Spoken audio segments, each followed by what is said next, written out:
Good morning, Inside Cycling World community.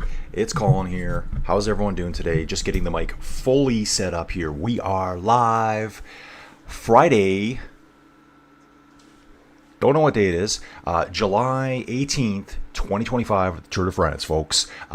Big day coming up here. You know what's going on, right? You know what's going on. Individual mountain time trial today, guys.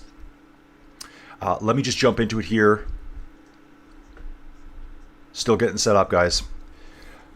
5:05 in the morning for me. Mountain Standard Time in Canada. Whoa, that's bright today. Let's do the old sit back here in the jersey I'm wearing today. Just having a quick look here. There is my email I'm looking for. We fire this baby up over here. How's everyone feeling today? Guys, fantastic turnout yesterday. Still kind of like in shock, mind numb over how many people are interested in watching this stuff with me, chatting, interacting with the community. Tony, thanks so much for your poll yesterday. Tony said at the end, he goes, "Hey Colin," he said, "your poll was incredible today." And I'm like, "No, dude, that's your poll. Your poll." So Tony came up with the poll yesterday. We talked about what kind of cyclist would you be, or what kind of fan, that type of thing.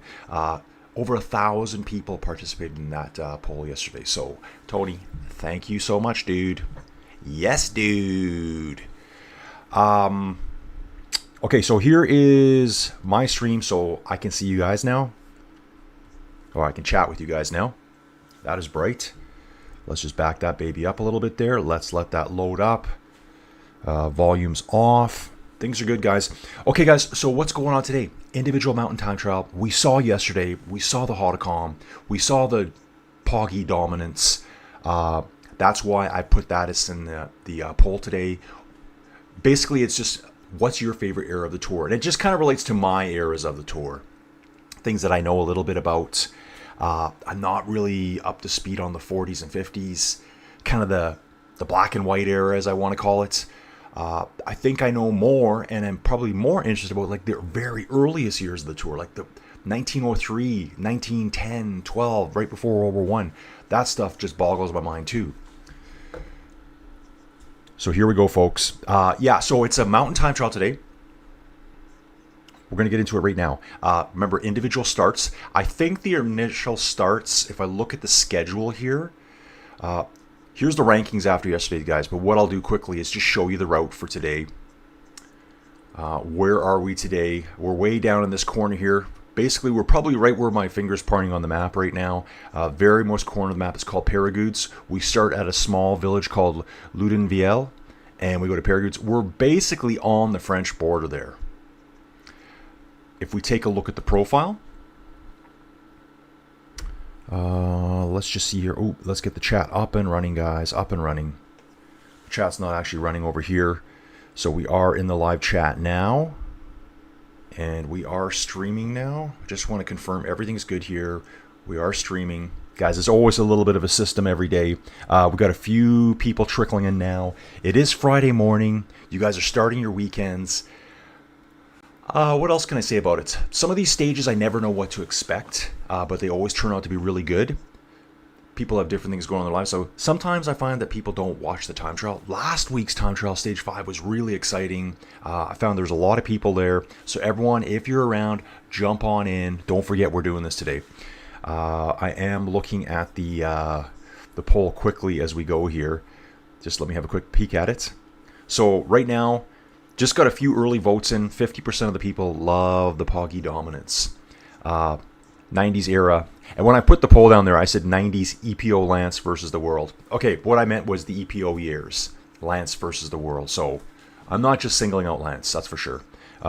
Were they juiced to the gills? Absolutely. Did I care? Not really.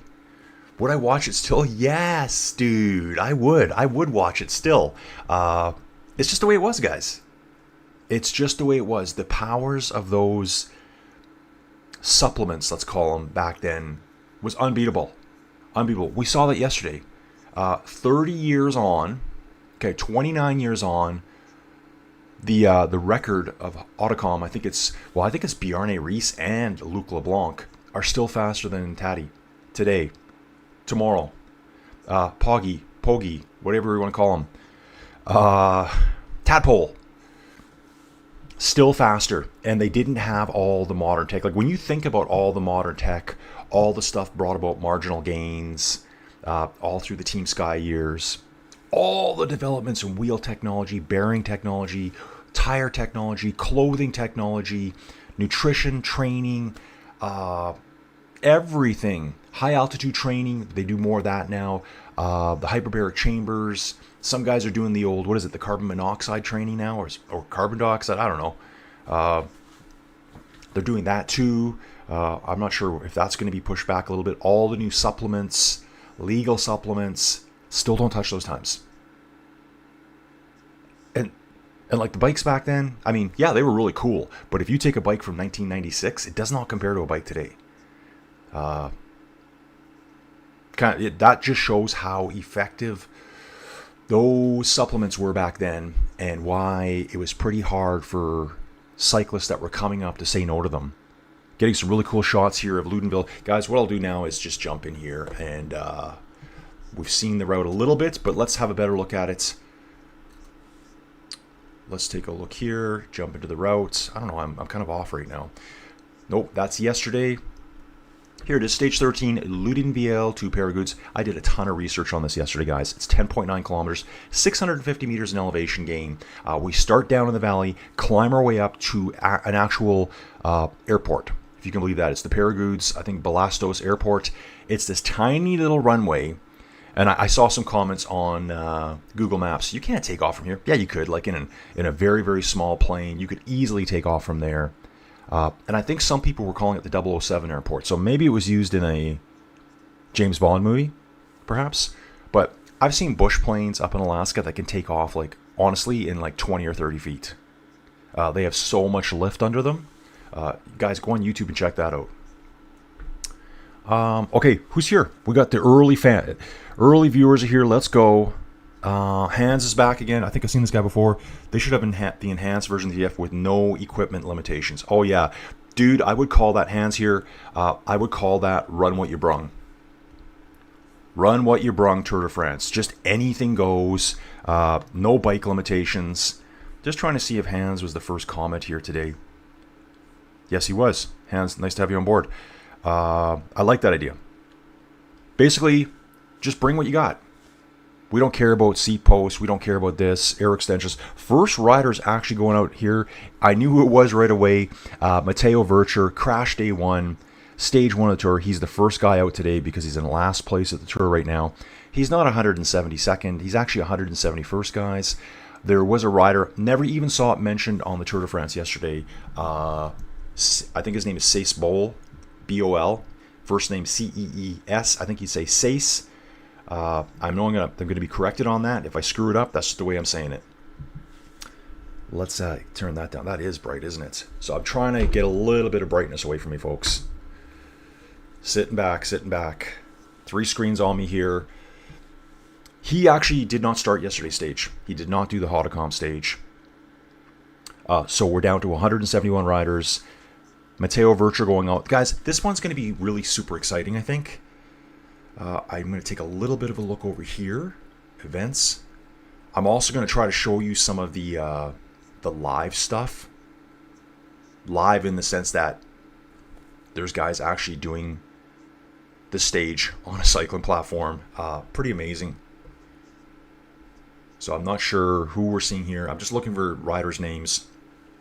Got to keep that going in the background there. Going to get back to my chat that I love so much. Guys, this is the highlight of my day, every day right now. Evan Barron, good morning. Where is everyone? I don't see anyone on the chat. Yeah, it was pretty quiet at first there. I think there's a lot of late starters today. And Evan, it's like I always say, it's Friday. Some people have plans to go away for the weekend, taking long weekends. Guys, don't miss tomorrow's stage. That one's going to be absolutely fantastic. So here we go, guys. This is what I want to show you. First rider, Matteo Vercher, is out on course. We start in Loudenvielle here. Loudenvielle, I think. Kind of slightly up to flattish and a bit of down here for the first 3 kilometers. Then it's an 8-kilometer climb. Let's take a look at this here, guys. This is really cool, and I'm probably going to bring this one up a few times. If you look here in the center of the screen, you can see where it says kilometer 0. That's our start point today. And I spent a lot of time looking at this yesterday. We've only got 2 time checks out on course, and you can actually see them on the screen right now. Can I turn that down? Maybe what I'll do is just turn this up and down as I need it. Because that is really bright. We head north out of town alongside the lake. We actually start, I think it's called at the Pyrenees Bike Festival. That's where we are. I'm seeing a dotted line here. Oh, that's a transfer line. But the Spanish border, I should say, is just to the south of us. We're virtually on it. We head out of town going north. A couple of sharp technical corners. And you can see there's a time check right here. What I'll do is I'll zoom in here. I find this to be interesting. We take a hard turn here, a 180-degree turn. That's a time check. And if you look carefully here, the route we go on is this one here. It heads south. There's another time check here. It takes a turn, and we end up right here. This is the actual airport. There's a runway right here. We're going to turn onto that runway, and we are going to go straight up it. Second rider out on course now.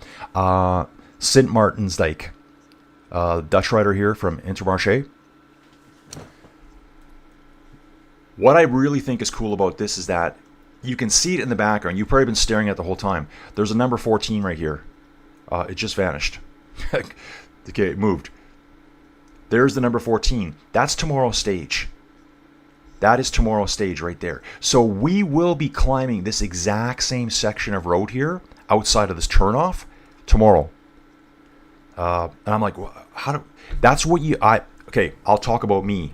Not talking about you guys. When I watch the tour, oh, we're down in the Pyrenees. Oh yeah, I know where this is because I know where the Pyrenees are. I have no idea where I am in the Pyrenees though, like none.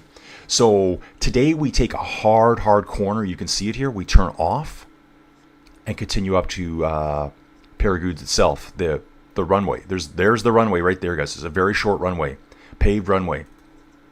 If you were to continue across along this road, that is the Col de Peyragudes right there. That's the Peyragudes right here.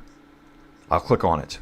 Col de Peyragudes showing right on screen there. That's how jam-packed this area is with the world's best climbs. What's even cooler is that if you come back down, so we're going over the top of the Peyragudes now. We'll be coming this way tomorrow. You end up in Bagnères de Luchon. You hang a hard right, run down the valley, and here's the finish for tomorrow. Up to Super Bagnères, the ski station. So just trying to show you that we are just wedged in here. I'm going to go back to the start of stage. This gets even better, guys. So the start of stage 1 tomorrow is way up here. We travel along. We're going to actually travel some of the same roads as stage 12 that we did yesterday. This little section here, just after the sprint point from yesterday, we travel the same roads. They took a right and took off to do the Col de Solor and the Borders before they raced up the Hautacam here. 14 tomorrow will pass sprint points off to the left. They go down the same road, then they diverge onto stage 14, pass the start of the Hautacam. I'm gonna look for that tomorrow. They're gonna pass the start of the Hautacam tomorrow. It went up this way, so you can see these roads crisscross right here. Heading south, we do the sprint points. And if you look here, very famous town here, very famous start of the most epic climb at the Tour de France. This is the Tourmalet, guys. This is the Tourmalet right here. So this is the first high alpine pass ever ridden at the Tour de France. HC climb. It's an HC, and they rode it in 1910. No gears, no derailleurs. There's some cool side stuff about this one here. There's an actual old way up there that still exists that you can still ride. It does show up on some of the climbing apps. You kind of diverge after Barège is back here. Do the HC, bomb down again, into the valley system again. You climb up the Col de Aspen. This is this category 2 here. Coming downhill again. This is where we tuck in and we connect on to this exact same course today. So I'm going to keep a good eye on the road here and see if I can identify it tomorrow. That road actually continues on tomorrow. Again, like I said, over the Peyragudes, which is right beside the Peyragudes. Down into, I didn't want to do that. Down into Luchon here, and then we climb up to the ski station. I thought that was really cool, guys. Give you a better perspective of where we are in the world, because, like I said, I like to think that I'm Mr. I know my geography. I had no idea where we were. Going to take a quick look here at the course, starting at the Pyrenees Bike Festival down here, going along the water, up hard corner. That's that road we connect onto tomorrow. Start climbing out into the open. Watch for the hard right-hander. We took the hard right-hander right back here. Let me back that up for a little bit for you. You can see right... that hard right, that's where we take off. The other road going up the middle of the screen right now, that's the Perry Sword over the top there. And you can actually see the runway. So stage 13 is on, guys. Let's get live. Let's get live. Only been a couple of riders start already. You can see them on screen right now. Heading out. First rider should be Matteo Vircher. I will be checking... We're going to turn off the table mode so I can see the fastest times through. Jordi Moose, the fastest rider through the first checkpoint here at 6 minutes. Okay, that's good to know. 6:14, Vircher through 14 seconds back. Toynes, Consoni, and St. Martinsdijk. No one has even hit checkpoint 2 yet. Checkpoint 2, as you can see here in the bottom corner, is right into the guts of the climb. What are they saying here? Special jerseys on the road here today. Vircher opens it up today, guys. Let's have a look. This is just Vircher starting out. So this was the very first rider of the day to go out today. First rider out. Just starting his efforts now. On a road bike. Lots of discussion going on as to should you ride a road bike or a time trial bike for this one. So, here, just jumping on that, guys. We'll pause that. And we'll come back here. Here's something I wanted to show you too. Maybe get a better look here, guys. Remember, this is just the initial riders going out. I'm actually seeing, yeah, this is St. Martinsdijk going here. Lots of crowds out today, folks. Hopefully we get as many viewers here in the chat as we do out here on the roads, because there's a ton of people out there. Roads look really well paved. They look very dark to me, meaning they've got fresh asphalt on them. We will take a look here. I'll try to show you this here. Again, guys, I'm doing my research for this stuff right here. We basically start at this area called the Pyrenees Bike Festival. We're in this runway. I bet you most of the buses and stuff are parked back here. Start out, we head down this road, do a few wiggles. We take a hard right here, join onto this bigger road called the D25, looks like. We're going to truck along through this town, all along the edge. Then we hit this hard switch back here. You see here the D25 hits this hard switch back here. Kind of goes across some open fields through another small little village. Ooh, maybe we could stop in at Coffee or Corrine. Get your hair done. Hair salon. Hey, guys, it closes at 7 p.m. tonight. You better book your appointments. Get in there. You know me, guys, just the way it is. We squiggle through town. We head out, and this is where we're going to connect. There's another hard switch back here, where we connect onto the D618. That is the same road we'll be coming down tomorrow on the Giant HC day tomorrow. Guys, so much epic climbing coming up. We truck all the way along this, take this huge switch back here. This is the diversion point here. This is the turn they're going to take us up to the finish today at Peyragudes. Tomorrow we're going to see them go right past here. This would have been a really good day to come out to the tour, camp out somewhere along here. Wherever you can find, and watch them go by on 2 consecutive days. Just camp out, get into it. Cheeses, baguettes, wines, just giving her, folks. I'll get to the stage here, guys. Maybe we'll just show the live tracking of the map here for now as I catch up in the chat. So good to see everyone here. Hey guys, and in my little poll here too, I couldn't put a 5th option in, so if you have an other, just let me know what it is.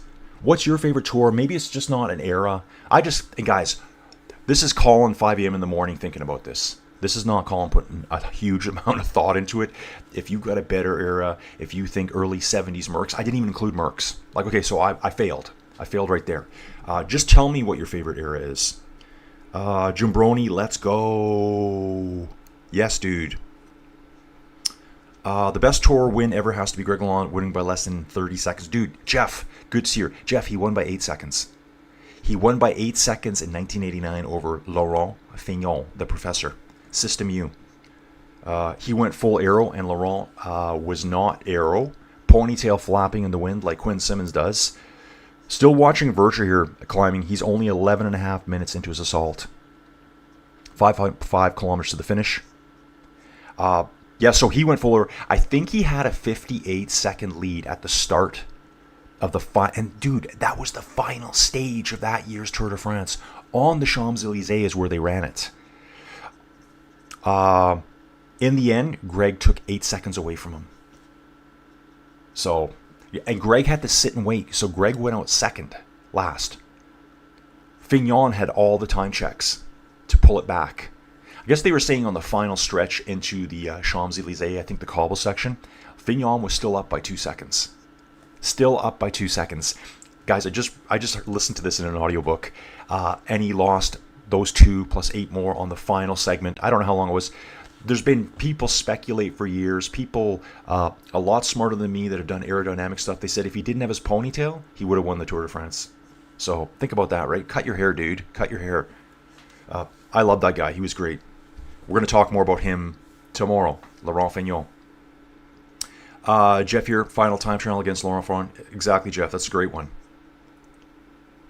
Jim Brony's asking, do you live in Alaska? I do not live in Alaska, but I have traveled there. Guys, the numbers are starting to pile in now. Smash the like button if you can. That's my number one request for you guys, besides getting into the chat and talking to me. The likes get this video to everyone. Guys, at the end of yesterday's video, it's because you guys, Tony's poll really was spectacular yesterday. First rider coming to the first checkpoint now. Who is this? This should be Vircher. It is Vircher. And it looks like here... Okay, guys, what I'm going to do, I want to see what the splits are to start here. They are doing departure times. Let me look here. 10. Ooh, those are weird looking departure times to me. Why do they look so weird? Just trying to get this figured out. Okay, let's get out of table mode there. Yeah, so they're doing 1 minute starts. So that makes sense to me. I think it'll probably be, and if I remember the last time trial on stage 5, guys, that was a while ago now. They did 1 minute starts at the beginning. Then they went to 1 minute 30s. And I think the final 20 riders might have been 2 minute starts. Arnaud Demar just went through the first checkpoint. Jordi Meuse still the fastest rider through. And Vircher's the only rider through the second checkpoint. Just going to close that down. I'm going to have a look at something over here. See if I can make this happen. Okay, so guys, I won't be able to show you... you know what? I'll still show you some of it. You know, yesterday we were discussing Bike Terra. And I did get message from them last night that, guys, we don't even know if it's going to be in the right data format for them to use into Bike Terra. I'm looking at it now. And from one of the developers, Matt, hey, all bad news. TTs are in a different data format. Unfortunately, we'll be back tomorrow in full force for stage 14. So we will get data of the cyclist tomorrow, stage 14, the big day. One of the big days. Tomorrow's a huge day.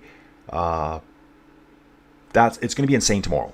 Mountain escapades. There's going to be people trying to escape tomorrow.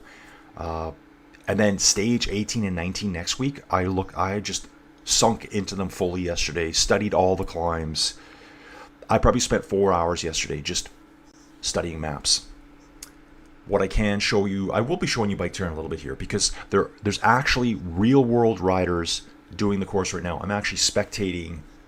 Let me go back to Matt here. Matt's not doing it. There's a guy here named, let's give a shout out to Joe Beaumont. He's climbing the Peyragudes climb right now, the official individual mountain time trial of the Tour de France this year, stage 13. He's climbing it right now. So it'd be cool to see his time checks. It is really neat to see the map. And he's probably halfway through his effort right now. Problem is, it's going to get harder and harder as he goes. So I'm just going to keep that running in the background just for me to watch. So through the second checkpoint, we have St. Martin's Dyke through first, Jordi Meuse second. It's only getting faster, guys. Let's hit the chat. So Jumi here was asking if I live in Alaska. No, dude, I live in Alberta, Canada. Alaska is northwest of me. I've always thought Alaska was close. To get to Anchorage, Alaska from here, I've done the drive twice now. It's 3.5-day drive. And I'm not talking drive 4 hours, stop for a Starbucks, and call it a day. I'm talking like 10-hour days. It's about a 35-hour drive to get to Anchorage from here. And I'm way on the west side. That's how far it is. Yeah, Jeff, today is less than 11 kilometers. It's like a neighborhood bar crawl. Yeah, exactly, Jeff. You got it. Dude, Evan, have you got your Saracen? I think everyone was saying way back when that he was getting a Saracen. Dude, I think that's their top model. Yeah, it's a direct drive. It's a wheel-off trainer. Guys, if you ever want to get into inside cycling, one, smart trainer. Smart trainer, smart trainer, smart trainer. That's the only way you can simulate it. Step two, and guys, it depends on your budget too. Everyone's starting out at different levels. I have a Tax Neo 2T. It's a wheel-off. It's very expensive. It's probably the most accurate, and I'm only saying that. Someone will be watching the same. Well, mine's super accurate. There was some racing that got banned for a while. Not banned, they shut it down because there was a lot of trainers with inaccuracies.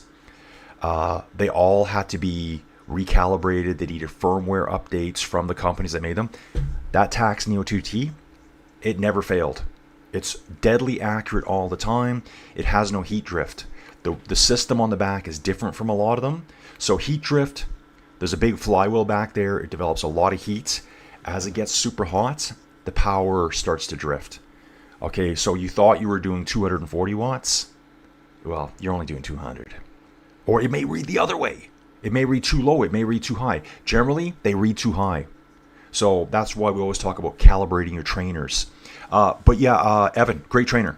Great trainer. I don't have hands-on experience with it, but I know the trainers.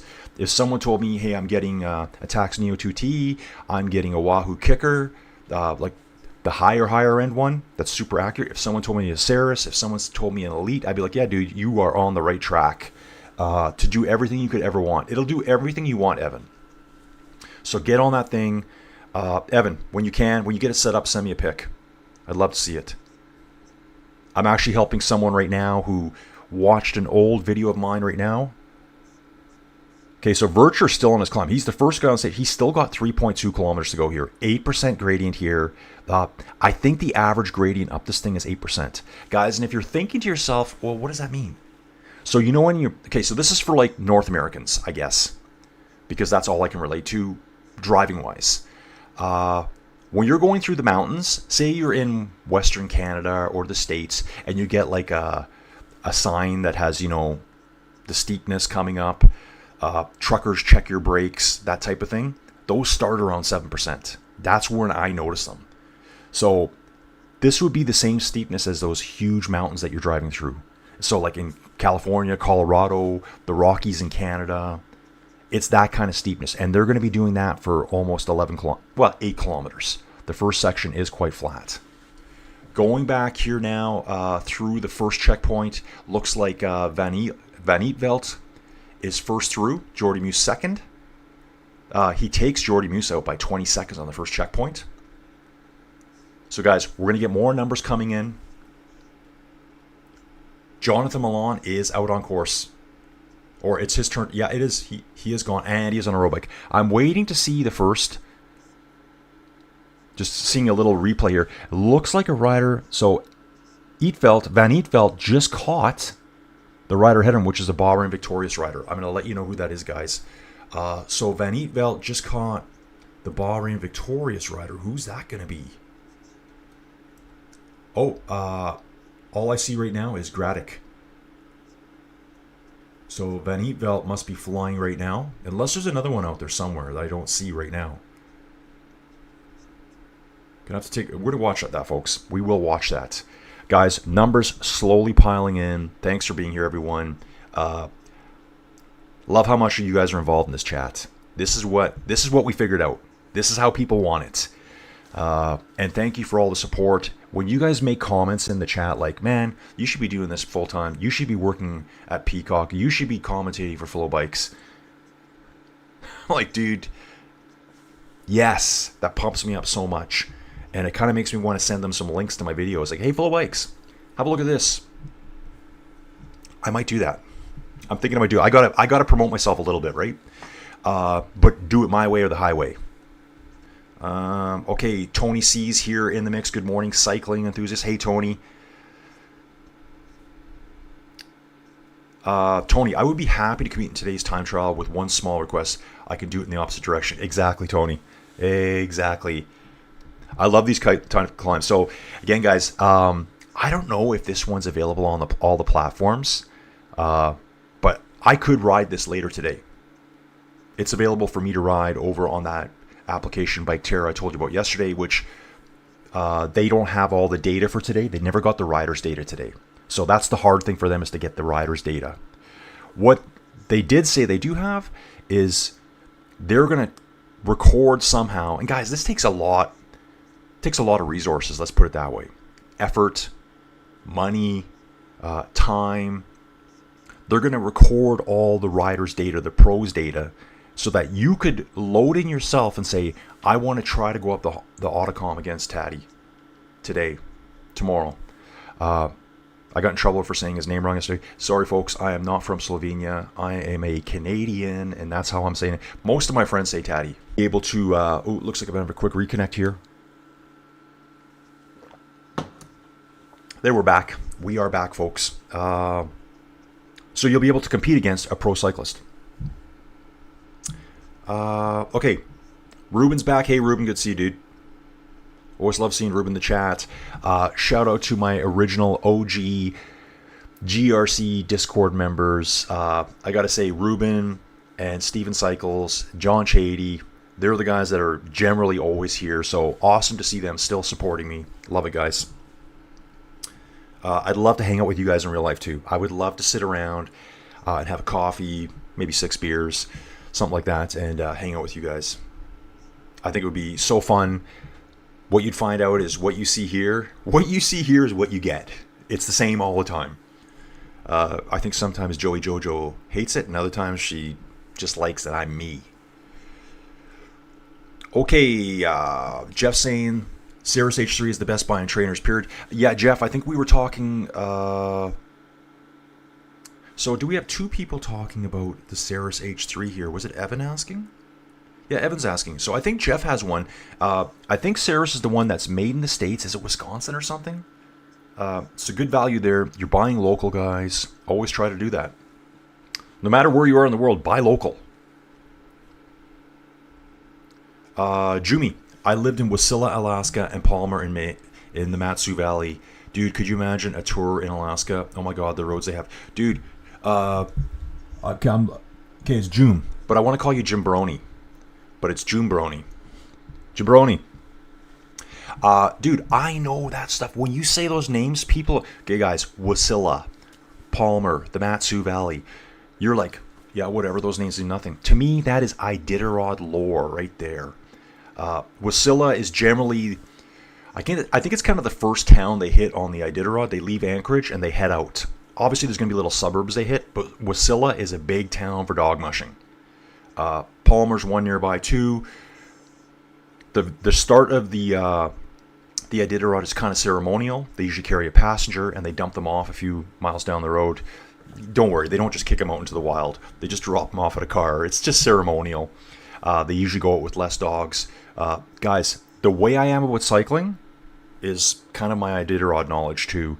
I have every book on it. I've read it all. I've been there. Never raced it. I have raced dogs outside myself. I've competed in races up to 400 miles. I've done shorter races. My favorite racing was more of the stage racing. 3 days, 50, 60 miles. It's easy on you. You can get up. You can get off your sled. You can go have a real meal at night. You can have a shower, sleep in a bed. I like that kind of racing. So yeah, Jim Brony here. I love your comment here. Yeah, it would be good there too, dude. It would be really good there. The scenery in the background in Alaska. Okay, yeah, cool. Swoosh Kid, the Sagan 7 green jersey here. Yeah, Sagan was pretty awesome, wasn't he? He was awesome, and what a character. I was just saying to someone this morning, I find there's some personalities in this modern era that, and when I say personality, maybe I mean not a lot of personality. They just don't say a lot. They're very quiet, and that's just the way they are. I shouldn't pick on them, but I want characters. Blessed One. Has the time trial started? Just join out. Dude, it's underway right now. Thank you for joining us. I know Joey Jojo did put something in the comments. Guys, yesterday someone hijacked my... actually, I got to ask Joey about that. Because she went to work yesterday as I was still streaming. Guys, this is like a 5-hour thing I do every day now. Now we find the rhythm. All climbing from now on. Come on! This is Liddell Trek talking to Jonathan Milan. He's probably like, shut up. I bet you his headset's not even in. He's like, I just need to sprint. Bigger guy like him. But guess what? The big sprinters could out-time trial all of us. Or out-climb all of us. There was, guys, check out GCN. If you're not a YouTube junkie like me, maybe you're just a Tour de France fan, go on GCN. There's one they have there where Hank, my favorite host on GCN, and he was, I think he was pro, but not World Tour pro. There's different levels. So he would have had a paying contact at some point. They basically said, how hard is the Alpe d'Huez? How fast are these guys? They took the slowest time of that year, which was just under 1 hour, which is fast. And that was Fabio Jakobsen, the guy that had the really brutal crash that virtually died at the finish line a few years back, that tore his face apart, had 130 plus stitches in his face, multiple skull fractures, all the other stuff, made a full comeback. So they took the slowest guy, sprint star, and Hank couldn't beat him. So that tells you how good these guys are. That's on GCN. I might watch that again today. Hey, GCN, throw me some love too. Thank you. Jeff's saying, don't get a wheel on trainer at all. I have one, and it is so loud that it shakes my entire part. Not good if you feel part. Yeah, that's another comment too, Jeff. With a wheel off, you're going to be paying for way better accuracy, way better resistance, and they're way quieter. Like, you can watch TV at a normal volume with a wheel off trainer. So, Jeff, great point. It's one of those things. Well, yeah, I can get a wheel off. The prices have came down so much right now.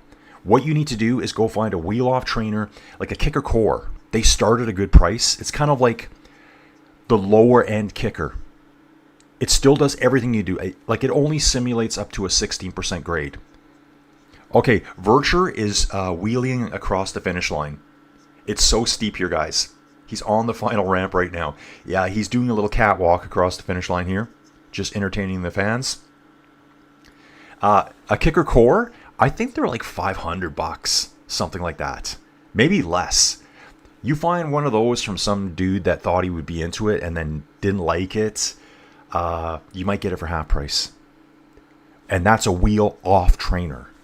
It's not going to be as accurate as Attacks or the higher end kickers, but guys, are you racing for real, or you just want to get in shape? Do you want to lose that 20 pounds? Some of you have heard this before. You're that dude that hasn't worked out since high school. You think you're in shape, but you're not really.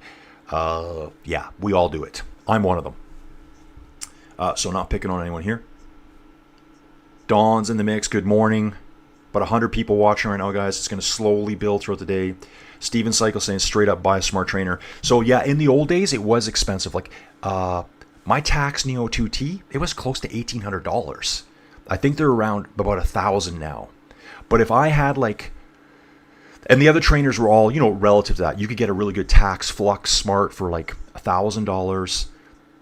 But if you could save a little bit more money, maybe reduce the budget on the bike you're going to ride on there, because your bike doesn't need to be incredible. They now have virtual shifting on the trainers. In fact, Steven Cycles just started his up. Basically, you take your rear cassette off. You put this little doodad on the back called the cog. It's got one gear on it. You have a clicker on your handlebars. You click it. It changes the resistance on the trainer itself to simulate a gear change. So it's going to be harder resistance if you're going up gears, lower resistance if you're climbing. You have one cog to wear out. You save your equipment. Sid Martinsdijk just crossed here, guys. Let's look at the first riders in. So currently right now at 29:12. So that's kind of our benchmark right now, guys.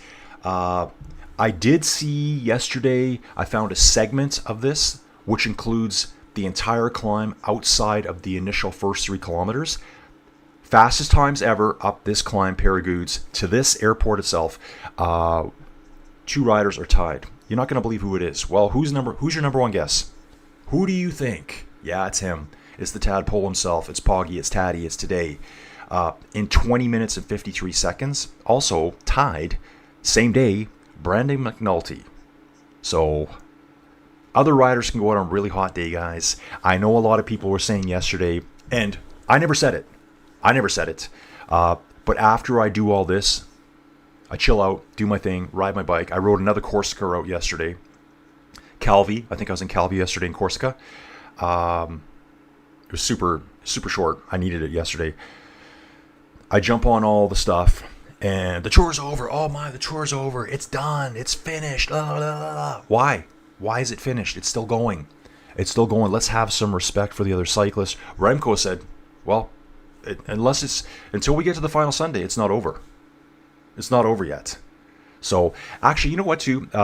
Remco fell down a little bit yesterday, but I thought Remco had a really good ride yesterday. The fact that he was dying in the heat, he said. And he brought himself back. He didn't have teammates.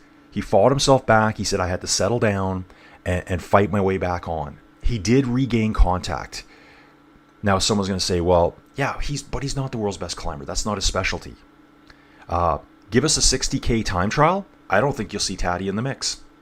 He won't be there. Remco would just blow everyone up. We don't have 60K time trials on this tour, though. So, and that was very common in the past. It's all gone now.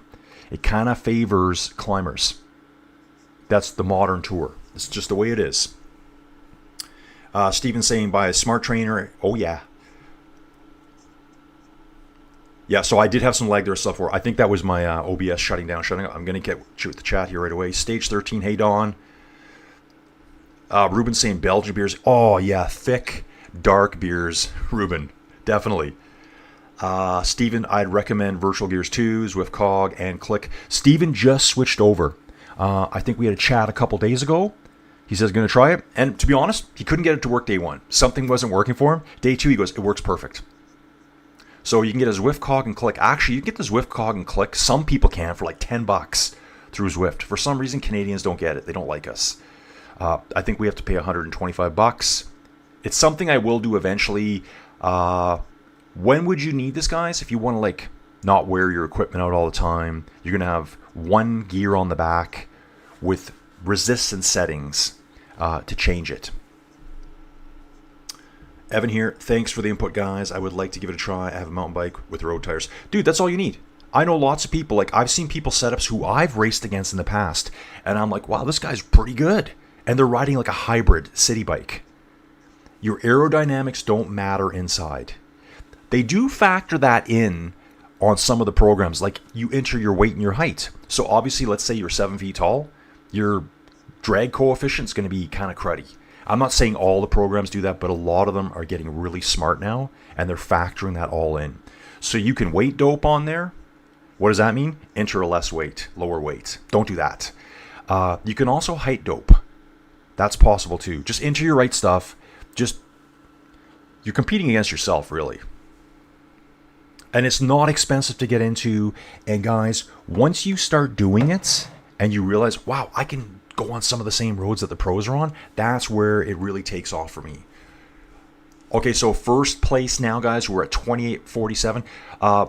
I think fastest times are going to be, I was trying to think about it. If they did the climb in under 21 minutes, those first 3 kilometers, maybe a minute and a half per kilometer, I think it's going to be sub 25 minutes for the very, very fastest.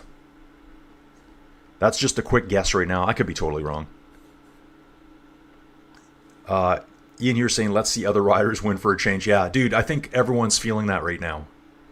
Here's Jonathan Milan on course right now. He's just taking that bend I told you guys about, where they come off the main highway here. Guys, and if you're just jumping in here too, where Jonathan Milan turned off, tomorrow we will continue on straight up this road here to the east. I can't read that right now. That is the road over the Col de Peyragudes. We will climb this exact same climb again tomorrow. So keep your eyes focused on this road today. I wonder if all the the barriers will still be up for tomorrow. Because I was thinking this would be a great spot. This would have been a really smart spot as a spectator to be at, because you'll get to see them pass by you twice in 24 hours. Bring your camper van up, your crappy little tent, one baguette, at least 24 beers, and just enjoy. Pray for no rain. Eduardo Affini, this guy was a hitter in stage 5, guys, for Visma. Always hard to identify him. He is in a different jersey. I want to take a look at that, guys. We're going to look at the teams here. Visma. Yeah, this guy here. He did awesome on stage 5. He's riding in a white and blue jersey today.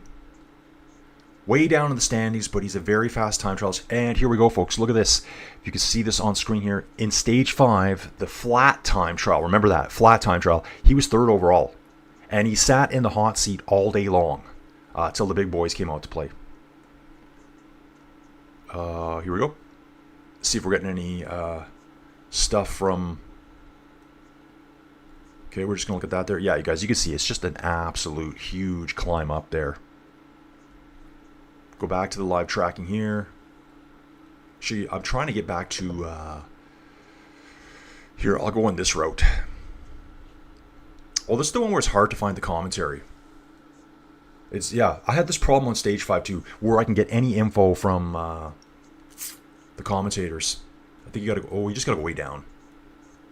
Okay, so this is Jonathan Milan getting ready to go earlier today, guys. Just gonna give you a little, so here's something from X, I think. He's not looking forward to today. He's like, I just gotta get this over with. Again, folks, do you think we're gonna see any time trial bikes? I think we might at the end. We might. They'd have to be pretty confident, though. So at the finish now, last ride. Okay, so Phil Bauhaus just came in. He's quite far down in the standings here. And it's Eetveld, 27:49. This guy was actually flying up there. Obviously, Lennart, I was going to say Leo, that was my guess, from Belgium here. He's a time trialist. That's more of his speciality because he took considerable time out of second place, like almost a minute ahead. So that's a bit more of his speciality. I think we're going to see Affini here do really well. So this is Affini here. And before this tour, I didn't even know who he was, guys. I'll just be honest with you. You're always going to get natural from me. I'm not going to pretend something I don't know. Okay, guys, trying to catch up. Yeah, Evan, definitely give it a try. Dude, Evan, you could probably go to a bike shop. I know Cranked in Airdrie, they have a full setup. They have Zwift running all the time. You jump on and you try it out. The dudes out in at Cal Cycle, I was there through the week. I need some oil for my chain. So I'm gonna go to full wax next chain change. They've got the whole system there to get it set for me. So I'll be switching to that. So it's basically a hot wax, and then you just tap it up with wax. You just add little drips of wax on in places, and it's super fast, super quiet. They have a full setup too. I mean, I think if they have a trainer there, you would just hook it up to the phone. I know the owner, so he would just quickly do that. But Steven saying Alaska Tour would have no spectators. Yeah, that would be one problem. There wouldn't be a lot of spectators on course. They'd be worried about moose coming through, trampling people. What about Tour of Canada? Beautiful country and mountains. I'd love to go climb there. Brandoni is commenting there. We do have 2 races. We have the big ones. There's the Montreal GP, where they go up Montreal, I think, 14 times. There's a race, I think, the day before that. The Quebec GP, I think they call it. Only a few years ago, like within the last decade, there used to be a Tour of Alberta. That's Peter Sagan won on the main street downtown Olds, Alberta, Canada, which is kind of like my hometown right now. There's towns that are closer, but I go to Olds for everything. It's the first place I moved to when I came out here. And now I'm kind of in between, but if I want anything serious, I go to Olds. OLDS, that's what it's called, Olds. Binyam Girmay just taking off now. He's probably not looking forward to this either. Girmay, though, is a pretty decent... He's one of the better climbing sprinters, but not known for his time trialing availability. Just watching the finish here. I want to zoom this out a little bit and turn that on there. Okay, guys. Yeah, I love this. This is so juicy here. Guys, I love to say this. Luke Plapp. Guys, first time trial, he kind of blew everyone out of the water. His time stood all day long. In fact, I think Luke Plapp, even at the end of the time trial, after it was all done, he still had the fastest times at 1-2. And I think by 3, he was some of the fastest riders were starting to overtake him there.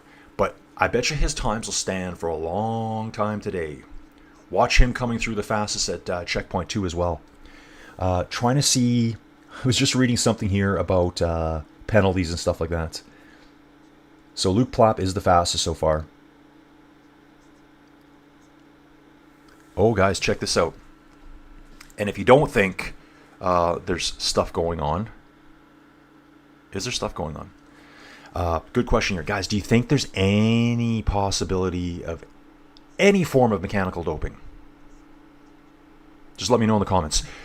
Reading a comment here. As part of the Tour's ongoing anti-doping and anti-fraud efforts, 60 bikes were checked for technological fraud following the stage. The UCI confirmed that all bikes complied with regulations. I wonder why they're doing that. Just saying, guys. Charlie Wegelius, DS for EF, was fined 500 Swiss francs for providing food to a rider in a non-authorized zone. Guys, that probably happened on one of the climbs where riders were bonking, where they were out of food. Just seeing things light up on my screen there.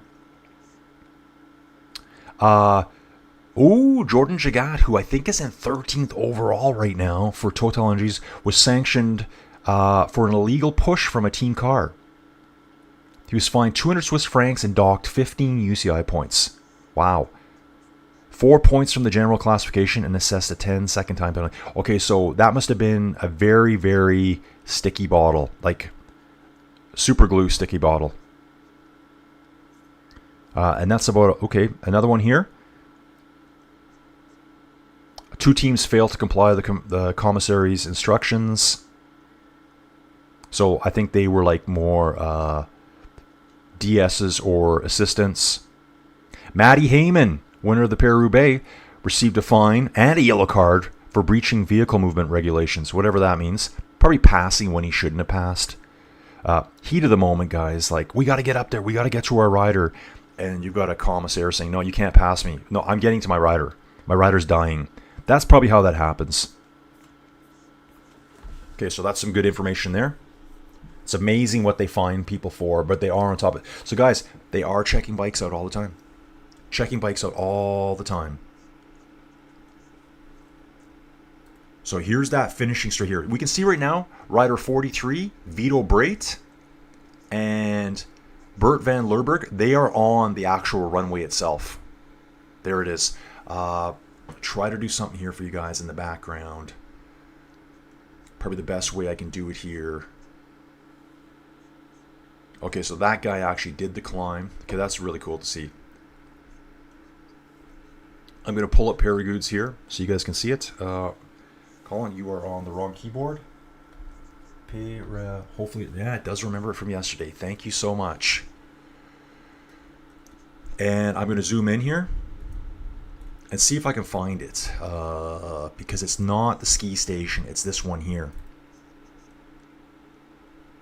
Like, this is kind of unbelievable, really, guys. Let me just flip to this for a second here for you. We're going to turn that one on. Flip this one on here. Big head's in the way. Big head's in the way, guys. But just take a look. I can slide this over for you. Here's that turn off the road at the top of the screen. Tomorrow we keep trucking this way. We keep trucking from west to east along the D618, it looks like. That's the Col de Peyragudes if you head in that direction.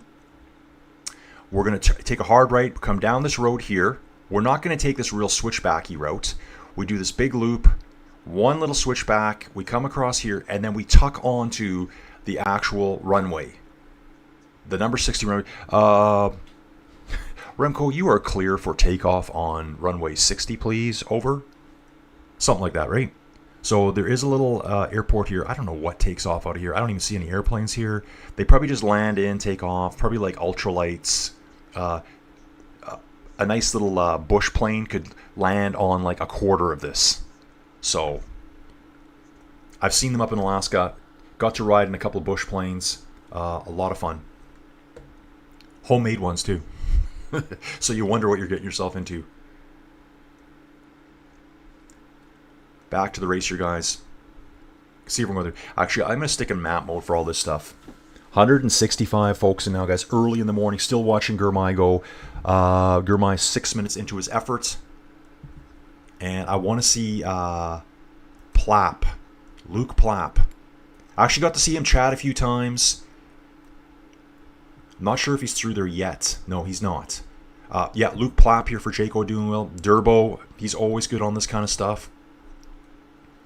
Right now, it's still Leonard van Eetveld from Lotto at 16:47. So that's kind of the time we're looking at right now. And he held that all the way through into the final. Only 2 intermediate checkpoints in this one, guys. So it looks like Durbo is finishing a little bit. Is that the end? No, that's not the end. This is the second checkpoint here.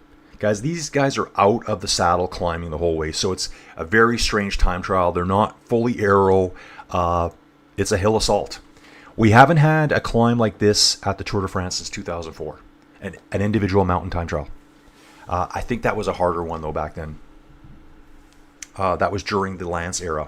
Okay, guys, going to catch up with you guys here. Ian's liking GCN, me too. Yeah, no people up in Alaska. It would be spectacular to look at, but you wouldn't have a ton of people out. Ian saying wheel off is better. Ian, yeah, dude, send me that. I haven't seen it yet. Ian and me are going to hook up at some point for a ride on Zwift together. I told him to send me. We're on different time, way different time zones here. I think it's late at night for Ian right now. Early in the morning for me, late at night for Ian. So it's probably going to have to be a... Okay, here we go. I'm watching Jonathan Milan come to the finish. Not sure where he's going to be. Still watching here. Arnaud Delis, last rider through checkpoint 2. And guys, if we look back again, you can see where the checkpoints are. We start out in the valley at that little bike festival place. First checkpoint is at the turn where they come back onto the main road, the main highway. Second checkpoint is still on the main road, and then it's the run to the finish. And in this last section here, there's gradients upwards of 16% is what I've been reading about. Coming to the finish right now, Steen, Evertson, Freidom from UnoX. To me, probably the biggest winners of the tour right now. Tim Merlia coming in. So I'm going to follow their times coming in right now. Ooh, I'm liking this here too. Real time gaps. Interesting here. So this will let you know. Okay, are all these the guys that are out? Okay, I'm trying to interpret this. Is this live? As in these guys are on course right now, and you can see how riders are moving back and forth. Remember, it's 1 minute time interval, guys. So these time gaps in the red. So I'd have to figure out who's all out on course here. Evenepoel. Okay, so Evenepoel's done. Okay, so they're just showing the time gap as they're happening right now. So right now, Luke Plapp is 1 minute 6 seconds faster than Evenepoel. Okay, I am liking this now. So Luke is on fire like he was in the first time trial. Hopefully he can maintain all the way and get a really good result for Jayco today. Maybe I will take a look at this one here too. Okay, this is kind of interesting looking at it that way, isn't it? We're waiting for Luke to come. There he is, folks, right here. If you look at the bottom left-hand side of the screen, Luke Plapp is through 1 minute up. It was saying 1 minute 6 up there before. I'm watching the start shoot now. Total Energy riders there. That's Anthony Turgis. Cofidis rider here. Oh, that is Brian Cocard. And guys, his hand is fully bandaged, and it looks like he has a cast on his second finger beside his pinky. It's in a cast, like a hard cast, all taped. So I wonder what happened to him. Did he break? How do you break your finger on a ride? I guess you have a small crash, put your hand out. He probably got his finger just like completely reefed backwards. Watching Eduardo Dauphin here, and I'm seeing on screen right now he's catching a rider ahead of him right now. And I think he's just coming up to the second checkpoint. Haven't seen any times for him yet. He was incredible. He's third overall on the Stage 5 time trial. That was a flat one, though. Can he repeat in the mountains? Okay, guys. Tony here. Tony Kubarada. Pogi going to destroy everyone today, but the tour is not over till the fat lady sings. Exactly, dude. Remco was saying that yesterday. Guys, it just takes one little fall. That fall that Taddy had 2 days ago, his tour could be over right now. He could have some kind of weird hairline fracture in his arm or his leg or his hip. They are not going to even let him race because that's their money man right there. They got to protect him at all costs. If he would have landed like 1% difference, the tour could be over right now for him. And it's, remember too, guys, Taddy is the hands-on favorite to win. That was, go on sports betting before. He's the only rider that's a minus something or other. Everyone else is a plus something. I think he was like a minus 185 to win, and Jonas was like a plus 150. And then everyone else is like plus, millions. Zero chance of winning. It was basically Taddy and Jonas trailing far behind at this point. Only looking worse at this point, but we'll see what happens.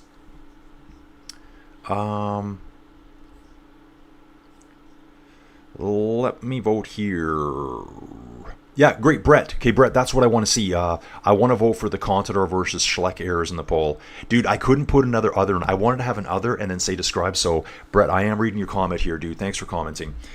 Yeah, those are some epic years. Well, was the year that there was one year I think Schleck won on the attack and then his chain skipped off or he couldn't switch gears and Contador just blew right by him. I do remember that very well. The Schleck bros, Frank and Andy, were awesome together from Luxembourg. Team Saxo Bank. That was their team at the time. I think it was another name for a while too. Tony's agreeing. Yeah, those guys were awesome. Steven's saying also Zwift is great if someone has arthritis or hand injury and struggles to change gear using shifters. Yeah, that's true. Guys, the Zwift click, it's probably about that big. If I'm making an OK symbol like that, it's a small thing, and you mount it to your handlebars. You click up, it will increase resistance in the back as if you're shifting into a higher gear. But it's staying in the same gear in the back. You can actually use it by using your cassette too on some trainers. They're not all, I know Tax is slow, but they now have virtual shifting. You would just put it in your big chainring in the front and like say a middle cassette in the back, kind of keep it locked in place there, and then use the click to initiate virtual shifting. You can do it that way too. If you're really smart, you get the cog, take your cassette off and just use that one gear and don't wear out all your components. If you have a dedicated inside bike, it doesn't matter. Okay, Luke Plapp is coming to the finish now, guys. He should be getting there. Let's see where he is on course. He's number 126. Going to try to have a quick look at him. Where can we find him? Here he is right here, folks. Luke Plapp. He was popping up in a lot of videos I was watching early this week. Seems like quite the character. Closing in on 2:11 here. Arnaud Delis. Ooh, I'm sure he's taken back a bunch of time here. Arnaud Delis, more of a sprinter. Is the sprinter for the Lotto team. And Plapp has proven himself already as a very, very good time trialist. So we can see here, Luke Plapp, fastest by a minute at the second checkpoint. Let's see what time he's going to set. Current time is 27:49, so can we give him a 26:49? Now, at the first time trial, he was fastest through all three for quite a while, and it seemed like he faded really hard at the end. Today's finish is brutally hard, guys. Brutally hard. Let's see what they're saying out here. Oh, Coquard starts and says goodbye to the tour. Okay, guys, here it is. Examinations carried after yesterday's stage show that Brian Coquard has a fracture of the first phalanx of the fourth finger on his right hand. So he did. He had a broken finger yesterday out on the tour, and he did survive the Hautacam, climbing with a broken finger. Guys, You know, you always hear about guys riding with a broken collarbone and this and that. I imagine riding with a broken finger as you're climbing all day yesterday would have been really painful too. Even though it's just your finger. He already says so he finished yesterday. Okay, he says he's willing to start today, but he already said he won't be there tomorrow. As his injury affects his ability to navigate on the downhills. And tomorrow is a huge day, guys. Huge. Please join me tomorrow for Saturday stage. And he's getting married right after the tour. Congratulations, Brian Cocard. This is my last bib on this tour, and I want to make the most of this climb. I can't brake with my right hand, so I can only use the front brake. Okay, so really cool info there about Brian Cocard. Let's take a look here. We're still waiting for Luke to finish right now, guys. Here he is, 126, chasing after Arnaud Delis. Up ahead, we've just got Amaury Capiot finishing. Jonas Ruch, this is the Arnhem-Marché guy that got ran over by another rider earlier in the week. Still doing it. I want to find out where Eduardo Affini is. See how his times are holding up today. Oh, wow. Luke Plapp absolutely flying here, guys. Look at this live timing in the top corner, which you guys can't see because my face is up there. Luke Plapp right now is almost 3 minutes ahead of the current leader, Van Eetvelt. Luke Plapp absolutely smashing it, folks. Love this kind of action here, folks. Love it. We're going to get his final time coming in. That's live. So he was 1 minute ahead of Van Eetvelt at the second check. And now it's showing that he's 3 minutes ahead overall. Almost 3 minutes. I'm waiting to see his arrival time here. Jumping back into the chat. James Delara from Corsica. James, I rode Corsica again yesterday. James here saying GCN training sessions are great for free without a subscription computer. Yeah, they have like workout sessions on there you can do right along with them.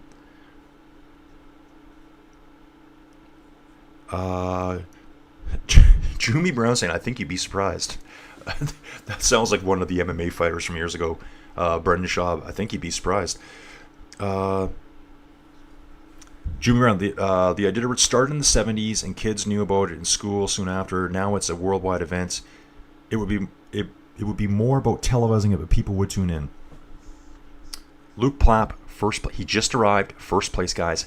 Absolutely smashed his way into first place. So, guys, I'm looking at Luke Plapp's time here.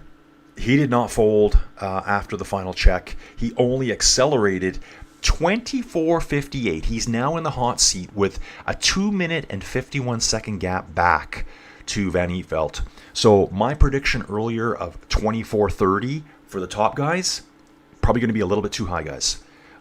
Can we see a sub 24 today out of the big hitters at the front? Anthony Turge is out on course right now. Just going to keep looking at these times, guys. This is what I love about the time trial, is studying the times, seeing who's doing good where, who's falling back. We will go back to the map mode as I catch up here. Eduardo Affini is the next guy I'm watching out there. I'm going to have to find out where he is. Once we see his time checks, I'll get his number and I'll go jump on him. Yeah, I think the Iditarod started in 1972. It was a... what should we call it? A historical recreation of the time of the diphtheria run that happened, I believe, in the 20s.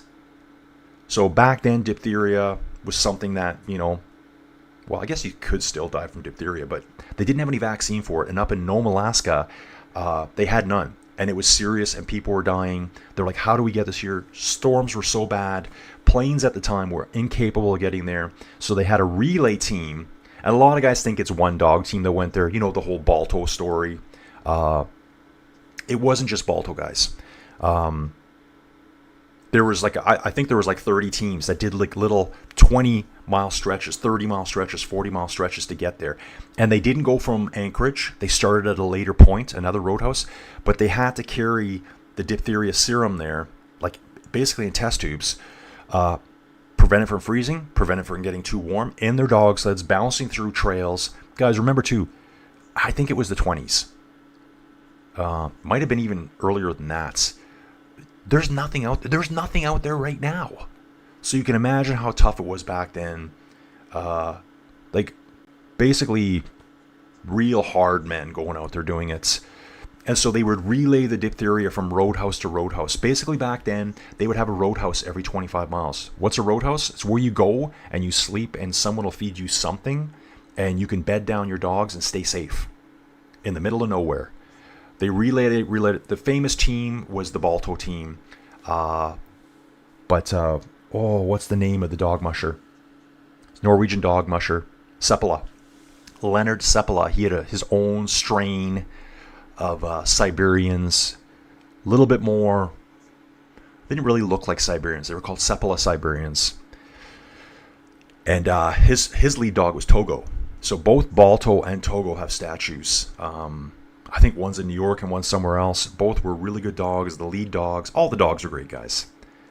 Your leader's not much if you don't have the team and the wheel dogs behind them. They got the serum there, saved the small village of Nome. And that's why the Iditarod was originally started, was to kind of honor that. Started, I think, in 72. Yep, right here, just catching up, guys. I know I've kind of gone sideways here. We're doing dog talk now. Plap is ripping this apart. I wish we could watch that. ITV only starting coverage in an hour from now. Yeah, guys, just stick with me until then if you can. Dawn, it's cool, an airport strip. Yeah, it's a really short one.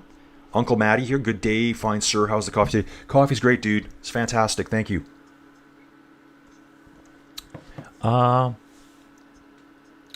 Jonas Roosh having a nice ride here too, but he will be nowhere near Plap's ride. And this is a bit delayed too, guys.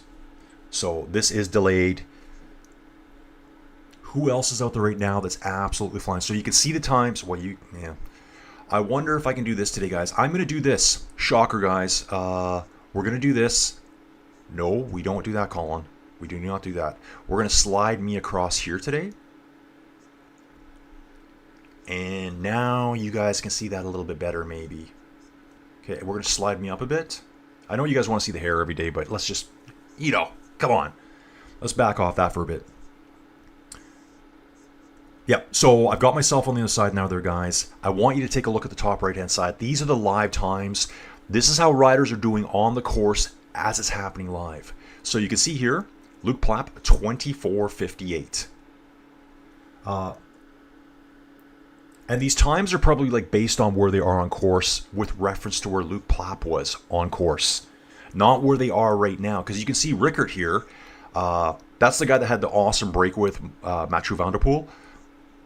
It's saying he's only 27 seconds behind Luke Plap, but he's just starting the course. He's still got 8 kilometers remaining. He's just started the climb now. Oh, I think I'm going to throw him 3 minutes back. We're going to keep an eye on that and see if that actually happens. Where is Affini? Right now, I don't know where he is. Gonna come back here and zip down. We're gonna jump to the table view. Turn the table view off, actually. Luke Plap through first. Just seeing if Affini can. So from what I'm seeing right now, I think Affini is probably like a flatland time trial dude. Because he's not showing up in any of the time checks right now. Yeah.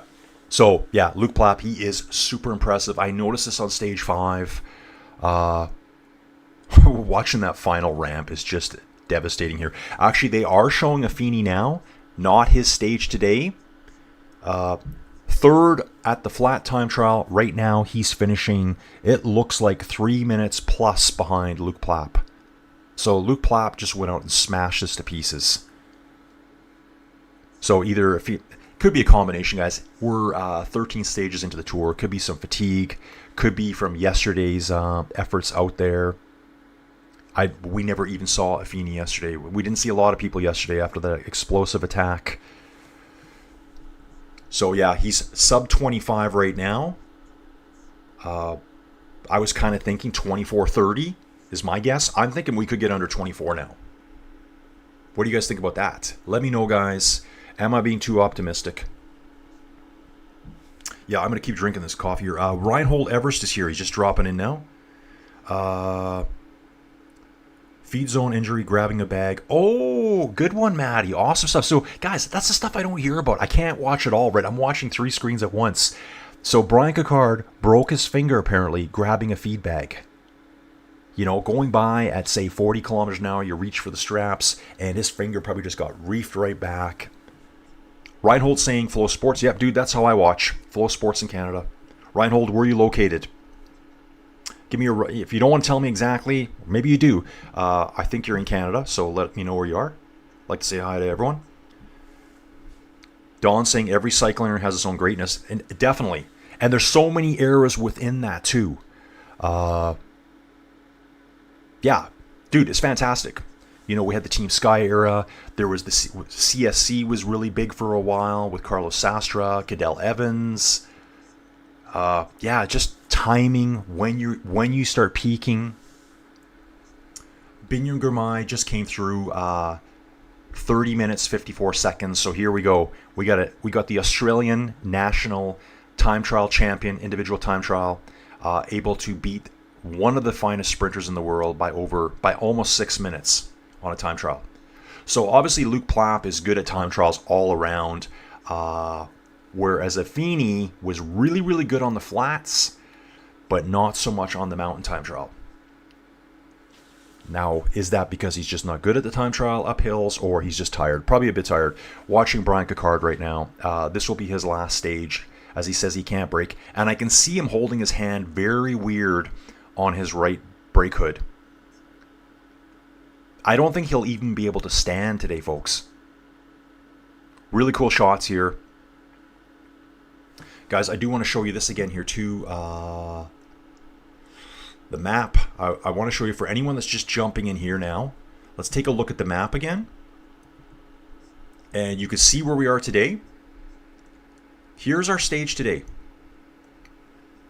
Stage today starts in Loudenvielle here at kilometer 0, heads north, takes a hard right, snakes along here, takes another hard right here, turns off, and finishes at the airport here. Category 1 climb is the finish line. What you're also going to say, Colin, what's that other yellow line? Well, coming from the north tomorrow, you can see stage 14 here. That's the stage tomorrow with, I think it's the 2 HC climbs, the Col de Tourmalet, and the Super Banniers at the end. We will be coming down the exact same road tomorrow. So if you guys are on the feed, be able to stream it and watch it, you're probably going to see a lot of the same landmarks here. I'm trying to watch this. I'll probably watch this again later today, I think, during nappy time for Colin. They will take off at this point. They will climb up here to the Col de Peyragudes. So what's amazing here about the Pyrenees, all these climbs are just packed in right here. It's not just, oh, we're in the Pyrenees. Any which way you go, you're going to find a huge climb. I don't know which one this is here, but look at this switchbacks here on this climb right here. Like, that looks insane. Okay, guys, back to the stage. Take a look at the riders here. Get to the race. Sivikov. Oh, so these real-time graphs aren't even showing up correctly here for me, guys, because Luke Plapp should be... I'm going to take a better look at that here. Maybe this is going to show up better. Yeah, so Luke Plapp, 24:58. Okay, I thought it was 56 there for a second. Coming on through now, guys. He's first at all three, at the first checkpoint, the second checkpoint, and the finish. I think he's going to be in the hot seat for quite a while here. Seeing the... so Lenny Martinez is still in the polka dot jersey. Wasn't aware of that. He did retain it yesterday. Oh, that's right, he did. No, they got it. Oh, guys, sorry. He's in it by default. I think he's tied with Taddy on points. He is tied with Taddy on points. They have 27 points each. You can see it here. But Taddy got the points last, so he gets the jersey. We've got a Uno X rider going up now. Uno X rider just hitting the 10-kilometer mark. Really hasn't even started the climb yet. Just starting his effort. Road bikes here. Will we see a time trial bike? Would anyone be brave enough to go out on a time trial bike? So Lenny Martinez is wearing the polka dots because Taddy's wearing the yellow jersey. Far and away, super dominant performance yesterday by Taddy. Heard some good stuff too about it, guys. We want to be on this one. Best time, 24:58, Luke Plapp. There was a good interview with Taddy afterwards where he said, and you know, Taddy's super humble. I do like him. He doesn't come across sometimes because, you know, it's not his primary language. but he was saying Jonathan Narvaez. Why can't I say it? Narvaez. That's how you say it. He says, well, Jonathan didn't understand I was joking. Something like that. They talked about doing something than what they did at the Criterium de Dauphiné earlier in the year, last month. Taddy said he didn't know that Jonathan was going to attack that hard then. So he said, I just had to go with it. He said, my radio wasn't working either. He says, I couldn't even communicate with him. He says, I just went with him because I knew I had to. And I watched the replay a couple times yesterday. Jonathan attacked so hard. And actually, if you watch it closely, Jonas is the only one that went with him. No other rider could go. He was right on their wheels. But if you watch closely, they were kind of going around the left bend. As soon as Jonathan pulls off where he's done, Jonas just exploded too. Like he was like, that's all I can do. So he exploded when Taddy was able to just keep going. Got some replay here. Binyam finishing here just from before. Took his time. He's slapping hands with everyone going up the course there. No wonder people like him. Don, what's your favorite cycling era then? Yep, Colonel. The Colonel is back in the mix. Colonel, you're actually a Colonel? It's TT time. Jim Broney. Oh, no, so Jim Broney's here. Are most bikes still 10 speed? What's the deal with that? Is 10 gear speed gears a rule? No, dude, they're probably riding 11, 12s. I think they're up to a 13 gear bike now. Yeah, so my older stuff, like my cyclocross bike, is only a 10 speed. My Cervelo circa 2018-19 was 11 cassette. Now, I know all of them have a 12-speed cassette now, and I think there's actually a 13 now. I think Campy has a 13 rear cassette. Yeah, Colonel here saying they're 11 and 12 now. So all of these guys, they're probably riding 13s. Looking today here, well, they only have one chainring on these guys. Are they riding 1-bys? The first part is pretty flat. You might want a bigger gear there, so hard to say. You might want to save some weight by not having that second chainring and the derailleur and stuff like that. Anthony Turgis coming along here. Guys, Luke Plapp is going to be sitting there for quite a while today in that hot seat. I think most people are going to have a hard time keeping up with him. You can see Van Eetveld started out really strong at the first check and then just faded. He was in the hot seat, spent, 10 minutes there, and he's gone. Sivakov here on screen. Yeah, 12 and 13 speeds now. Broken finger would be very tough. Yeah, it might be, even though it's essentially a minor injury, it might be tougher than dealing with another break somewhere else. So you've heard about guys riding with broken collarbones and stuff like that. Once they get in place, they can kind of just stay stable and maintain it. You need those fingers. All that weight is on your hands. Yeah, it would be very painful, I think. Yep, Don here, he's just mentioning it. Tyler Hamilton came in 4th place at the Tour with a broken collarbone 20 years ago, U.S. Postal Service.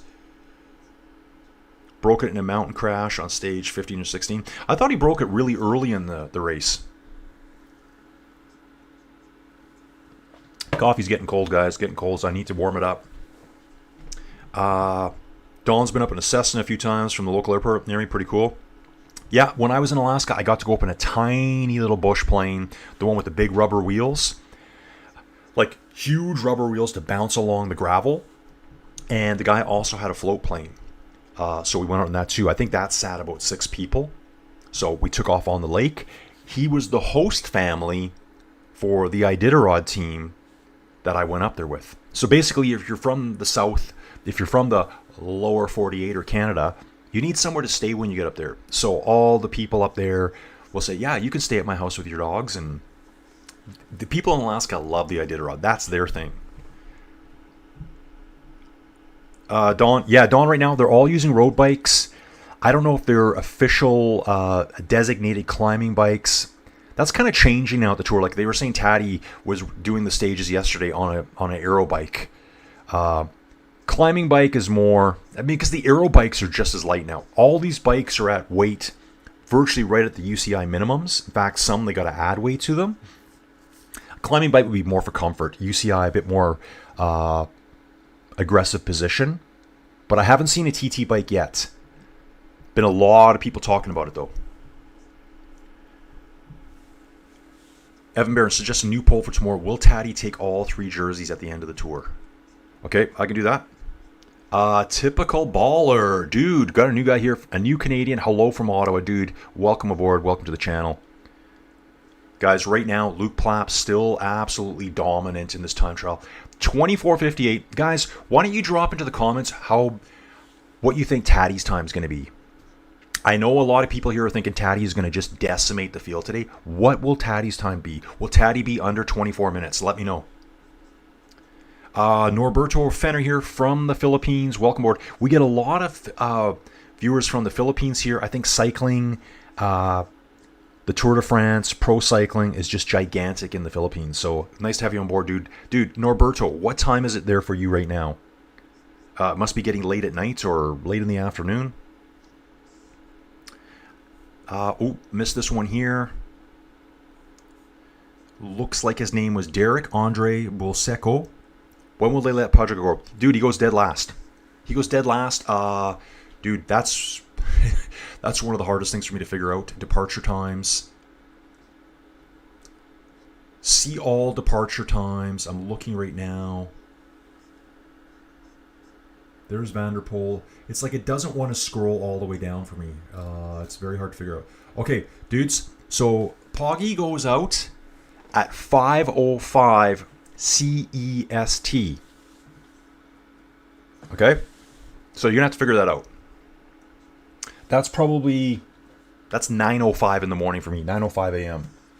Guys, you know I'm up early doing this for you here. It's currently 6:33 a.m. Oh, and even better tomorrow, guys. Even better tomorrow. I noticed the Tour tomorrow because it has 2 HC climbs. Some of the most glorious days at the Tour de France, and I love it. I wouldn't miss a second of it. It starts tomorrow at 4 a.m. The rollout, 4 a.m. tomorrow morning. Yeah, guys, I'm showing you my phone. You can't even see it. Don't worry about it. Just walk it off. 4 a.m. So I'm going to have to get up at 3 a.m. tomorrow morning. Tomorrow night is Joey's birthday dinner out with her best friend. It's going to be a little bit crazier. And then I'm going to have to tell her, hey, we're going to have to really figure out this day because Colin may have to go to sleep all day Saturday to be on form for Saturday night, to get us home Saturday, to get ready for Sunday, which has got more climbing as we race into Carcassonne. I think there's 2 climbs on that stage. Probably not going to be won by a GC contender, but you never know.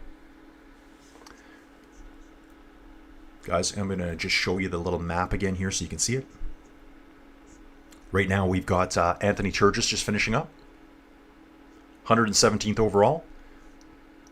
Got a nice little battle here. Here's 2 riders. One of these riders has caught the other one. Looks like Connor Swift is number 67. I think he's just been caught by Brian Cocard. I'm going to say it's the other way around. I can't imagine Brian Cocard is flying today with that broken finger. Guys, I'll see if I can get you anything here from the race right now. So you can see some footage. We have to go way down. Oh, guys, Nelson Mandela Day. Oh, it's the birthday of Nelson Mandela. Here's Luke Plapp. Look at this guy. Super aero, shaved head.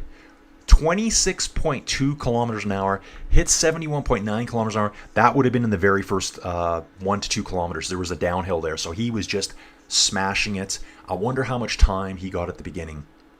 He wasn't that far of Van Eetvelt at the first time check. Only a couple seconds, and then he just took off. Okay, what's this saying here?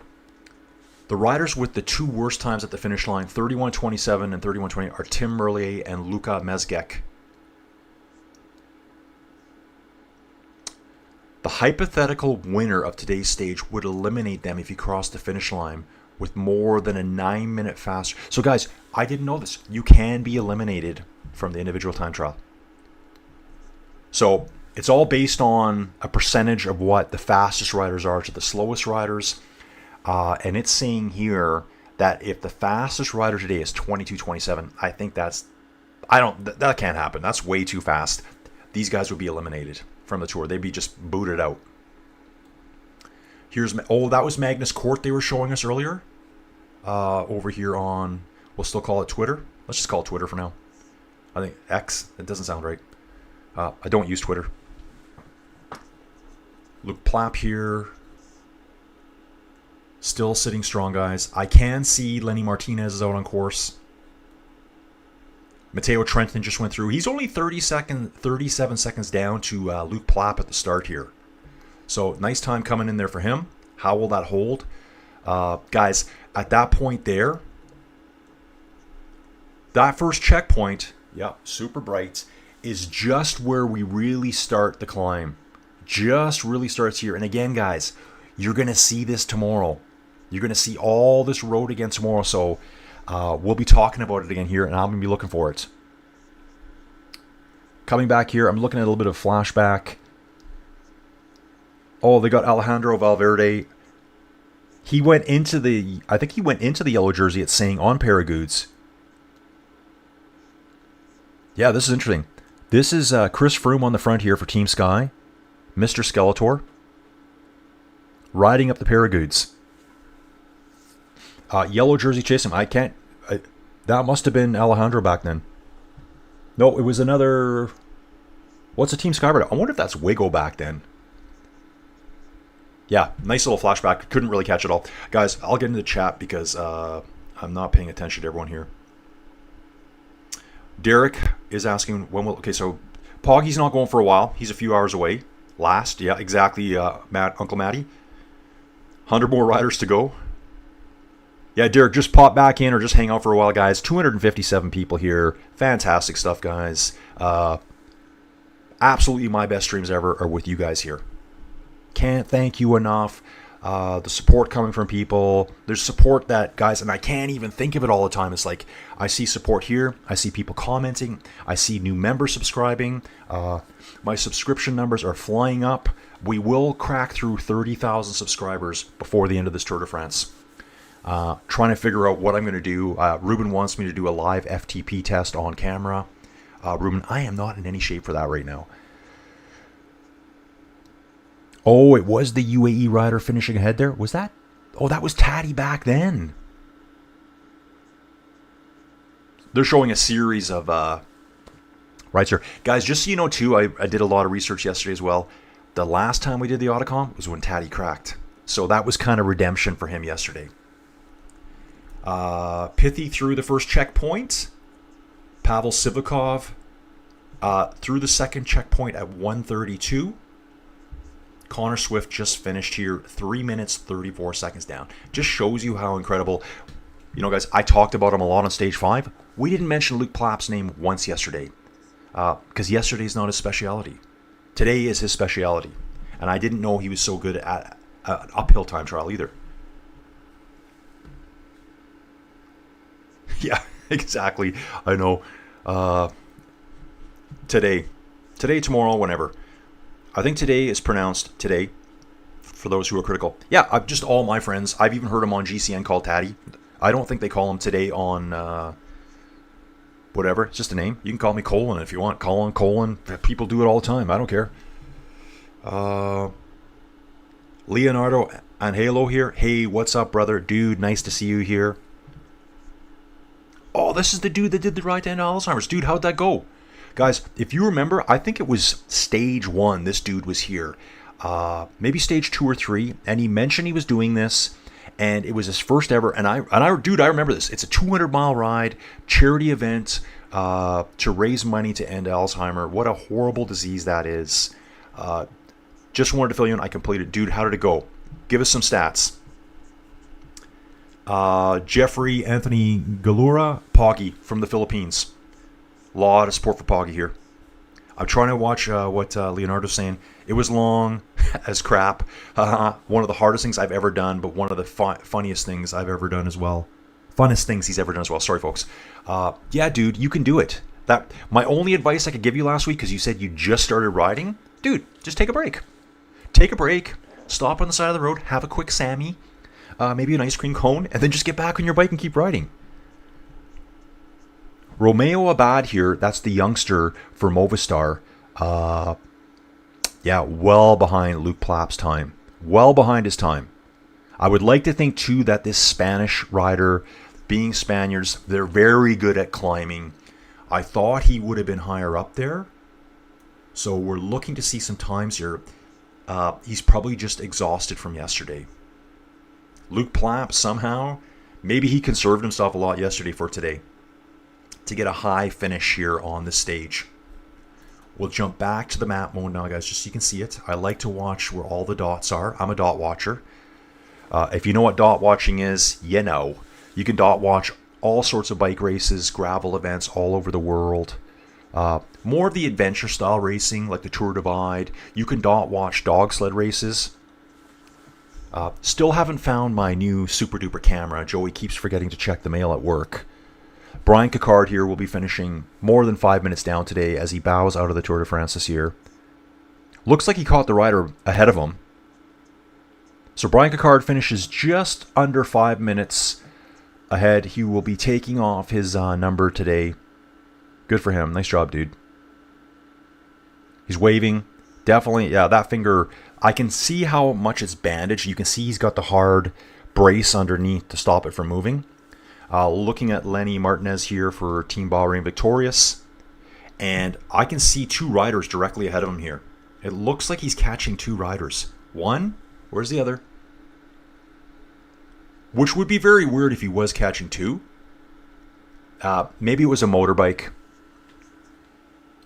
I'm looking close, guys. Yeah, there's two motorbikes riding ahead of that second rider. So I think Lenny Martinez is catching the rider ahead of him here. Yeah, Leonardo, awesome job, dude. Awesome job. I hope they raised a ton of money for it. Liverpool D9, where can I watch live, dude? Dude, I don't know where you're from in the world.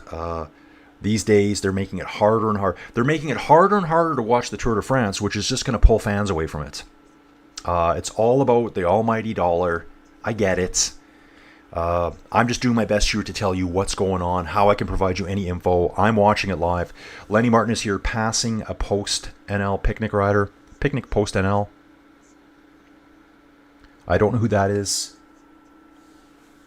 Talk about picnic post-NL. How about that Oscar-only kid? And I shouldn't call him a kid, but to me, he's a kid. He's as young as my daughters are. They're just brats to me. I saw him a couple nights ago for supper. We had a great time out for Joey's birthday. Okay, Dawn, I upgraded my stuff from 7 to 9, older stuff. I don't race, so no, I don't need any more speeds. I only use a few for climbing flats. And yeah, guys, like, you don't need to have all the latest and greatest tech. Like, you really don't. I fell into that at first. Then I got an older time trial bike. I'm like, this thing is so fast. So fast. Take Lance Armstrong or any pro cyclist from circa 2005 on that bike. You will never keep up with them. Ever. Ever. With your brand new 2024, 2025 bike. You just won't. Oh, wow, guys. It's 36 degrees Celsius at the start line. 36 degrees Celsius. So what is that? That's probably 95 Fahrenheit. So if you think you're having a tough day waking up today or, you know, hanging out at home today, 9% gradient here. Yeah, so this one's a pretty constant climb.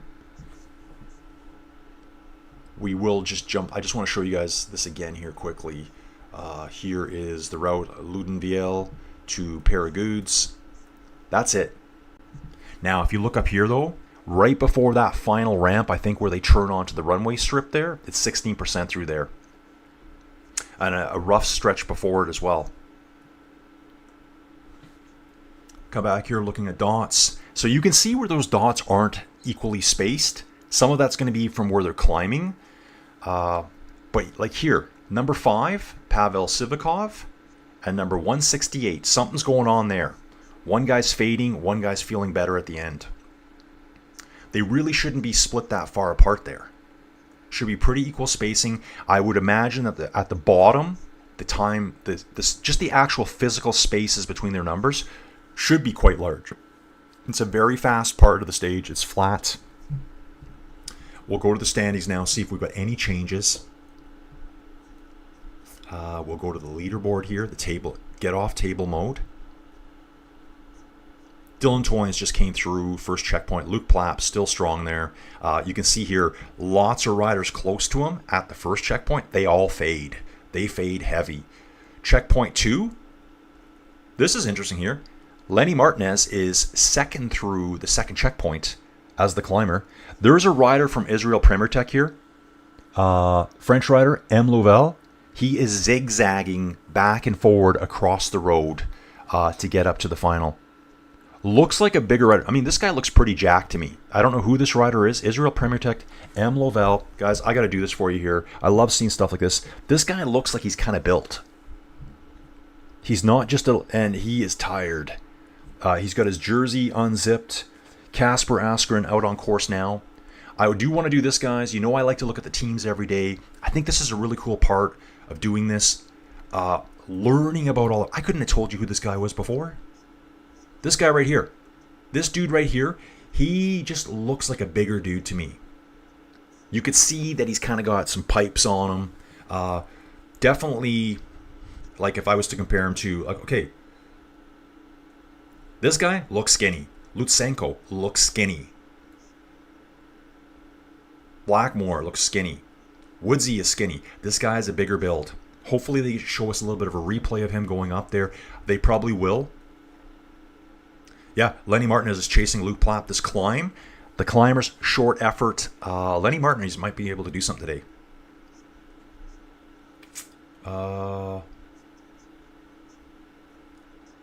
Okay, guys, we're going to show you this here quickly. This is Biniam finishing here today, guys. He probably lost 30 seconds just doing this to all the fans. I've listened to him speak a few times. He's very humble, speaks very well. I can see why people love him. Going to jump out of that, guys, and we will get back in here. So, yeah, Lenny Martin is only 9 seconds off Luke Plapp. So we've got the climber versus the Australian champion in the time trial. Let's see how this holds out.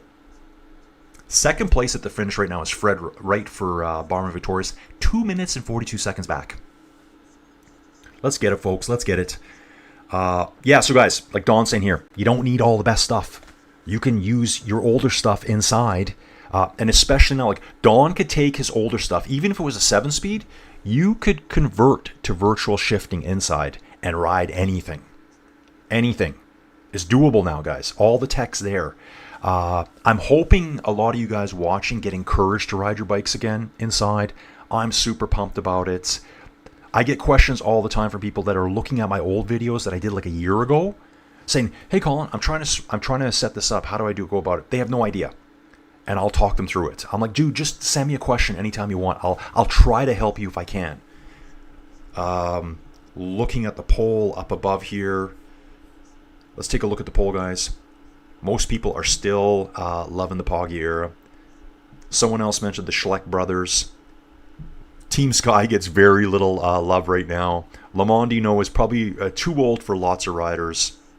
So it's the Pogi dominance era. Fair enough, guys. Fair enough. Getting back to the chat here. Yeah, so if you got older here, guys, let's say you got an older 7-speed or 8-speed bike. Don't go and spend $5,000 on a new bike. You don't need to do that. You go and you get the Zwift cog and click. And there's other ways to do it too. There's other apps that you can do virtual shifting. Like you got a smart trainer, you got the program, you interface with your phone first. Your phone talks between your trainer and the software. You can switch gears on your phone. You can even do a clicker on that too if you want. But you could have your phone mounted on your handlebar like your main computer unit, to track all your data like that, and you could switch gears there. Don't go spend all this money upgrading. Just get the stuff that works. Okay. Jim Boy here is from the Philippines. Welcome aboard, dude. Jim Boy. Dude, obviously, you're getting a shout out in it. Jim Boy, the great. He's asking for a shout out. Absolutely, dude. It's 8:33 at night in the Philippines. That's a bit delayed, guys. Sorry about that. Kenny White saying he wish you could watch from South Korea. Dude, just stick here. Just pretend you're in the old days when you're just listening to the radio. That's just kind of how I wanted to do this. More interaction. Instead of you just sitting back, and just being told what's going on. You could interact with me. Ask some questions. Okay, Castrillo Zapata came through 2:28 behind Plap. Zapata was really good at the stage 5 time trial as well. Abrahamson coming in next, 28 seconds down. Let's take a look at this guy here. 92nd overall. This is the guy that won the stage a few days ago. Yeah, this is the guy that won the first ever stage. We're taking a look at him right now here, guys. This is the guy, Bright, I know, got the first ever stage win for UNOX at the Tour de France. Stage 11, you can see right here, first place on that epic breakaway. This is why we cheer on the breakaway, guys. This is why we cheer them on. So he's on course too. Plap still sitting strong. Like almost a 3-minute. I can't wait to see the big hitters come out and play.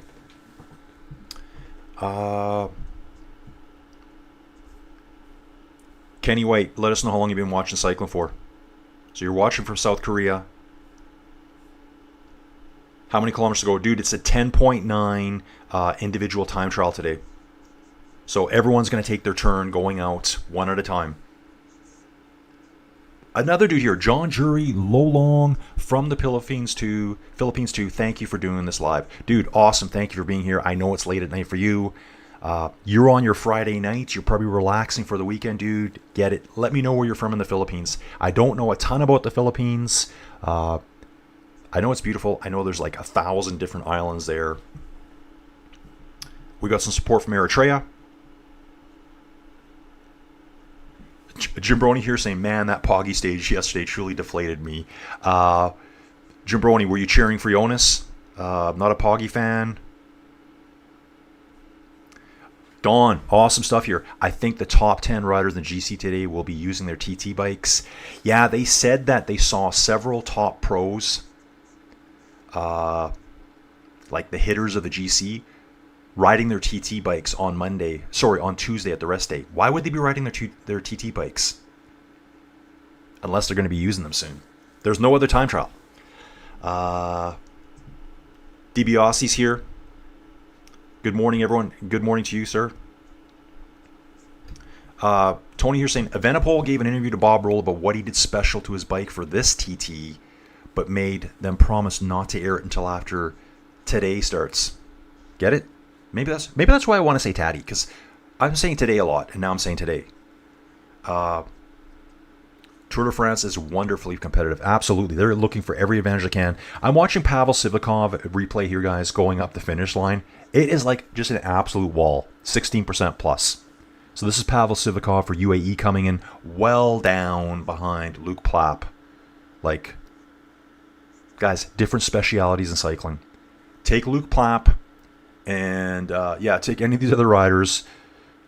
Go out on a local ride. He would just drop you. Unless you're sucking wheel all the way, he would just drop you and leave you far behind. You don't have teammates to help. He's just a strong, puts his head down. Remember, it's the race against the clock. It's all about you.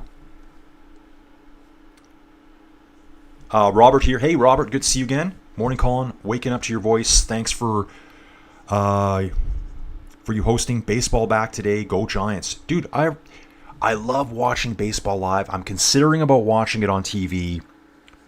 It just takes a lot of time. It's very slow on TV, and maybe that's what I like about it too. It gives you more time to get engaged with what's going on. We saw Colorado Rockies Dodgers game when we were in Denver just a few weeks back. A lot of fun. Yeah, John's saying it was only 50 here this morning. John, I know it was it felt freezing here last night. I don't know what it got to. Joey had some of the windows open. I'm like, I gotta shut those. Wow. This morning, I think it was... Okay, it's almost 50 now. And I'm going to have to change this for you guys. Okay, we're 47 right now. It probably would have been maybe around 42 this morning. Just that little bit of elevation keeps us... We can drop off really quick at night. I know some of you are basking in the heat. Today would say it's 36 degrees. It's super hot, and he's always super happy too. What's the humidity over there? Here, I don't know, John. I don't know. Good question. But yeah, 36 Celsius. You know what? I think it's very dry down here. The Pyrenees to me just seem like a very dry part of the world. They actually remind me of interior BC in Canada. That whole Kamloops area, the Okanagan Valley. Yeah, it gets rain, but you know, it's not lush. It's dry. Dry environment. Okay, yeah. Starting at the last 11. Good, Tony, thanks for bringing this up. I knew they would split it out a little bit. Okay, Lenny Martinez having a good ride here, guys. So that is a replay of him. Guys, so the hill climber finished 23 seconds behind Luke Plapp, the time trialist. I think this might bode really well for Remco today because, yes, it is. People are saying, yeah, but it's a hill climb. It's a mountain one. If you're a good time trialist, you're just a good time trialist. You know how to dose your effort. Some of the other guys don't. To be a good time trialist, you need to know how to get to like that 99.8% effort and hold and hold and hold and hold, where other guys don't get that. They haven't trained for that. So Lenny Martinez made a really good effort. It shows him ahead, and I think he's just going to absolutely implode on the last. Again, I'm watching replay, guys. Going into... Okay, could this be true? I'm watching this here. Last riders arrived. Luke Plapp is still in the lead. With 800 meters to go, guys, he's got a 45-second lead over Luke Plapp. So he's going to end up, according to this, he's going to end up losing another 23 on top. That shows you how hard. It's 13% gradient here. Let's just watch this. How can this be? It's now saying he's 200 meters to the finish with a 24-second lead, 14% gradient, and I think he's just going to blow up here. This is actually kind of blowing my mind watching this, how far behind he's going to finish. Unless this data is wrong on screen right now, it says Luke Plapp finishes 23 seconds ahead of Martinez. So now Martinez is now behind. With 800 meters to go, he had a 45-second lead. So he loses 45 seconds plus another 23 in the final 800 meters. He just imploded. The climber imploded.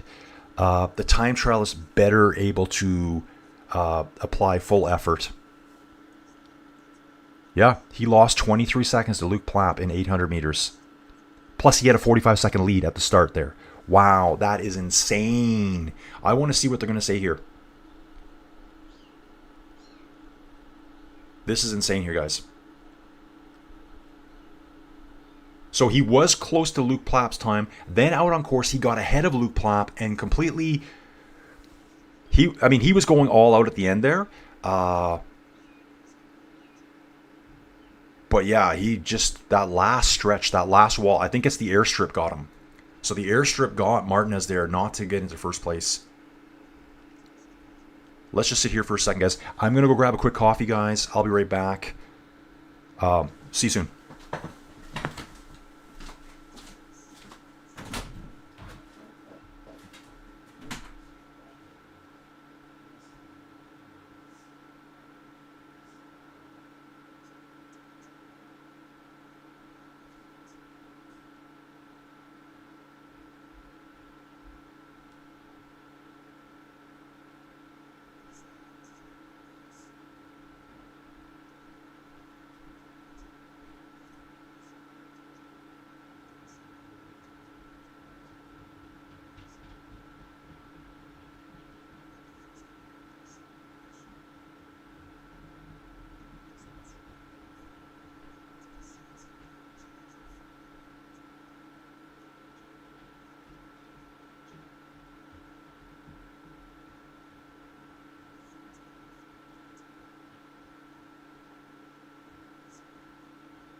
coming back in, folks. Entering the 10 by 10 cube of suffering and sorrow.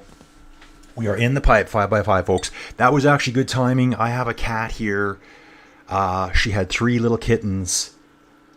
And what's hilarious, guys, is they were born on day 1 of the Tour de France. If you guys go back and look at that stage, you'll see me holding the cat. She was really all over me. And I showed her on camera. I put her over on the spare bed over here. I jumped on my bike that morning, did a ride, and she was making all sorts of weird noise behind me. I jumped off my bike, put her out in the living room, went out there, she had her first kitten. Those kittens are now just starting to move around, which is crazy. It's like 12, 13 days later. Let's get up to speed here, guys.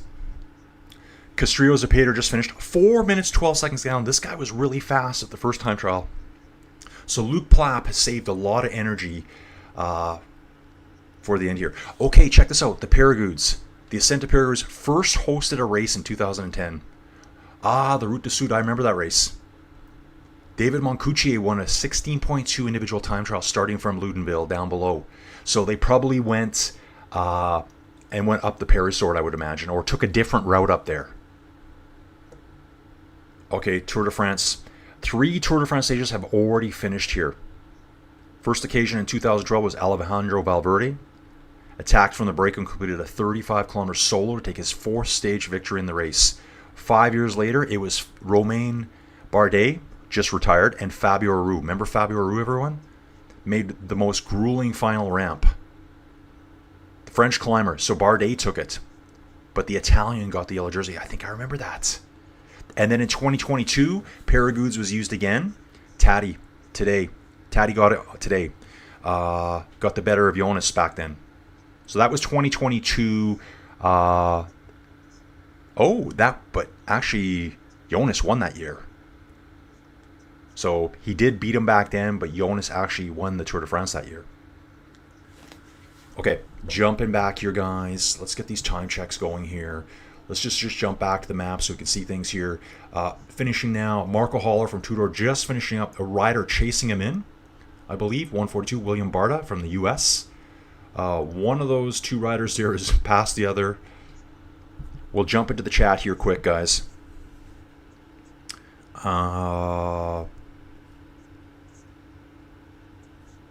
So, Gregory here, it's not live, so don't wind us up, cheapskates. I don't even know what that means.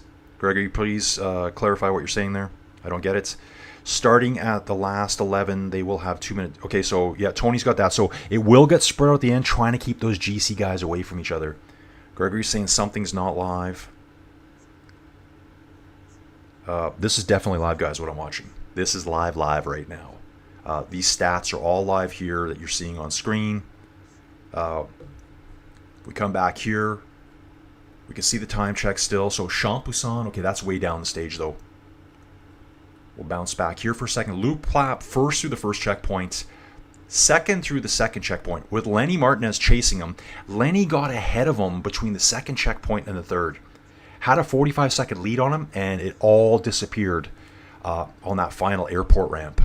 He finished 23 seconds behind overall.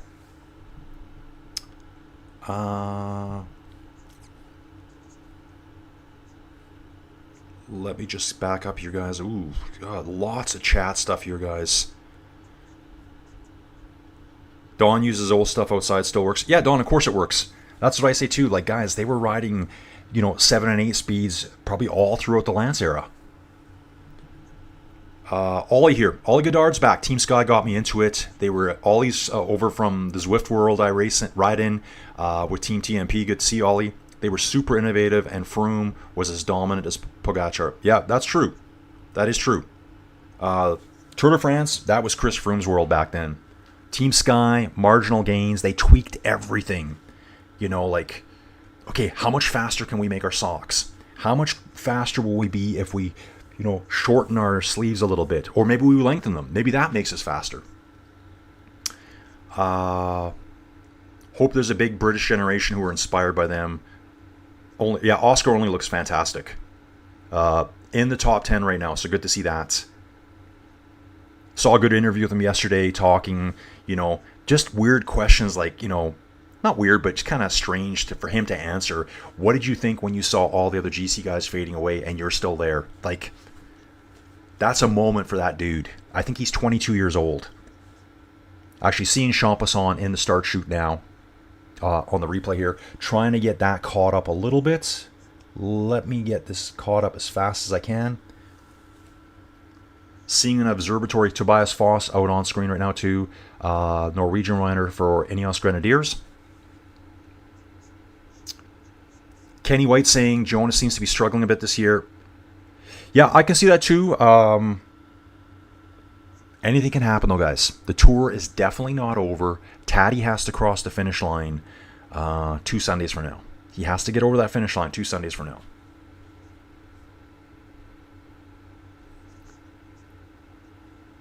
DiBiase, are people using aero equipment for the TT today, or are they opting for lightweight? So far, it looks like they're lightweight road bikes. I don't see anything aero yet. I don't know if people are riding one bikes. I haven't got a close enough look at the bikes yet. It's all high helicopter shots here, guys. Maybe we'll get some more info from that coming up. Some of the last guys might be riding TT, as they said. Quite a few of the top GC guys were spotted out riding their time trial equipment on Tuesday, the rest day. Why would they be doing that unless they're going to use it? John saying here, cycling is great for mental health. Absolutely, John. Absolutely. Kenny White, I've recently got into cycling 3 years ago at age 41. Being in the military, it helps clear my head. Oh, absolutely, dude. Kenny, dude, you're the perfect age to start. I only got back into cycling when I was 48. Dude, ride every day. Every day is a win. No matter what else happens, it's kind of like the whole military thing. Kenny, if you're in the military, you know that story, that colonel, general, whoever it was, basically saying, why do you make your bed first thing every day, especially in the military? Because no matter what else happens, you've already got one win for the day. That's your first win. I look at cycling the same way. No matter what else goes sideways, no matter how many other jobs I get turned down for, you don't know what I've been turned down for, guys. They look at my resume. They don't know what I'm even saying. So maybe that's my fault. Don't care anymore. Welcome to the world of amateur commentating, folks. This is my destiny right here. I'm hoping to continue on. Hoping to continue on with your support, guys. Thank you so much. Genot's here. New spectator today. We got Genot here hanging out in the chat. Guys, still rocking along. 260 people watching right now. I think that's live. Don't even know. Paulo Sebastian's here. Tyrone Bishop. And watching from Turks and Caicos. Dude, awesome stuff. Tyrone, do you live there or on vacation maybe? The Turks and Caicos, guys. Love it. Uncle Matty. He has Pogi winning today, but I wouldn't be surprised to see someone like Wout van Aert have a good time. Yeah, like, guys, Taddy can't be perfect every day. He's not perfect every day. Maybe he's going to be for this tour. Yeah, just see me slurping some coffee down there. I'll be on my bike today. I need that little mental health boost right now. Had a nice short ride yesterday. I think it was on the island of Corsica. There's a Corsica event on Ruby right now. I am wearing my Ruby shirt today, jersey today. I think it was 18 kilometers. Just kind of like a push hard ride, nothing special. Dawn, it was 96 Fahrenheit in Jersey yesterday, and 70-75% humidity. That's brutal. I think it's Calgary that's got, I don't know if it's just Canada, but some of the lowest recorded humidity ever in North America. They can get extremely dry here. People come here from other parts of the world, and their skin's flaking off. They get bloody noses. Yeah, I'm liking this year. Dawn, Remco is a good climber and a time trialist and a time trial specialist. Yeah, to me, Remco is a good climber and a phenomenal time trialist. And we've seen Luke Plapp from Australia, their time trial champion of Australia, kind of dominate this hill climb as a pure time trialist. So I think Remco could just ignite the afterburners today after yesterday's disappointment. Maybe he's got something to prove today. Tunison just crossed the finish line, guys. 4 minutes behind Plapp. So this is why I want the big time trials back. I want big 50 to 60K time trials back where you can't hide behind your team. You can't just hide back there, tuck into the cars. It's you. Let's see what you can do.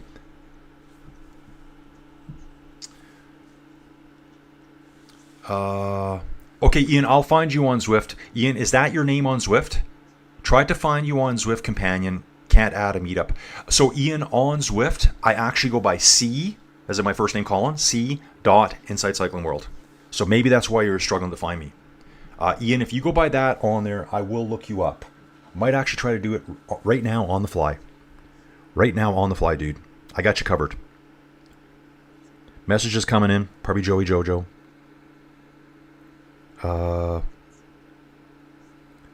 Joey's always sending me stuff. Okay. Yeah, Matthias Jorgensen had a tough day yesterday. I think that's where it fell apart for Visma. Someone was saying yesterday too, if you watched how Visma rode at the beginning, and I know people are joking. I see a lot of people say this. Yeah, but I thought they had a plan, bro. They did have a plan. But all the pieces have to fit together. I'm just an armchair viewer as well. But I can see things why they don't work. Just because they say they have a plan, it doesn't work. It's not time to like pile on them. Their plan was working very well until Matteo started suffering on that first climb. And then they kind of had to rescue him and bring him back. They did have, I think, Taddy all alone with 3 or 4 Visma riders. I'm not saying they were going to beat Taddy at that point, but the plan was being put into place. It was Matteo who just had a rough day yesterday, and he's a key part of the plan. Remember, guys, it's not like just going out and starting your engine in your car. These are real people. You don't know what's going on in the background. So yeah, I'll look for you here. Kenny White, I think Matteo Jorgensen will have a good showing. He's one of my favorite riders. Yeah, I really like Matteo as well. I love Matteo's interviews. You can tell he hates the questions afterwards. He's like, yeah, that's what happened. Yeah, that's it. So it'll be like, Taddy today, blew you guys out of the water. What do you have to say about it? He goes, yeah, that's what happened. Obviously, he doesn't want to talk about it at that point. He just had a crappy day. Went from 5th. I think he's sitting 10th overall right now. The heat affected him. Remco was affected by the heat yesterday too. Just takes one little thing, guys. Go back a couple years. You saw Taddy suffering because he didn't have enough food in him. And he bonked and he got smashed. He was getting babysat up the climbs by his teammates. It just takes one bad day on one climb and you can completely lose 5, 6, 7 spots. So that's still all in play. I guarantee you right now, Taddy doesn't think he's won the Tour de France. He's like, guys, it's day by day. We just got to make sure I stay safe. I have to have all my teammates near me. I need proper hydration. I need proper sleep. I need proper rest. It's a 3-week race.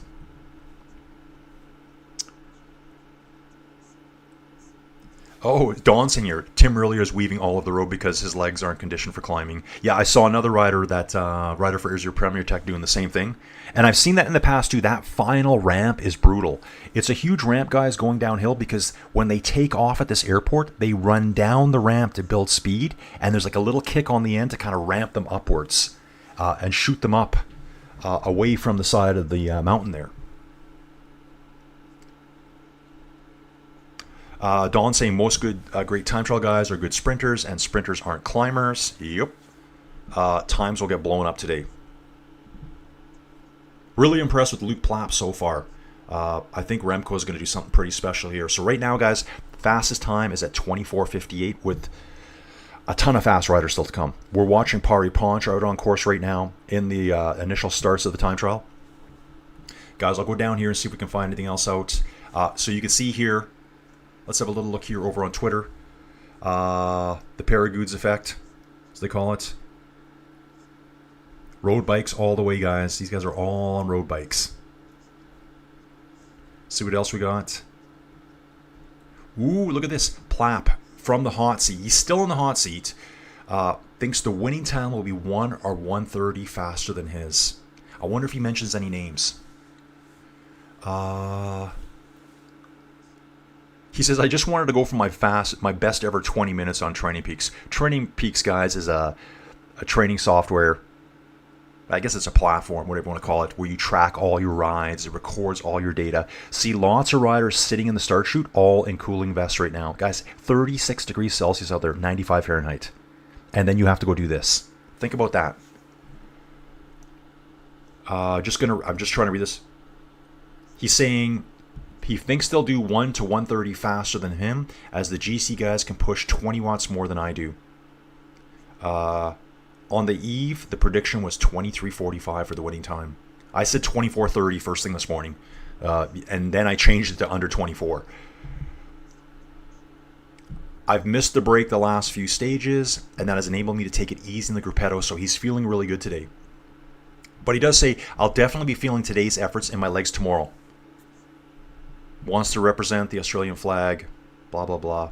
Good stuff. Dude, that's kind of what I was thinking too. He kind of took it easy, smashed it today, wants to represent. This is his thing, and he's going to suffer tomorrow too. Back here to the map, folks. Ooh, we got a lot of guys finishing together here. Gianni Moscon, Brett Van Moor, and Tobias Foss all finished together. Someone lost a good chunk of time here. We're seeing another one back here. Rider 207, Chris Nealons. And there's another rider right with him, 128, Mauro Schmidt, Team Jaco Alula, the Swiss rider. We saw him get second place a couple stages back. What was that, stage 11? Just going through the time checks here. Again, guys, if you're just coming on today, you will see this exact same climb, this portion of it right here, from the time check back here to this turnoff here that looks like a switchback. We will be riding that again tomorrow on the big day, the day with 2 HC climbs, the Tourmalet and Super Bannières up to the ski station. So don't miss that. We'll see what happens tomorrow. So they're going to know this very well. I could actually see some attacks going off here now that these guys have ridden it. Some of the riders may never have been on this road before. Back to the race here. Let's check the times. Still Luke Plapp, Luke Plapp, Luke Plapp all the way. And I will get back into the chat here. Oh, Robertson Kenny, look on YouTube for a series called Riding Fixed Gear Up Mountains or something like that. Dude, I've seen that too.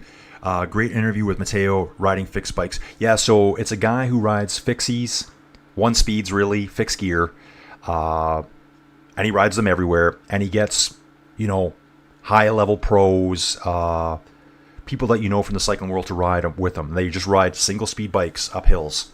I think he's somewhere down in the southwest.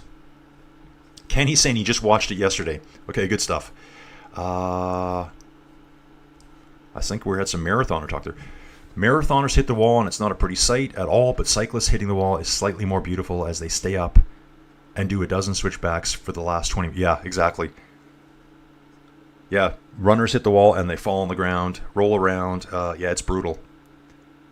Matteo is a genuine guy. He seems humble and appreciates the opportunity he's been given. My favorite rider is Pogi, but I prefer Matteo over Vingegaard. Okay. Hey, guys, I like them all. Just different times. I like them better for different reasons. Today, I'm loving Luke Plapp. Here's a guy you don't hear a lot about, but he goes out there and just absolutely smashes this. Yeah, Jonathan's back. Jonathan Vandenberg, my man, Victor Campenarts, all the way. You got it. Hands. I know what you're talking about, dude. I know what you're talking about. 262 in the chat right now, guys. Absolutely love it. Steven saying steel for the win. Been using steel frame for the last 13 years. Recently sprayed copper. Oh, that's a steel bike, Steven. I think I did know that. Yeah, Steven does his mechanics. Tore his hand apart early this year doing some mechanics. I forget how he did it. He was working with a tool that ripped his hand wide open. And we were going to be doing a climb together. Oh, the Bialak Naba. That's why we missed that, Steven. I think we had to postpone it by a month. Virtually, guys, inside. Steven's in Scotland. I'm in Canada. We're cycling bros. We got more climbs coming up. Ruben's going to get riding with us again. Ruben's still recovering from his bike crash in early June. Maybe we can get a ride together with Ian Holmes too over on Zwift. Actually, I saw something really cool last night. It was on Hambini, who I don't watch very often on YouTube. He actually got to meet the guy of a bike, the owner of the company of a guy that's, he totally tore the frame apart. Like, it was horrendous. And the guy said, he goes, no, you're right. You're right. You're right. And I guess this guy bought the company whilst he was a little intoxicated. It was a company that was bankrupt, going out of business. It's called Bowman. Never even heard of them. I think they're out of the UK. And it was pretty cool that they did the interview because Hambini just trashed him. The guy was really good about it. He's like, look, here's the caveat. Everything you said was right. I didn't own the company at that point. They switched away from carbon frames now. I think they're only doing steel now. That's about all I know about them. Yeah, Don here. Don, you're saying the exact same thing that Steven Cycle said. Oscar only looked like he was going to throw up during his post-Stage 12 interview yesterday. Anna's back too. I think Jonas is having a bad burnout. Visma pushed him too soon after the accident last year, and even harder this year. You can literally see how the fire is gone in his face. Yeah, I feel bad for him. I do feel bad for him. As much as, we love Pogi, we love Cena, I think Jonas is absolutely deflated. Can you imagine what it's been like him today? Going into the Tour, thinking he's got a really, really good chance of winning, and basically just imploding. And then he has to and then he has to answer all the questions. The stress from his team. Come on, Jonas. I'm gonna do a few of those today. Stress from home. I think he was saying somewhere to an interview, he doesn't even know when his contract ends with Visma. Like, what's gonna happen to him? I wonder if he'll just disappear.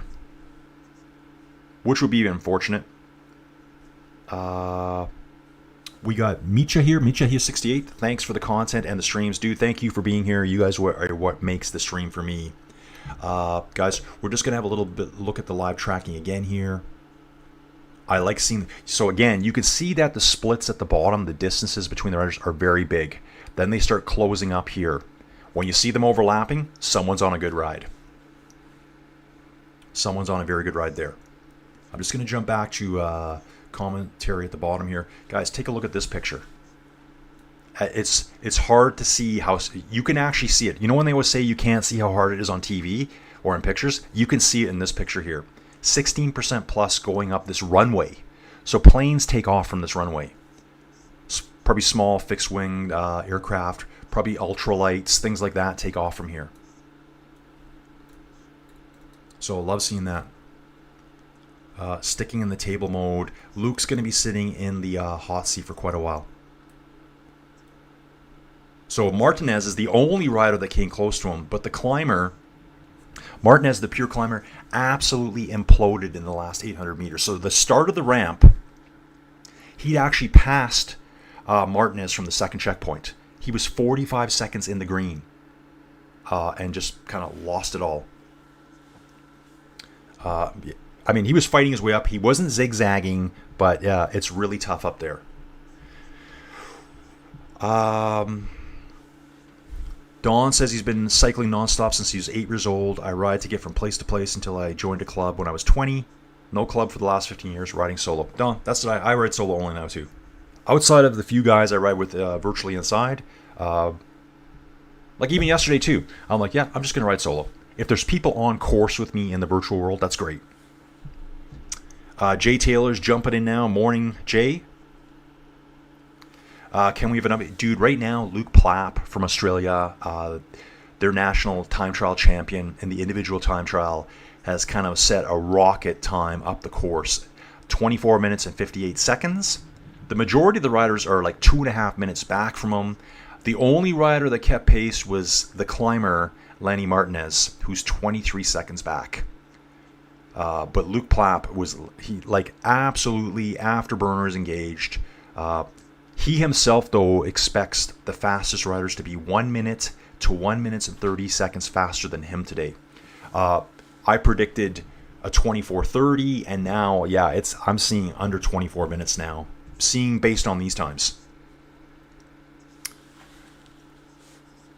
Someone saying, Robert here saying, write about that General. So General RPG that's in the chat, and write about riding every day. think that's what he's saying. My best fitness was when I had a bike commute to work and could stretch it out into the hills. Off to make my bed. Yes, dude. Okay, he's talking about the general I was talking about. Yeah, guys. Get into the habit of doing something every day, and that's your win. So when you go to work later and your boss screams at you for no reason, or a co-worker screams at you, or someone in traffic is honking their horn at you, or you're just having a generally miserable day, you know you've already won. You got your exercise in. You feel 15 years younger than you actually are. You're probably in better shape than people that are 15 years younger than you. Cardio. Jay Taylor saying, yes, bring back the 50K time trials. I would love it. I would love it. People watch them back then. It's like, again, maybe it's just going to the tours getting shorter and shorter. Basically every year. We're at 3,300 kilometers now. In the 90s, we're still over 4,000 kilometers. Time trials have been just eliminated virtually altogether. Those big gun time trialists on 50, 60K, that's where you used to see Miguel Indurain beat people by 12 minutes. Why? Because that was what he was good at. Now it's more centered on climbing. It's the spectacle of it, but I think time trials are pretty impressive to watch too. Just depends what people want, but now with maybe limited time, attention spans, everything short, people tell me all the time, oh, make short videos. I don't want to make short videos. Not doing it. Just not doing it. Don't want to do it. I like my long form content. Steven Slake was saying that Matteo mentioned he knew he was on a bad day after a little bit yesterday. He knew after a few kilometers he's on a bad day. Rudy Green here, new guy here. Hey Rudy, thanks for joining us. Why didn't Visma adjust their plans when they knew Jorgensen was having a bad day? He admitted he knew. I guess they don't want him to fall out of the top 10. He was in 5th place in the GC, so they kind of had to react to kind of bring him back a little bit. If they would have just abandoned him, he might have finished a half hour behind. So it's about being with your teammates. Just looking at some fancy building here in Loudenvielle itself. Oh, it's the Sport Institute. Okay. They really like their sport institutes here. Yeah, I guess they're trying to protect the GC and overall. They got Jonas there. They got Jorgensen there. If they wouldn't have waited for him and helped him out, he would have been well out of the top 10. Van Aert's out on course, guys. Van Aert's out on course. Let's see how he's going to do today. The years that Jonas beat Taddy were years when Visma was all clicking as a machine. It was years when we saw Taddy maybe mess a couple things up. When Taddy's on fire, he's very hard to beat. He is beatable, though. The year that he wasn't fueled properly, that's like a rookie amateur hour mistake. You got your teammates there. You got your cars there. You got feed zones there. But you didn't eat enough food. That's kind of like your decision. They're probably passing you food and you're just ignoring it. Why he did that, we won't know. But total rookie mistake. Not to be fueled properly out there. This is part of their job. They should be fueling all the time. Haven't seen Michael Woods yet. I will be looking for him as an Israel Premier Tech rider and as a Canadian. I will be looking for him. Nietzsche is saying that the Indurain era. Yeah, guys. Taddy's at 3 Tour de France's now. Will be at 4. He does have quite a while left in his career, but the one thing that's going to be very hard to do is to match Miguel Indurain of... He will match Miguel's Indurain 5 Tour de France's. Let's see. He should be at 4. The odds-on favorite to win the Tour de France for all the Pogi supporters. He is the odds-on favorite to win. So when he wins, I'm not surprised. Basically all the top ends guys yesterday said, we're not surprised. We're not surprised. We're just trying to fight him. We're trying to beat him. It's a chess game, as Taddy says. And he's just won one match. It's a long chess game. Still watching the times here, guys. Harold Tejeda through the first checkpoint now. Only 25 seconds down. Luke Plapp still in first. Second checkpoint, we've got Kostju just going through. Luke Plapp still holding first. Overall, Luke Plapp, far and away the fastest guy out there today. Van Aert started. He's on course right now. Haven't seen Alaphilippe yet. I will be looking for him. Louis Gassart here. Schleck against Contador was a good peer too. Yeah, definitely, dude. I only had 4 options. I couldn't put a 5th option there and saying other. Because I thought about all this stuff too. I'm like, okay, Carlos Sastre. Remember when Bobby Julich? Yeah, he was way up there at the Tour too. I think he was with CSE Tiscali as well. The Schleck Bros, Contador era. Yeah, there's been so much good stuff. Francis Galliagarian, watching from the Philippines, been a cycling fan since 1995 and Tour de France since Armstrong and Ulrich days. I loved Jan Ulrich. Guys, go back to like that era, 96, 97, and look at Jan Ulrich's position on the bike. His position on the bike was absolutely insane. His aero bars bent downwards, and he kind of had his hands out in front like that down the whole time. It looked so sketchy and suspect to me of how he had any control over his bike. He was the one guy that could beat Lance all the time. Jan was the time trial king back then. Unfortunately, he had some crashes. There was times when he was in the lead over Lance in the time trial, and he would have an unfortunate bit of luck and crash in the rain. So going on with Francis, you were doing a great job giving us live commentary and update. Thank you. Francis, thank you for being here, guys.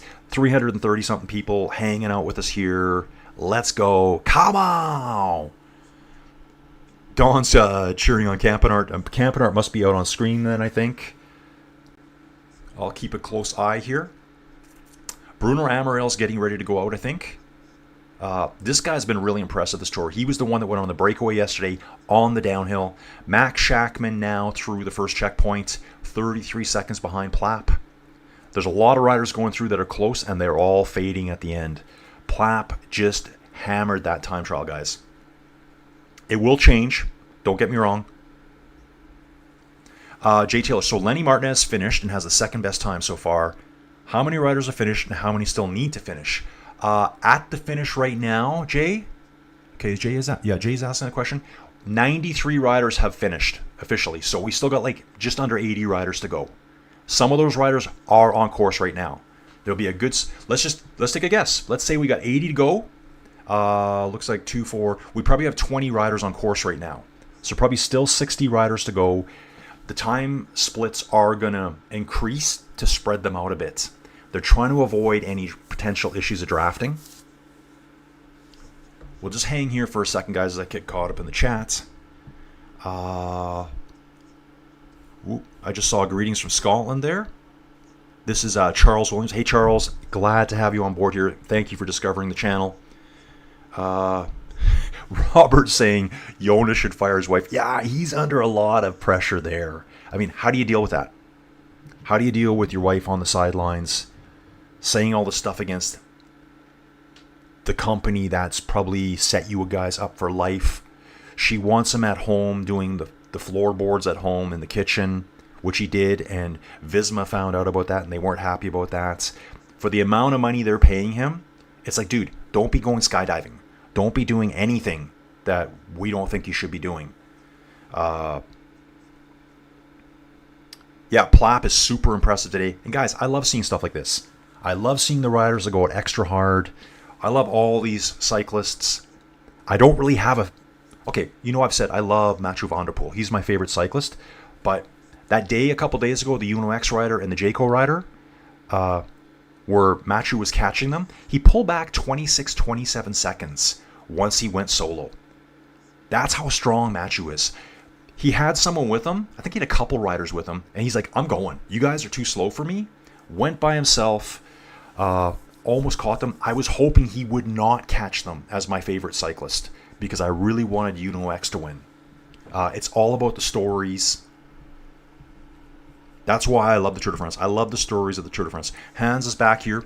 We are from the Philippines and moved here from Dublin, I think. This place is highly cyclable, and the government provides cycle to work program. Just got a bike with kids. So he rides daily commute to work too. I wish I could do that here. Wish I could do that here. Looks like Bruno Amaral, because that'll be a slightly delayed. He is wearing the Aero socks, folks. Close up on him. They barely had any shots from inside the start chute. I don't know why. I'm trying to see the equipment so I can let you guys know what's going on. Jump back to the race here for the stats. Look at this. I'm seeing a big gap here between some of these riders. Must be a very steep section here. Who's through? Pari Ponch finished 2:19 down. Michael Storer coming through here. Michael Storer from Australia. 124 down behind Luke Plapp. Coffee, third one, guys. Third one of the day. Delicious.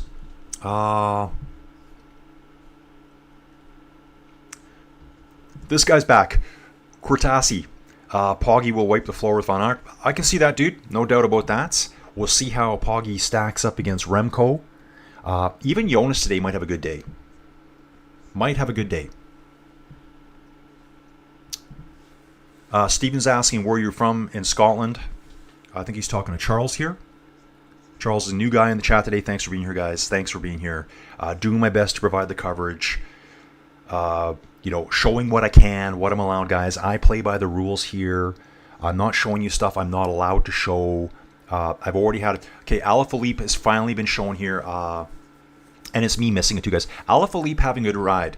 At the second checkpoint, he's only 49 seconds behind Luke Plapp. So hopefully...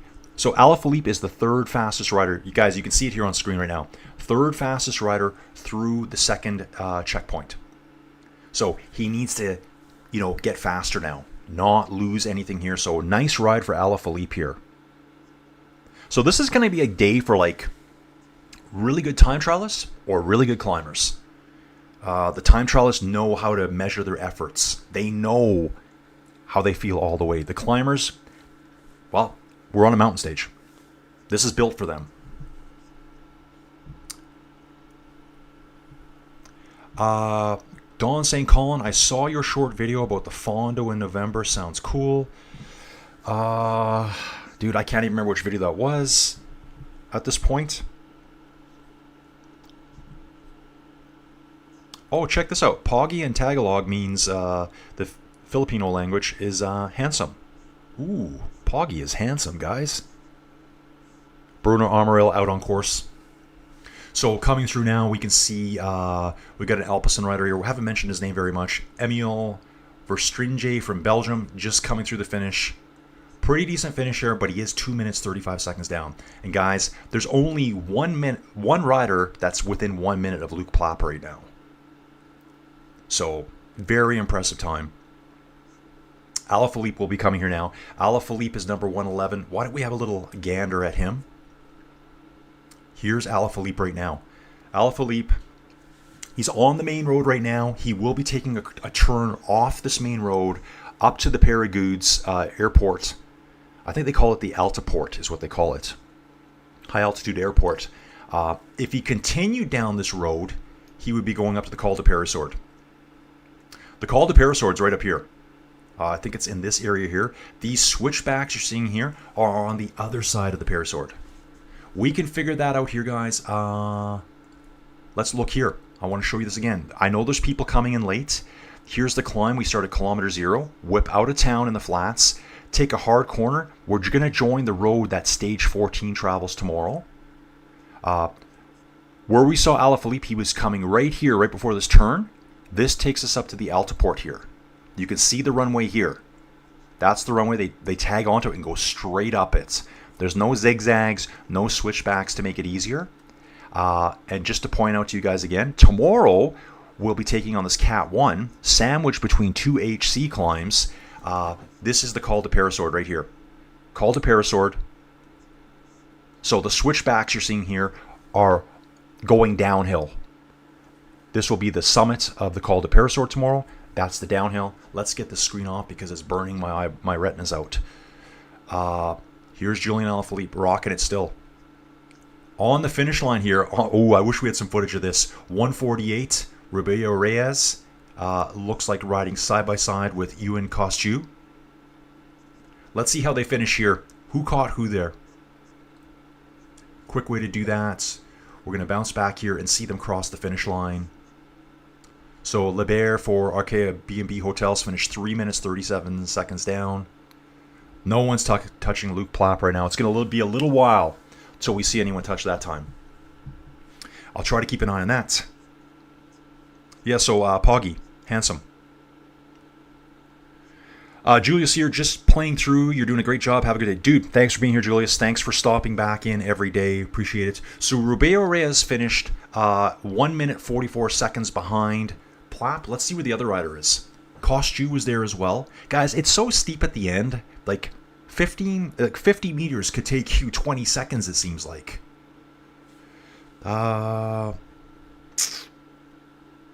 Kostu comes in 3.5 minutes down. So Rubeo did catch that rider ahead of him. That's what happened there. Don saying Taddy has a new trainer and nutritionist since 2023. No more bonking for him. Yeah, like, that's what they need. They can't let that happen again. So, guys, you don't fuel well one day, you could lose a Tour de France. So, and again, it's like, I saw videos on it before. It's like the worst mistake you can make. How can you not fuel properly? This is kind of like what they've been taught all these years beforehand.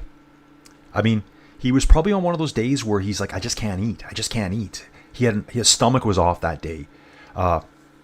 So at this point in the tour, I think for Taddy to get beat, something like that needs to happen.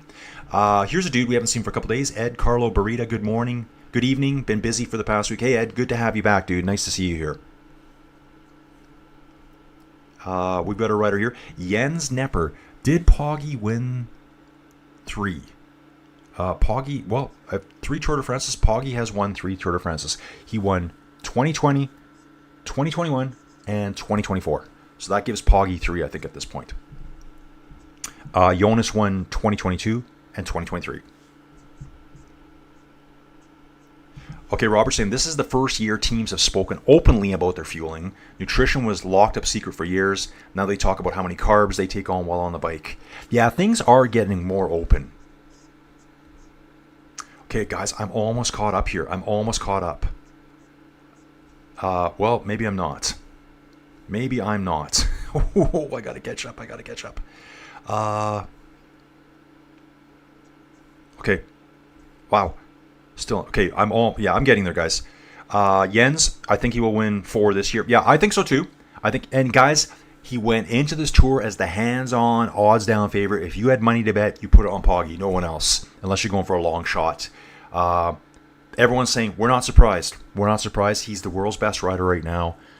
That's obvious. So if Pogi's winning, it's to be expected. Jens, I was saying earlier, the only thing Pogi might have a hard time doing, he does have time on his side, is can he do the 5 in a row? Can he pull a McGill Indurain off? I think McGill Indurain was 91, 92, 93, 94, 95. Could be 90 to 94, I think. No, I think it was 91 to 95. 5 in a row for Big Mig. Different era. Equally as dominant during his time. I have a lot of respect for the riders from yesteryear. It's not just all about these guys. I'm sure if you took Big Mig in his heyday and put him on modern tech, he'd probably still be the best time trialist out there. I can see Taddy gaining 45 seconds to 1 minute 30 on the rest of the GC. Yeah, potential for that. Ed, good comment. Luke Plapp actually said from the hot seat, he expects the top guys to be a minute to 1 minute and 30 faster than him. It's just all based on power output. Pogi has tremendous power output. I think they were saying his Hautacam power output, I think he's 67 kilos. He's pushing over 7 watts a kilo. The only guys that beat him on the Hautacam were Bjarne Riis and Luc Leblanc from yesteryears. Marc Soler just coming through for UAE. 1 minute 16 seconds behind at the second checkpoint. Let's get back to the map here. Second checkpoint's right here. There's Marc Soler right there. So having a pretty decent ride here. Bunch of riders coming in right now. Bastien Tranchon is just finishing up. Michael Woods. Oh, Michael Woods is here, guys. Mike Woods is here. This is the first I've seen of him right now. I want to see his time at the finish. Mike Woods coming up to the finish now. I have no idea how did he... He's not in the top 5 at the previous checkpoints, which I wouldn't expect. At the finish line, we just seen Tronchon finish 4 minutes 30 seconds down. There's 3 riders all wedged in there, so a couple of riders have been passed. Hopefully Woodsy passed a couple of dudes there and has a pretty decent time. It's amazing that I just looked at his dot on screen and he still hasn't crossed the finish line. 102 riders have already finished, guys. Luke Plapp in first, Martinez in second, Champoussin in third. Michael Woods finishes 3 minutes and 45 down, guys. So we'll not be moving up much today. We'll see at the end what we got in the standings. Gachenard, who we've seen a lot this tour for Total Energies, comes through the first checkpoint only 14 seconds down. Guys, it's starting to heat up here now. It's starting to heat up. Some of these teams, they might just go all in, like, you know, if I was a smaller team, I might be like, you know what, guys? Just absolutely level yourself. And that may be it. That may be it for the tour for you. We need something good. Okay, don't know how I bounced to that. Just want to see that everything's still streaming here. Okay. Oh, it's weird seeing me on that side, isn't it? I'm on the wrong side today, folks. But I did want you to see some of that stuff in the top corner there. You know what? I might shrink myself down just a little bit. And we'll get right back to this. For those of you that are kind of joining us a little bit late, I do want to show you this. We're going to bounce over here. We're going to turn this on. This is our finish line right here, guys. So let's have a quick peek at this. This is the finish line right here. The Altoport de Peyragudes. Even though they call the climb the Peyragudes, there's a runway strip here. Switchbacks everywhere. We come in from the right-hand side of the airport. Take this switchback here. That's where they're climbing all through that. On screen, I'm seeing Amaral catching the rider that started ahead of him. This is the turnoff here. They turn off here. This road here takes you up to the Col de Peyragudes, which we take on tomorrow. So, guys, you're going to see all of this road again tomorrow. We started down in the valley down here. Where they join us, so we start in the valley, we come along here, they connect onto this road right here. So there is a very hard right-hand corner. That is the first checkpoint where we come off the D25 onto the D618. This looks like Tim Wellens. Yeah, Tim Wellens in the start, you guys get ready to go. A little bit delayed, so he's on course already. He'll be going towards that first checkpoint, the one I'm talking about right here at this corner. And then they climb all the way up here. Tomorrow we come down this D618. So make sure you guys are around for that one. I'm going to jump back here again. Jump back into this the main site. And we'll get back into it. Laurence just came through. 1 minute 4 seconds down to Plapp. Plapp in the hot seat all day. Storer came into the finish now. 2:51 down. Nelson Oliveira... kind of having what I would call an average ride for the riders here at the tour when I look at the overall standings. 2:06 down at the second checkpoint. Nowhere near what Plapp and Martinez did. Take a look at the live track again. Some riders getting bunched up here. Harold Tejeda. And number 51, Santiago Buitrago. Riding very close together. Same here too, 152, Bruno Amaral. Bruno Amaral was the one I just watched catch that rider ahead of him on course through the checkpoint there. So looks like Bruno Amaral has just caught Nelson Oliveira from Movistar. Out on course there. See what we're getting from the actual feed itself. Yep, we know that already. It's saying third time here for Alaphilippe. And they're still saying there's about 50 riders to go. Let me get you guys back here. Nielsen Powell's 24 seconds behind at the first checkpoint. Haven't really seen a lot of Nielsen Powell's this tour yet for EF. EF's performance being dominated by Ben Healy. Stage win earlier, and then getting the yellow jersey just a couple stages back. Gonna jump back in here, guys. Darth Puncher's here. Good to see you, Darth. Darth's another guy I ride with over on Ruby. Darth, so glad you could make it. Dude, having a great broadcast here. Trying my best. Really appreciate you stopping in and saying hi. I've only seen a few of my Ruby friends here. Steven Cycles, Ruben, John Chady's here's a lot. Bashok's dropped in a couple times, so good to see other people coming on board. Nietzsche here. Visma get new contract to Jorgens, so he'll be their main man soon. I can see that too. With the way things are going with Jonas, I think Jonas is 28, 29, so he's not old, but he's got the amount of stress that's on that young dude's shoulders, unbelievable. Yesterday's climb at the Hautacam is a foreshadowing of what will happen today. Okay, Ed, we're going to see that. John Chady saying good morning to Darth. We all know each other, guys. Don, I'm kind of just going what I'm saying there. Jonas will be retiring from pro cycling by 29 years old, back to fishmonger. Well, hopefully not that. R. Stanley, dude, I saw this earlier, but I've been trying to catch up. Thank you for your contribution to the channel, guys. This totally makes everything easier for me to do here. Helps cover some of the costs, the internet costs, things like that. R. Stanley, great supporter of the channel. Chiming in from Oklahoma, let's make this Colin's best day yet. Like, subscribe, and donate. Thank you, Colin, for providing value. Thanks, guys. Guys, I had a spectacular day yesterday, so I don't know really what's going on in the background. When I shut the stream down yesterday, we got 55,000 views. I'm like, what? I can't see that happening live. I only see when I say at the end, you know, cycling out, peace out. When I stop the stream and then I stop YouTube, it gives me the overall results. And it kind of just blows me out of the water. I stumble around the house for 20 minutes going, what? So guys, I appreciate all the support. Maybe someday I'll make it to the big leagues. Ian saying it's, I think it's almost 9:30 at night in the Philippines. I'm delayed, so I'll catch up. Again, R. Stanley from OK. Thank you very much, dude. Thank you very much. Can't say that enough. Shackman just crossed the finish line. Tim Wellens here hits the first checkpoint, guys. Only 34 seconds back. Geraint Thomas goes through the second checkpoint in his final Tour de France, almost 2 minutes down. So this will be his final Tour de France. I'm not even sure what he's doing after this year. Will we see him at the Vuelta? Guys, I'm really excited about the Vuelta. I downloaded the entire road book last night, and I've been, you know, poring over it. Thanks again, Stanley. R. Stanley.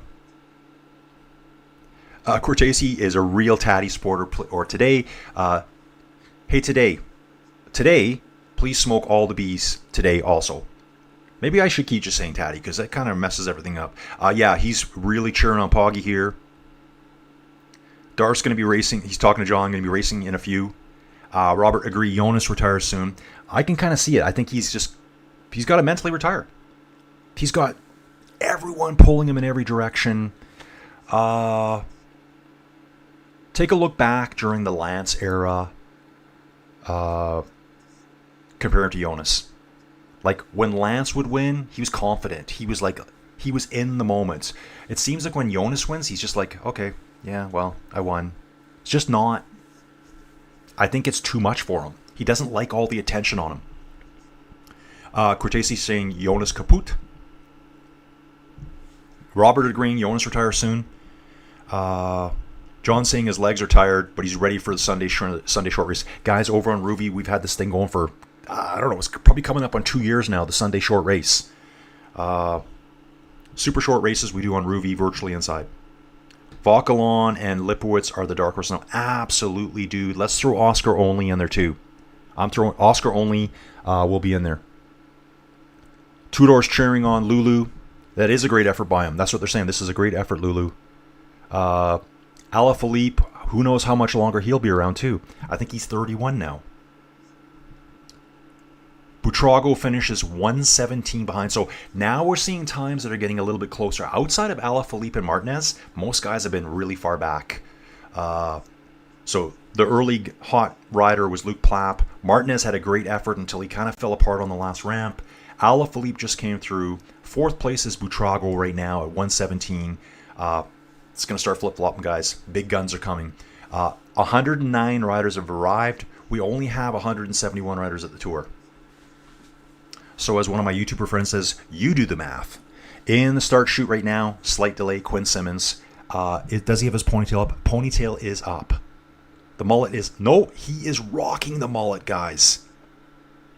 Mullet out, flowing like an aerofoil off the back of his head. Dude, why don't you just ride in jeans and a sweatshirt? That's what I'm thinking right now. You might as well just go out in jeans and a baggy sweatshirt. Like the Rocky style sweatshirt, the gray one, showing all your sweat pits. When you have your hair flowing 8 inches off the back of your head. Insane. Marc Soler just finishes, guys. 2 minutes, 50 seconds down. Looking for any other hot riders coming through. Luke Platt, man. I love seeing a strong time trialist out there. Buitrago, replay here, just kind of goes sideways across the finish line. I think he was doing some zigzagging. Luckily there they got a dude at the finish line to push them up at the finish. Okay, trying to catch up, guys. Don saying Pogi and Remco are pretty boys. They're both Pogi. So in Filipino, Tagalog, that Pogi means handsome. Could crack top 5 if they have a monster ride. Okay, so yeah, he's talking about Vacalon and Lipowitz. I can see Lipowitz doing it for sure. I'm hoping Kevin's doing good.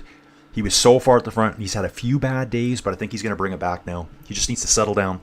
Cortasi saying Remco is cooked. Not yet, dude. He has not gone on stage yet. He has not gone out yet. We'll see what happens, dude. You could be correct, but we'll see what happens. I think Remco is going to have a good ride here. He may not be able to hang with Pogi and Jonas and the other top GC, but in a time trial, he's the best. Again, if you were to, let's go back to yesteryears, let's throw in a 60K time trial and see how the boys stack up against the world's best time trialists. It'd be huge flip-flops. So we got a new guy here. Looks like he's probably Finnish, is my guess. Ranieri, I've never said that name in my life. Ranieri Hakkarainen. That's got to be Finnish, dude. Tell me it's Finnish. Only stage worth of watching this uphill time trial. Dude, I love the time trials. This is fantastic. So this guy loves the time trials. Sounds like. Anna's back. I think his wife spoke in media to hint to clubs they are not happy with Visma. She is a marketing person. That's right. And I think she was a marketing person for a pro cycling team. So that's why a lot of people are kind of... She's trying to protect her husband and family. I get it. But other people are saying she should know better because she worked at a cycling team. Van Wilder going out now for Soudal Quickstep. Could see him in Red Bull, Decathlon, EF. Yeah, maybe he's got to sign a new contract that's like, hey man, we want you to do this. We're willing to do what you want. We'll work around your family. He may drop to a smaller budget team to be their absolute superstar, where he does have a chance of winning races, but more, let's get you back with your family. Okay. Robert's saying Alaphilippe crooked race number on purpose for better aero. Dude, I didn't even see that. Let me know what you saw. Jeff Leals is saying 54% say Pogi dominance era is their fave. Are you joking? You must be joking. Dude, I don't know. That's what I'm seeing too. 5% is what I'm seeing right now. End poll. No, we're going to keep the poll going. Guys, I love the poll yesterday. Tony created the poll yesterday, guys. In fact, he was kind enough to say at the end... Okay, I got to close this. How do I close this? Okay, there it's gone. Okay, got it. Tony. I think it's Tony. Tony C. said that to me. Vanderpool heading into the start chute now, it looks like. He's grabbing something here. Oh, he's grabbing some cold water bottles from the Vittel service booth, whatever you want to call it. Yeah, Tony said, hey, dude, great job with your poll. Over 1,000 votes yesterday. That was all Tony's doing, guys. So, Tony, if you got another poll for me, send it to me, please. I like getting people involved here. Cortasi obviously is an absolute Pogi lover. Hang on. Saying that, yeah, Jorgensen did have a bad day yesterday. Okay. Yeah, Cortasi saying Jorgensen roasted. Yeah, he was definitely roasted yesterday. Jorgensen is going to be their guy of the future coming up. John saying today in Remco are handsome fellas. Vingegaard not so much. Yeah, he looks pretty gaunt in the face. Okay, Ranieri here, finish. I hope he's finished. Time trial stages, only stages how we can calculate how good these overrated cyclists are. Fine, really. Vingegaard, Indurain, Anquetil, Pogacar beat 180 riders, many minutes. That shows how overrated cyclists. I guess what he's saying here is this is the one event where you see how good a cyclist really is. Like by themselves. It is a team sport at times, and it's multiple stages, it's different climbs. Some of the climbers will do nothing all day. They will hide in the pack, protected by the bigger riders on the team. That's what they're supposed to do. And then they explode for the last 10 kilometers and try to win. But a time trial just shows you what you can do on a bike. Sheila says Jonas is handsome, plus adorable. Sheila, didn't you also call him a dork? I think you might have. Because I think he's quite dorky too. I agree with you. Robert's saying, just realized that chicks really dig Roglic. Must be a good looking fella. Oh yeah. Guys talking about racing here. Okay, we got Agnaldo Aparicio Alves from Brazil. He's here. Robert's saying Jonas looks like one of the Bee Gees. He needs more hair. He needs more hair. Okay, guys, let me just look at some standings here. Nelson Oliveira finished now, 3.5 minutes down. We got Tim Wellens, 142 through the second checkpoint. And let's see, it's going to start getting faster and faster here. But Luke still dominating that first checkpoint, the second checkpoint, and the finish. Bruno Amaral is just finished up. He's got 4th place overall. So, again, he did good at the first time trial, too. Geraint Thomas comes in 3 minutes and 30 seconds down. So we just saw Geraint Thomas's final time trial at the Tour de France. It just happened there, folks. On screen, I'm seeing a quick replay here of Nielsen Paulus riding with an Ineos rider. Very close together. I'm not sure who passed who here. I'm just waiting to see the time gaps here, guys. Let's see if I can see that happen. I think Nielsen's just passed a rider. That's what I'm seeing. Mathieu van der Poel is on course, folks. Okay. John Mannion's back. John's from Ireland, I believe. He's just saying just uploaded Irish Masters TT course and Bike Terror to practice. And all that, everyone. Thanks for the awareness of that website. Dude, yeah. Bike Terror is a great little feature. And even with a free subscription, that's what I like about it. Every day they select 6 courses from their library that you can ride. Anyone can ride, as long as you have a trainer and a bike.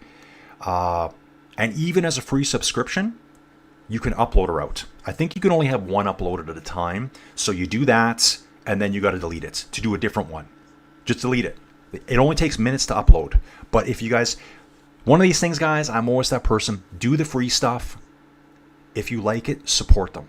So support them. If I start riding Bike Terror every day, I'll get a subscription. It's so cheap. It's the coffee at Starbucks that I wouldn't buy anyways. Yeah, get the GPX. So it sounds like John snagged the Irish Masters time trial course from somewhere. John, let me know where you got the course from, just so I can tell people how easy this is to do. He's taken that file, thrown it into Bike Terror. John, give me an idea how long this took you. We got Nina here. Nina's back. I only got into the Tour de France in 2022. Therefore, anything before is history. Yeah, so we're going to get a lot of people like that too. If you're new to the sport, Frank Vandenbroek, though, for post is swerving back and forward up the final ramp. So steep that these pro cyclists have to put their own switchbacks in.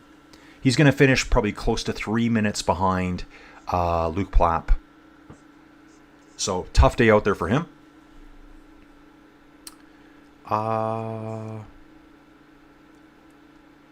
Agnaldo from Brazil here, cheering for Pogi. He's the champion. Definitely looks like he's the champion this year.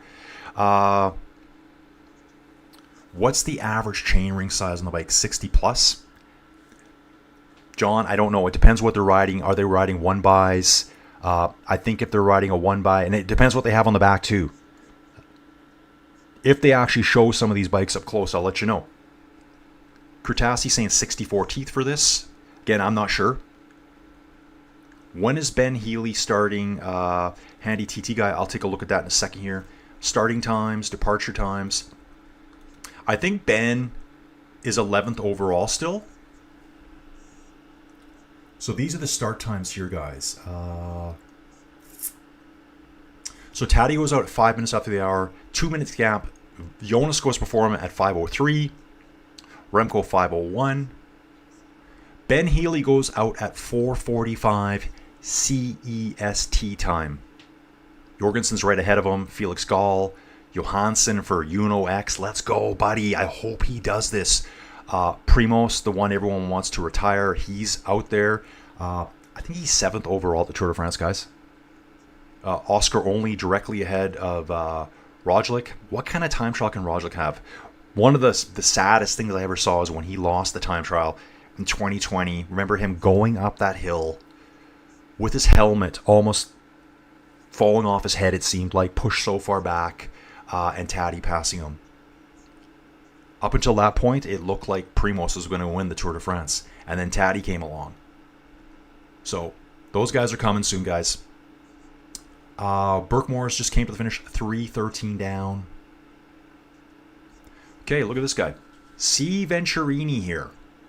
27 seconds down at the first check. So he's going out pretty hot here.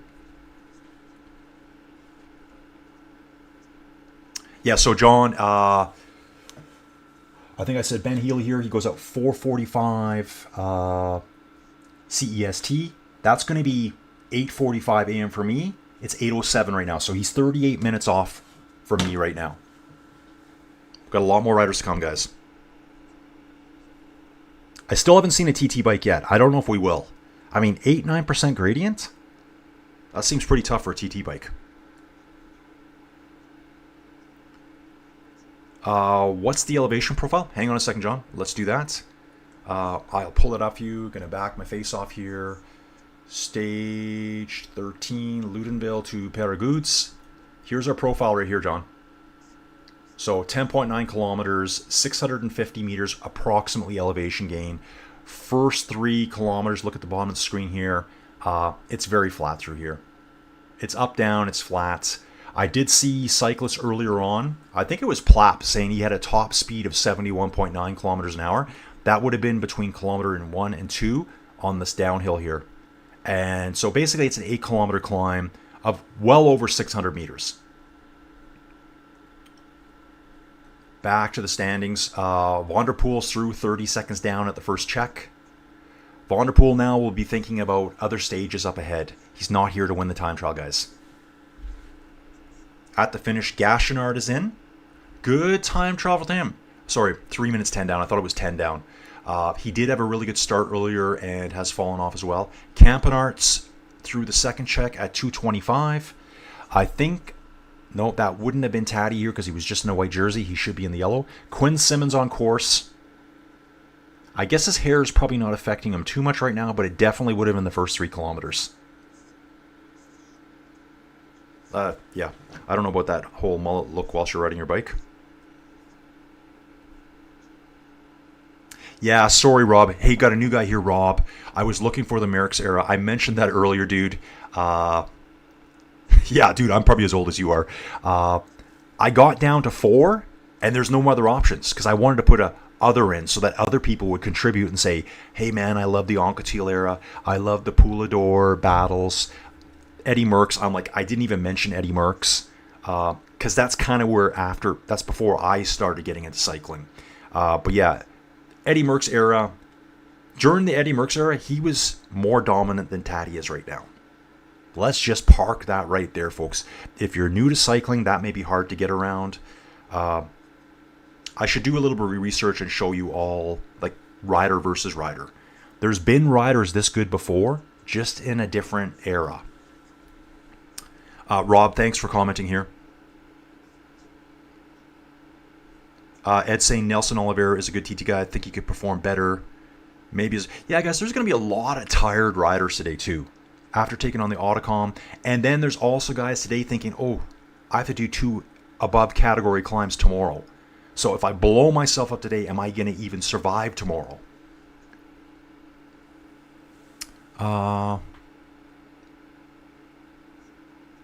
More like Nelson Tires. Okay. Oh, he's saying Nielsen powerless. Yeah, I haven't seen a lot of them this year. It's more like Nielsen powerless is what he's saying. Don just cracking a quick joke there. Nick Fu here. Okay, Nick. I do know Nick. Fellow Ruvian here too. Good to see you, Nick. Nick, have I seen you over on Zwift as well? For some reason, I think you're over on Zwift too. And I think I've covered some of your events. I think I've done some team time trial events that you've been involved with. And I also want to think that, are you TNP maybe, or you've competed against TNP? Just let me know in the comments. Yeah, he needs to ride better if he doesn't want that nickname. Okay. Robert here saying the Lewis and Bobo years. That's something I barely know anything about, guys. I call that the black and white era. You know, black and white TV is all I'm talking about there. I don't know much about it. Interested in learning. So yeah, like I said, that first volume of the Tour de France history, it's on my wish list to Joey. She still hasn't sent it to me yet. Come on, Joey. Come on, Joey. John Mannion, TNT Sports may have a lot to do with no one on terrestrial TV not being able to see the tour. Yeah. They kind of got it all locked down, guys. So, I love cycling. I love commentating.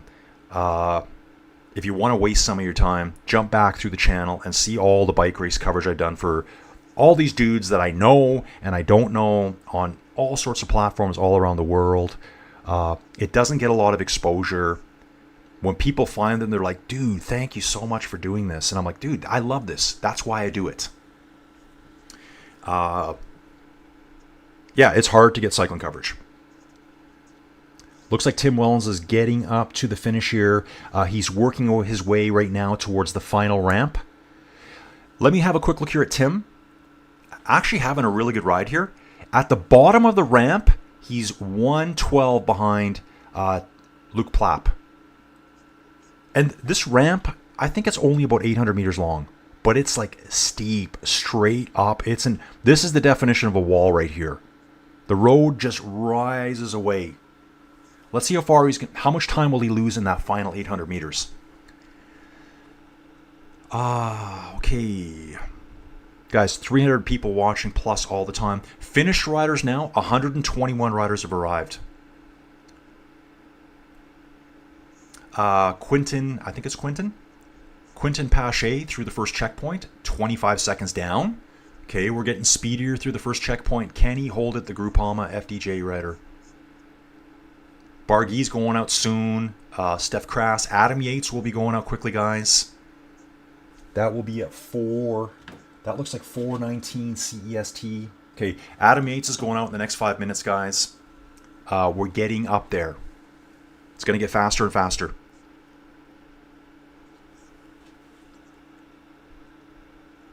Jay, I'm not surprised Luke's still number 1 after seeing him on stage 5. I just didn't know how, as a time trialist, he would handle the uphill time trial.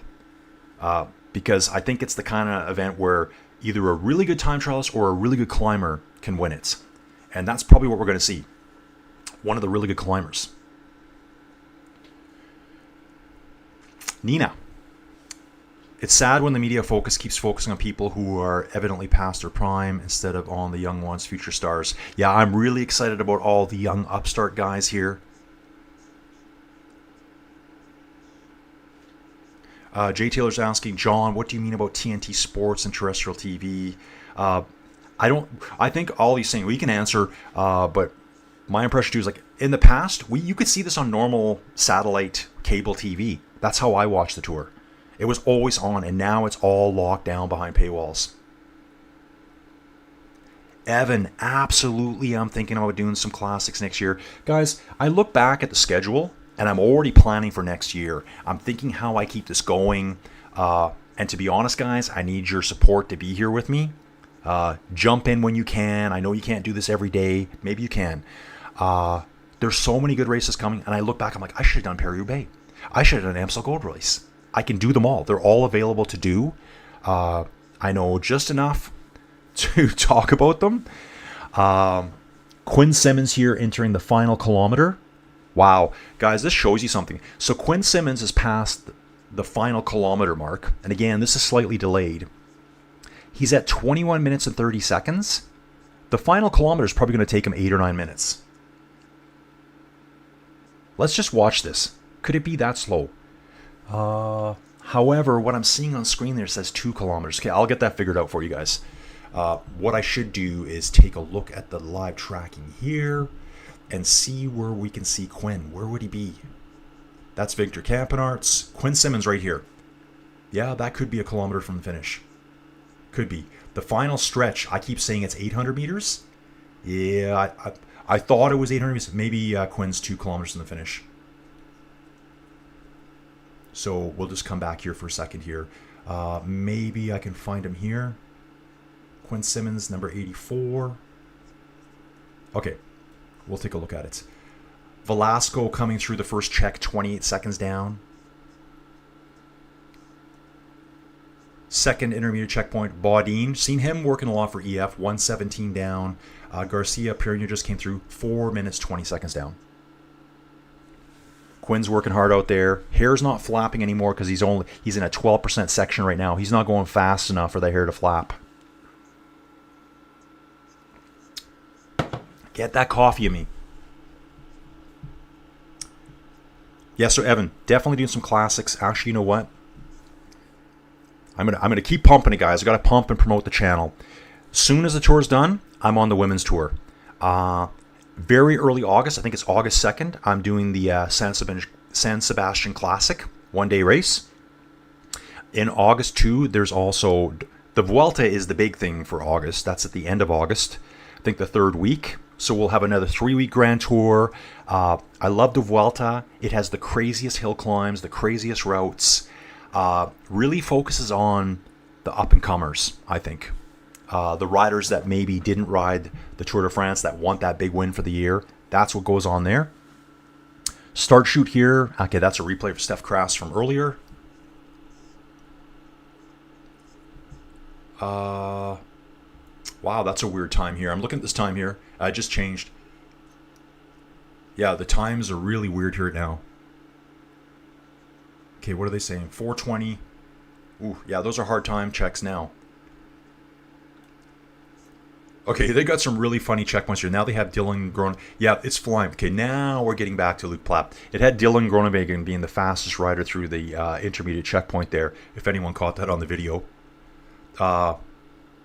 Yeah, these times aren't right here now, guys. If you're looking on screen now, it has Mühlberger first at the finish line in 15 minutes. So they need to fix something here. I'm going to give this a full... I'm going to refresh it myself. Yeah, so something's happened with the transponders here, guys. They now have G. Mühlberger here. I love watching this stuff happen live. Finishing the stage. This is wrong, guys. They have him finishing the stage in 15 minutes and 16 seconds. So let them fix that up in the background here. I'll try to figure out what's going on here for you. We'll watch this for a bit. We'll catch up with the chat as they fix that in the background, because it's absolutely wrong right now, guys. So yeah, Evan, please join me for the classics, the smaller stage races. We've got the Deutschland Tour, we got the Tour of Poland, we got the Tour of Denmark. They're all next month. Another big one I want to do is I will be doing the World Championships. I will be doing the time trial for the World Championships too, so get into that. Let's do all of it. Go back and see if they fix the standings are still off. Wow. So guys, we're going blind now. Yeah, so it looks like now it's the final checkpoint they got wrong. I'm going to guess Mühlberger's transponder is doing something funny. Let's see Mühlberger here. How does he end? Okay, this looks about right. So he's probably on course right now. He is placed high up in the rankings. He's 39th overall. So he is on course. His transponder's not reading correctly, though.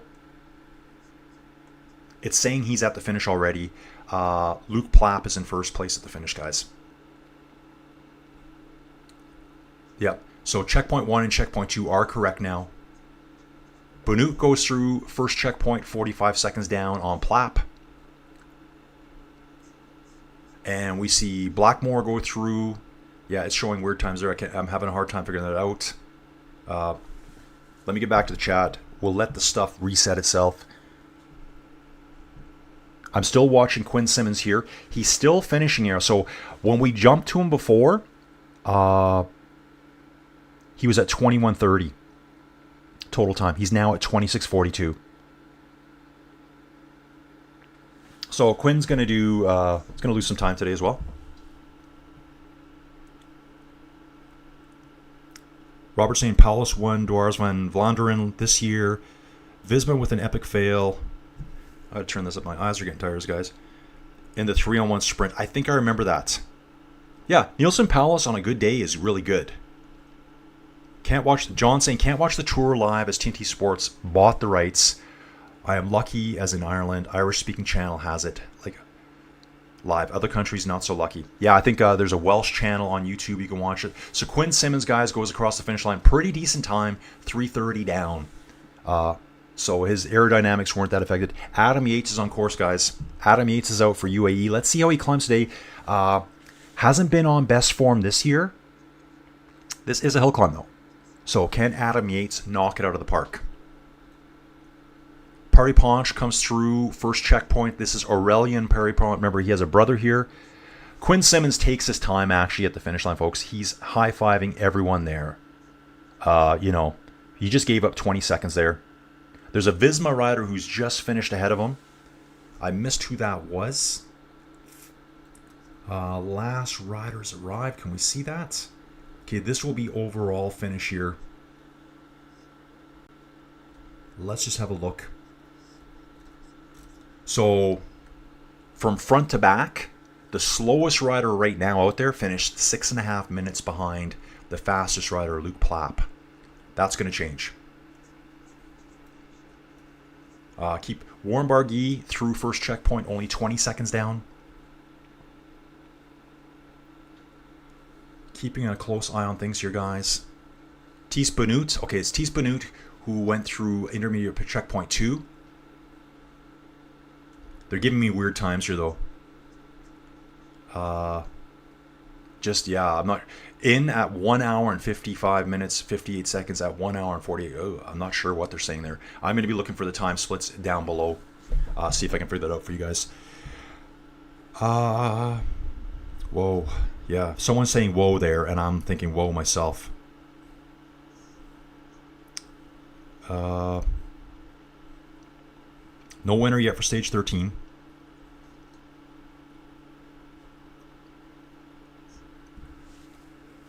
Okay, I'm just trying to catch up here, guys.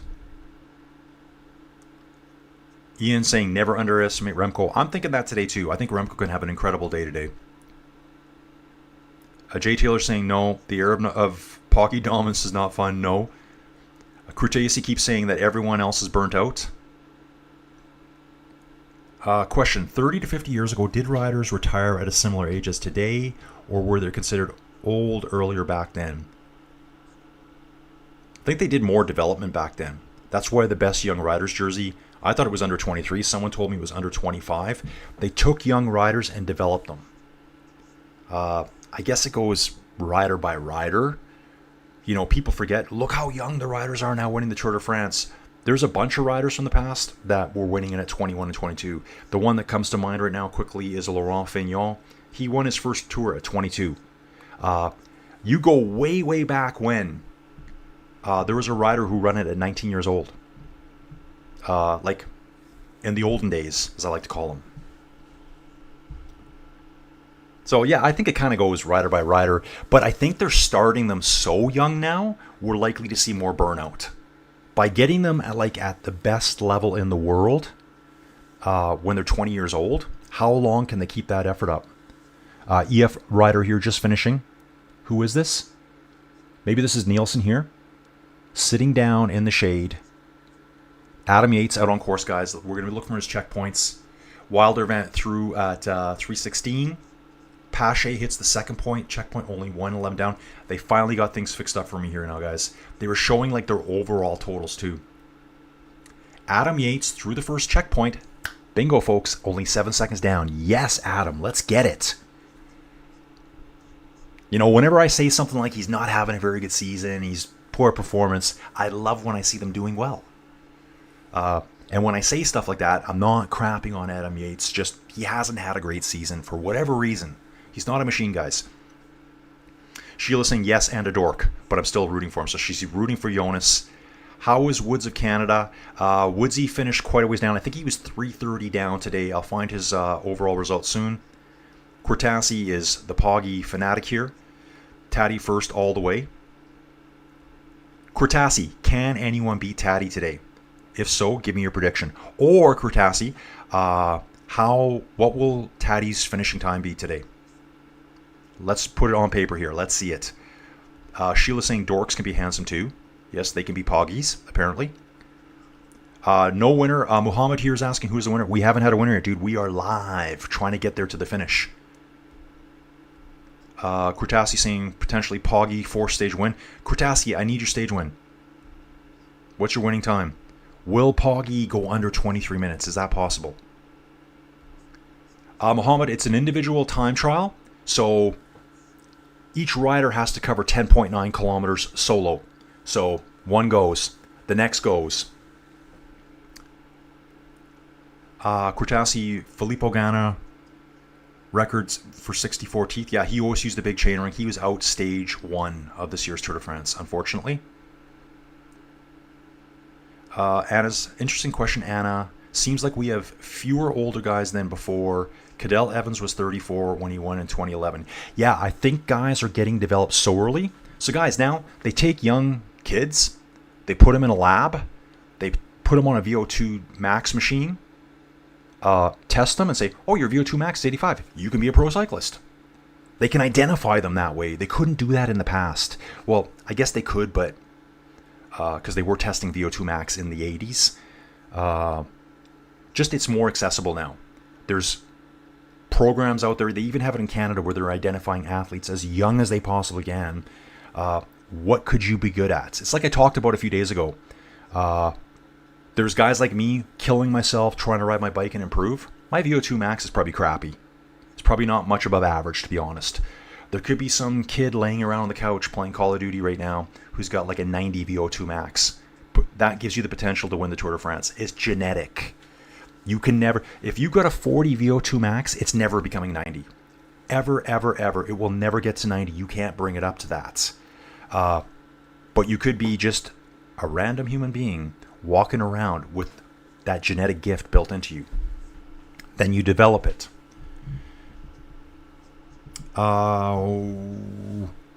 We got someone here, Konak 21. My usual stream not working. Anyone got one? Dude, you got this one. Stick here. Don't be watching the stuff that's being streamed that shouldn't be streamed. This is probably why they keep locking it down even more. Yeah, Don saying Simmons need to let that mullet hair fly. He did, dude. He let it fly. Okay, guys, I've just been watching her. Vlasov for Red Bull comes through. Second checkpoint at 124. Venturini came in at 306 down. Guys, Luke Plapp has been in the hot seat the whole day. He knows he'll be out of it soon. Van Aert. We haven't seen Van Aert yet, have we? Actually, Van Aert was out there. Yeah, I don't know where he is right now.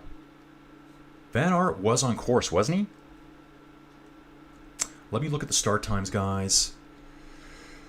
Let me try to get caught up for you. I'm trying to do two things at once. So Simon Yates. Ooh, Simon Yates is going up pretty quick, guys. Sepp Kuss is going out right away. Now we're getting up to the big guns here. See y'all. Okay, dogs, please don't start barking. You can see here, look at the bottom of the screen. Taddy goes out 5 minutes after 5 CEST. Then it'll be 2 minutes gaps before that. This is going to get hot, folks. This is going to get hot. Jordan Jagat here. He's the guy that got that penalty yesterday for hanging onto a car, I think, for way too long. So, who knows the situation. Probably grabbed on. And I'm just seeing the start of Simon here now. And probably the DS probably just gunned it. I remember Nibali doing that a few years ago. I think it might have been the Giro, and he got eliminated for doing that. Okay, so Mathieu van der Poel finishes at 4:06. Down. To be expected. Not seeing anything surprising yet, guys. So yeah, watch anime here. Asking for Van Aert's time. I'll have to find him. I don't think it was spectacular. Let me see if I can find him here quickly. Just look for.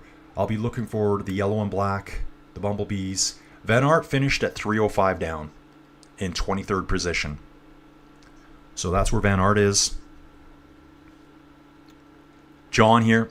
Sean the King Kelly era. Yeah, exactly. When he used to win the green jersey. Sky era is great. Yeah, Nairo Quintana, Contador, Nibali. Yeah, I loved all this stuff. This is coming from JE. Looks like a new commenter here in the chat. Nietzsche disagrees on Sky era was boring. I actually liked it. I love Team Sky. I'm not sure if I was a huge Chris Froome fan. He just had a particular style about him. He was so skinny. I don't think anyone can argue that Team Sky wasn't very powerful at the time. Yeah, Wellens had a really good ride today from Jay Taylor here. Rob S, some great battles. Merckx versus O'Connor. Dude, I'm just learning all about that. I've only just found your site. Great commentary. Thanks, dude. Okay, Rob. Yeah, that's it, guys. Please like. See how Rob's got that little thumbs up beside him there? That's what I need you all to do today so that more dudes who are very knowledgeable at cycle get in here and help me out. Rob, thanks for those comments there. That's that second book I need because the one I picked up is 76 on. Merckx was just finishing up there. So I've kind of missed his part. And guys, I've read other histories, but this one goes like really cool stories, but they're just so short. It's kind of like, this is what happened stage 4. They tell you some times. They talk about the battles. I need more. I think there's always more room for more Tour de France books. And DiBiase, was every stage of the Tour de France on TV back in the day? Yes, it was. How can they expect to grow the sport if they limit the eyes on their product behind? Exactly, dude. Dude, in the late 90s with Lance, you come home after work, I turn on Outdoor Life Network, which became Versus, and then the Discovery Channel got it. It was part of my cable package. So you know when you get your cable package, you pay $50 a month, whatever it is, or $150 wherever you live. It was part of one of my normal channels. It wasn't an extra. It wasn't a subscription add-on. Blackmore's in now, 309 down. Guys, it's going to get hot here pretty quick. Going to get hot. Timon Aaronsman through the first checkpoint, 21 seconds down. He's someone that I thought would have done better yesterday. Maybe this hill climb suits him better today. Cortasi saying more excuses for Vingo. What excuses are those, dude? Dude, you still haven't given me your Tatty finish time. I want to know what your Cortasi. I'm calling you out, bro. What is your prediction for Tatty's finish today? Let's hear the number. I'll give you my number. Robert, with Merckx, it was how many times he won the big races. He didn't just win Liège, Bastogne, Liège. He won it 5 times. Milan San Remo 7 times. Tour 5 times. World Championship 3 times. Utter dominance, guys. So, yeah, new people, younger people. There's been guys before Tatty.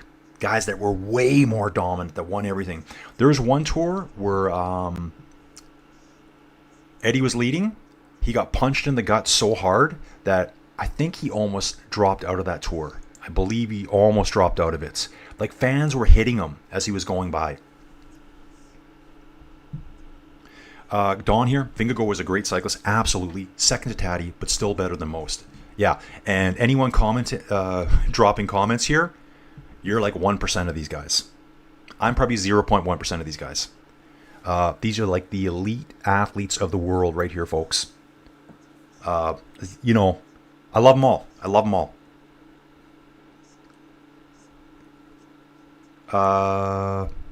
Yep. DBS, you remember, you just answered my question. Kurtasi, many riders won more Giro Tour than Vingegaard and Pogi. And Pogi, bro. Pogi's got 3. He will have 4. I agree. I totally agree with that. It's pretty obvious that he's the world's best rider. I don't think being a Pogi supporter right now means that you're making predictions that no one expects. But there's been multiple 5-time winners of the Tour de France. We had one guy that won 7. Okay, guys. So we see Luke Plack here at 24:58. Anyone want to put out? I've asked Cortesi to give me his guess for Tatty's time. He hasn't given it to me. What does anyone else think Pogi will do today? Watching a Groupama rider come. Looks like a French rider. Fans loving him. I see Taddy warming up now, guys. Warming up now. Full yellow suit. He still has his left arm bandaged up. He's got his cycling cap on. Fans are blowing there, folks. Fans are blowing. Everything else is still sitting stable here. Nothing's changed, guys. Adam Yates, though, guys, check this out. He's second, 4 seconds behind Luke Plapp into the second checkpoint. He's rider number 8. Guys, I'm getting on this right now. I'm getting on this right now. Here is Simon Yates. Sorry, Adam Yates. I believe Simon Yates is out on course 2. Adam Yates on a good ride here, guys. 181 is Steph Crass. I'm trying to find Simon if he's out there. Actually, Simon will be higher up. I think he's departed, though. Valentin Madouas. Here's Simon Yates here. Not sure how he's feeling today. If Taddy's on a real good one, 23:45. That's my guess.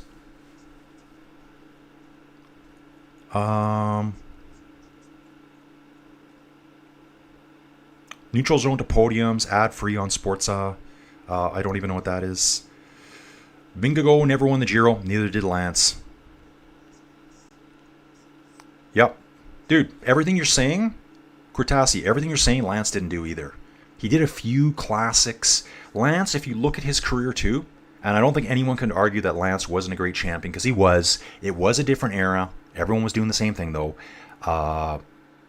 Lance only focused on the Tour, and same, that's what Vingegaard does. He only focuses on the Tour. That's what they want him to win.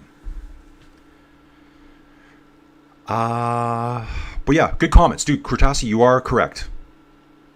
Yeah, Vingegaard doesn't touch the classics. He's not a classics rider. I think he's too small for it. If you've noticed, most of the classics riders, kind of bigger riders. Kind of bigger riders. One of the best I can think of is Magnus Backstead. A big beast of a man.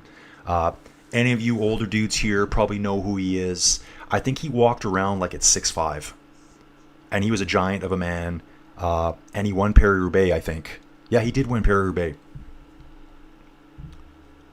Vingegaard in a World Championship. Yep, you're correct about that. So obviously, Kurtasi is all in on Taddy. How much money are you betting on him, dude? Dude, I still need your time. I still need your time. Crin here does not like Tissot. French watch manufacturer. Watches made in Switzerland, but they are a French brand. Quinn Simmons lost 3:30 today. Just in the time trial. Crin, I like this. Crin saying Simmons is #1 in hair classification. Dude, we need that jersey. We're going to start making that up, okay? Will anyone miss the time cutoff? Charles here, they did say if Taddy gets a time, or the winner, sorry. See, guys, I'm expecting Taddy to win. I'm not going to be shocked if he wins. He's the hands-down favorite. I think they said if he got a time of 22:37, he would eliminate a couple of the sprinters already. Yeah, Quinn Simmons hand-slapping fans on the way to the line. Not too concerned. No, he's not concerned about his time at all. Quinn Simmons just wants to win one stage. He's not concerned how he does today, guys. We're going to jump back here. I think we're going to start seeing time. Things change here. We need to keep an eye on Adam Yates, guys. I'm going to get back to him here. T. Spanu crosses the finish line. 4 minutes 9 down. Adam Yates is number 8. Let's find him on course here. Here he is. How is Adam Yates going to do? And again, guys, I keep saying Adam Yates is not doing very well. He's 28th overall at the Tour de France. He hasn't smashed it out of the park, but he's still 28th at the Tour de France. He's going to do better as we're in the mountain stages. And maybe he's riding himself back into form. We'll soon see. You know, I always hate when I say stuff like that they're not doing great. Again, they're not machines, they're not motors. Going to the finish line right now, Xander Maurice for Alpecin de Koenig. One of the domestiques on that team. Aurélien Péripendre for Decathlon AG2R Le Mondial. 192 is Warren Barguil. Love this guy too. 30th at the Tour de France, guys. Always does better in the hills. Used to be one of the best guys on the hill climbs. Ben Healy in the start shoot, guys. All in pink now. Looking good. He's He's had a great Tour de France. Back to the chat, guys. Deborah's asking, what about Binion? Binion's already finished. Definitely not a stage built for him. Binion still has a chance to win next week.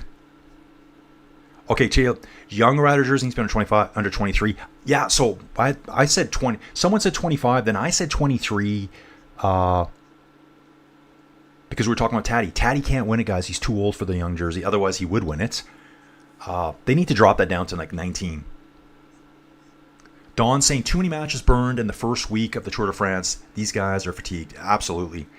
This has been probably one of the hardest starts of the Tour in years.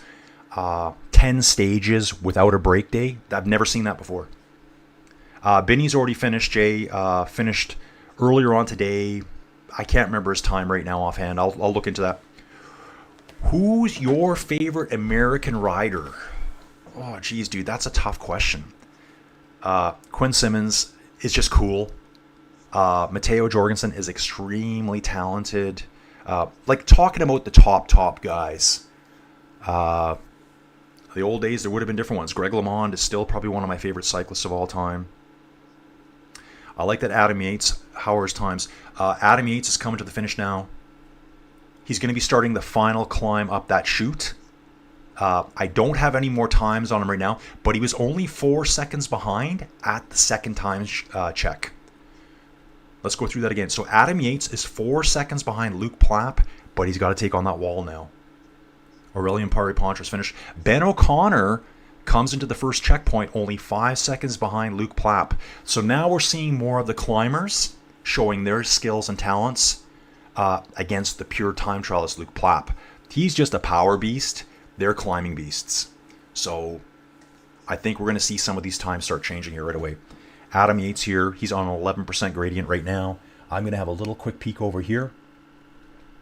Get fully caught up with Adam. I'm seeing Jordan Jagat leaving the start chute now. I think he's 13th overall.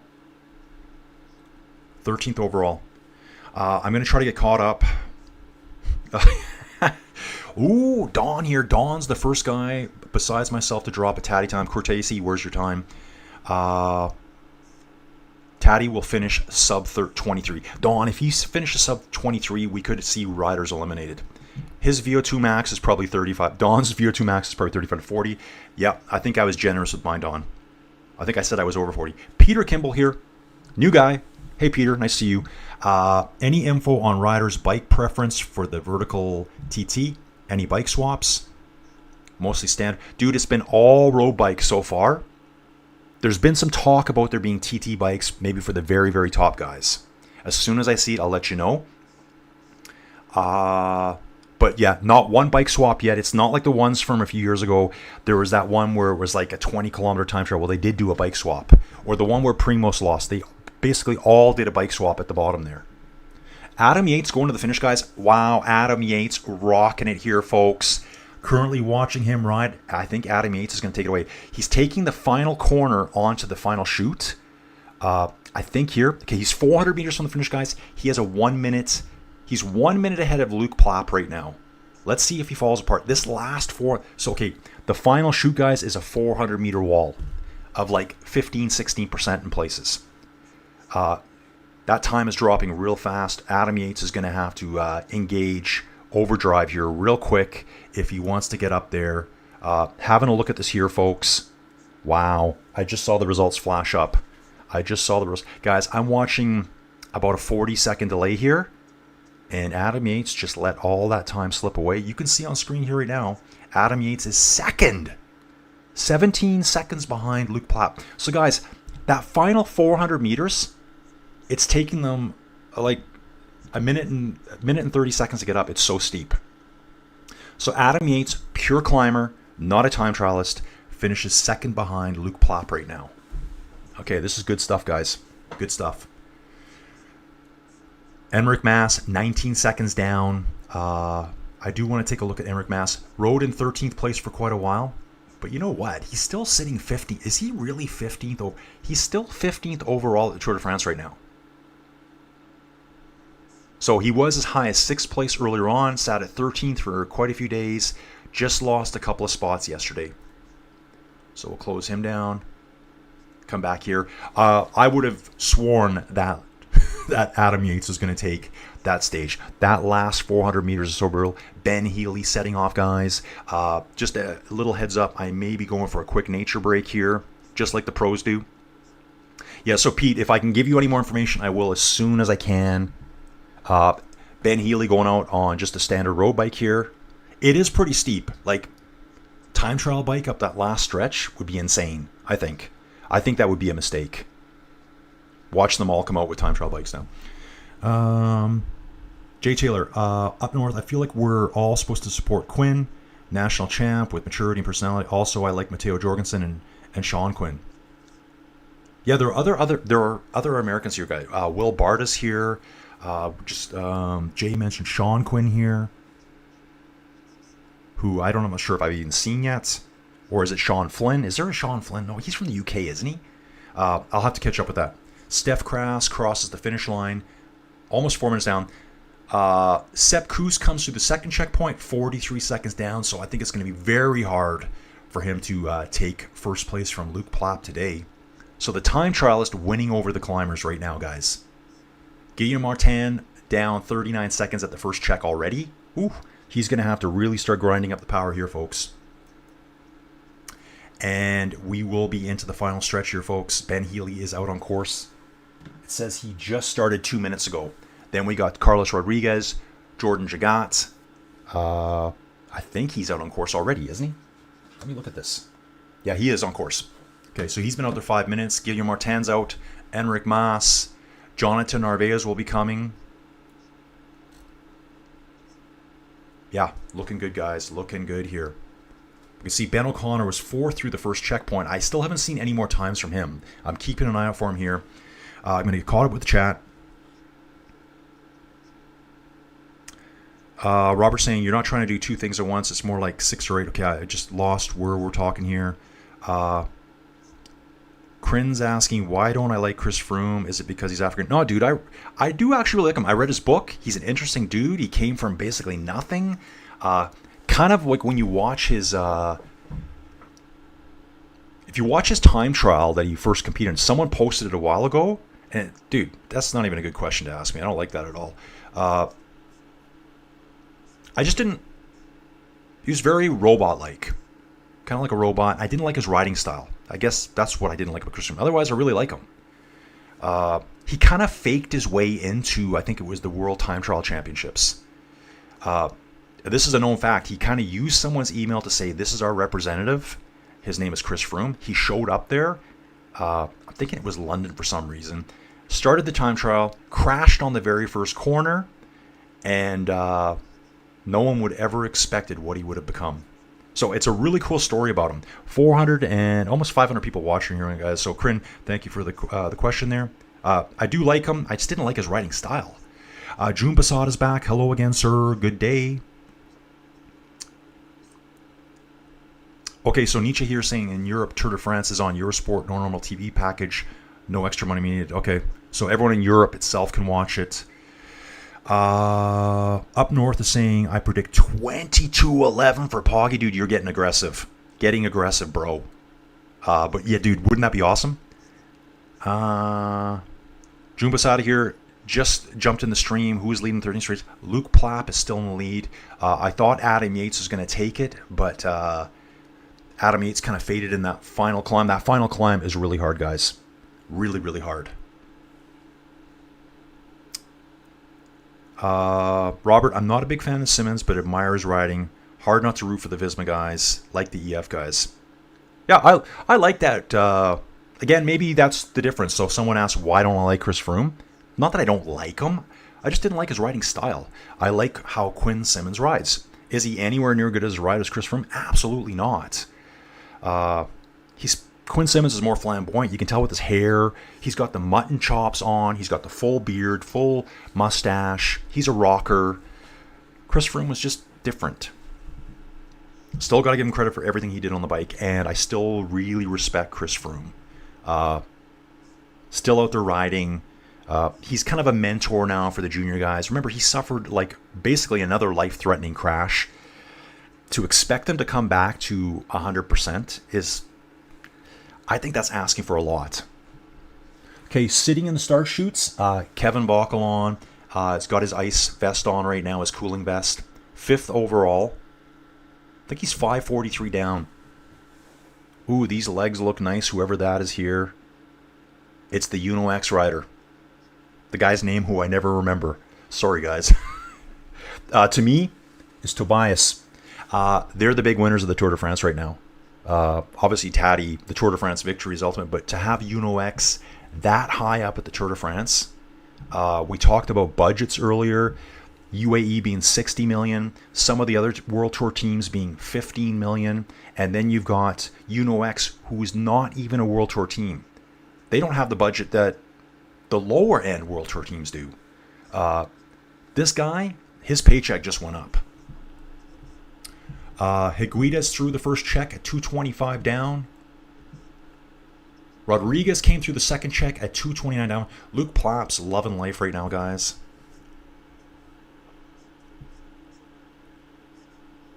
Dawn's asking, did Eddie Merckx have a rival like Ulrich to Armstrong or Vingegaard? I guess it would be like Poulador was his big adversary at the time. And Poulador overlapped 2 of the giants of the Tour de France. He overlapped, I think, Anquetil and Eddie Merckx. And again, that's my knowledge on the Eddie Merckx area is very limited. Dawn, I'm hoping someone else can jump in, but I think it was Raymond Poulador at the time that put up a lot of the battles against Eddie Merckx. Nietzsche is just saying I root for Visma because I doesn't like the UAE team. Sorry, typo, Americans, Sean Quinn and Quinn Simmons, Matteo. Yeah, I love Sepp Kuss too. Yeah, I really like Sepp Kuss. Just guys, sometimes they're not going to have the best tour every year. Ed Carlo Barita saying 22.30 for Taddy or 22 for a beast ride. Okay. Lipowitz needs a good TT today from Swoosh Kid to keep his podium run going. Criterium de Dauphiné. Yeah, Lipowitz has had a fantastic year so far. Jorgensen's on course, guys. Jorgensen's out there. So Higuita has finished 225 down. Skelmo is through. This might be, I think, the highest placed Trek rider. 238 down at the second check. 18th overall. Because going to want to do well today to keep that position. June, so 13th is just starting. Yeah, dude, let me figure this out. Departure times. Guys, there's only 7 riders still to start. Only 7 riders still to start is what I'm thinking here. Is that correct? 165 have started. 6 riders still to start. Sorry, there's only 171 on the start. We only have 6 riders left to go. Roglic is now on course. I just saw him start. Guys, nature break's coming imminently. I'm going to catch up here. Ooh, sorry guys. I just saw Kryn dropped another good comment here. Ooh, I've lost it. I want to get back here. Okay, Kryn's got some great comments here. Dude, I remember these names now that you're saying. Felix Guimond, Louis O'Connor. While Merckx was known for his dominance in both Grand Tours Classics, those 2 riders pose the biggest challenge. Okay, Kryn, thank you for that. Don saying 21:37 for Taddy. Whoa, Don. Hang on, bro. Pogi has shown them yesterday who's the boss. That's from June. Yeah, definitely, dude. J. Taylor O'Connor went against Merckx in the Tour de France. Okay, Jimmy here. New dude, Jimmy. I love seeing new people drop in, guys. Love everyone watching. Please, if everyone can like this, it'll just shoot this video straight to the top. Hopefully other people can see my video and not just people broadcasting other ones' rights. Looks like Sepp Kuss here has just been passed by... Wow, is that... I don't know. That looks like Simon Yates, maybe? We've got the 2... Okay, Sepp Kuss there. I can see his style. He's number 16. That looks like Simon Yates ahead of him. Or someone's... I don't know who's catching who yet. They're turning on to the final turn now, guys. And when I say the final turn, I mean that little chute. So at the bottom of the chute, Sepp Kuss is 20 seconds behind. That's all going to just blow away now. It's taking them a long time to face that final wall. And that thing is an absolute wall. Wow. Just seeing here, I haven't seen this yet, guys. Jorgensen's had a really strong start at the first time. He's 9 seconds faster than Plap. Not a lot of imagery coming through, guys. Let's take a look at this over on Twitter. You can see how steep this is. You can see the road just disappear. That's the final shoot there. Just having a look here, getting the push across the finish line. Yeah, Adam Eads got the second best time. We've seen all that, guys. Let's get back up here. Jorgensen through first into the first checkpoint. The first contender to Plap's position today. Just a little quick shot of Enric Mas there. And in the start chute here is Remco. Remco is in the start chute. Wow, geez, I gotta say this. Don't want this to sound weird. He's got really nice legs on him. And there's that. Anyway, Jamie Gaver here, new dude. My addiction with the tour started with Greg LeMond. Yes, but the real addiction start with Lance era. I would tape and watch it. Dude, I did the exact same thing. The Greg LeMond era, there was virtually no coverage. Greg LeMond, probably one of the best cyclists ever. His reported VO2 max was 92 to 93. That is like way up there. I was asking yesterday, I wonder what Taddy's VO2 max is. For him to be that much better than everyone, he's got the genetic gift, and it's just there. Another guy that had a phenomenally high VO2 max was Jonathan Vaughters, the DS. Well, I guess he's the manager or CEO of EF Education Post. General manager, maybe they call him.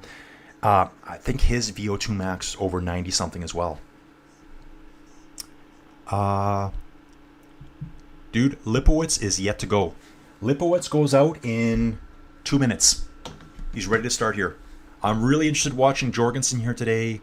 I'm hoping Plap can hold it for a little bit longer. Keep him in the hot seat.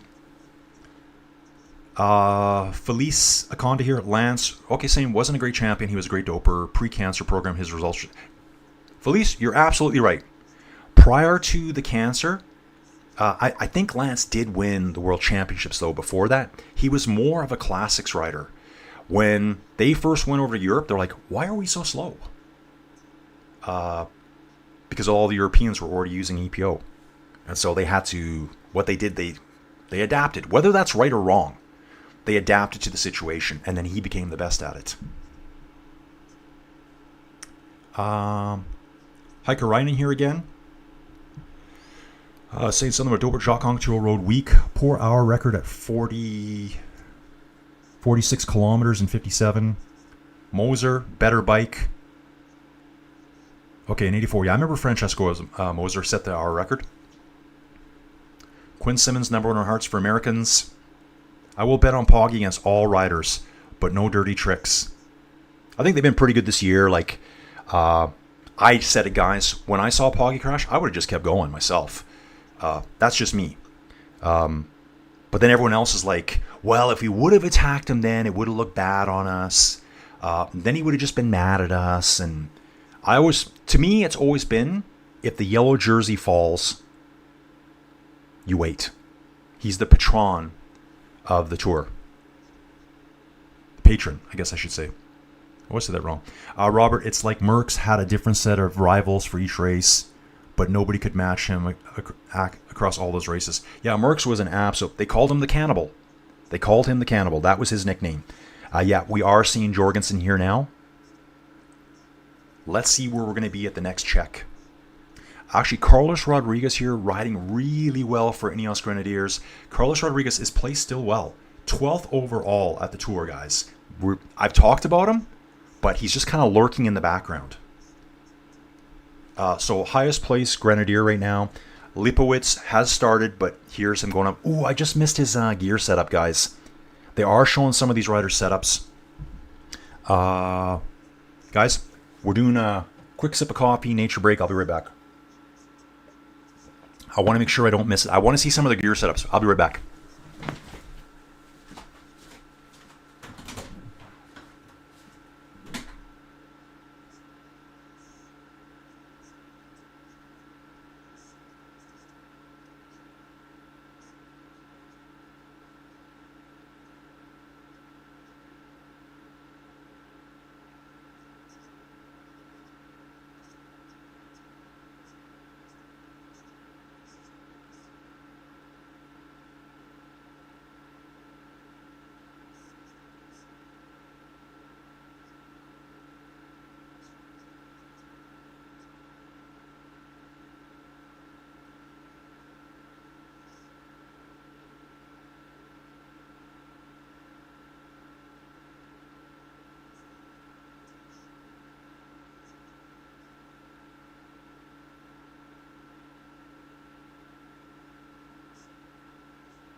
Okay, riders, we're now into the final stretch. Apologize for the nature break. Had to be done there. I want to stick around. So when they're leaving the start chute, okay, I'm looking here now.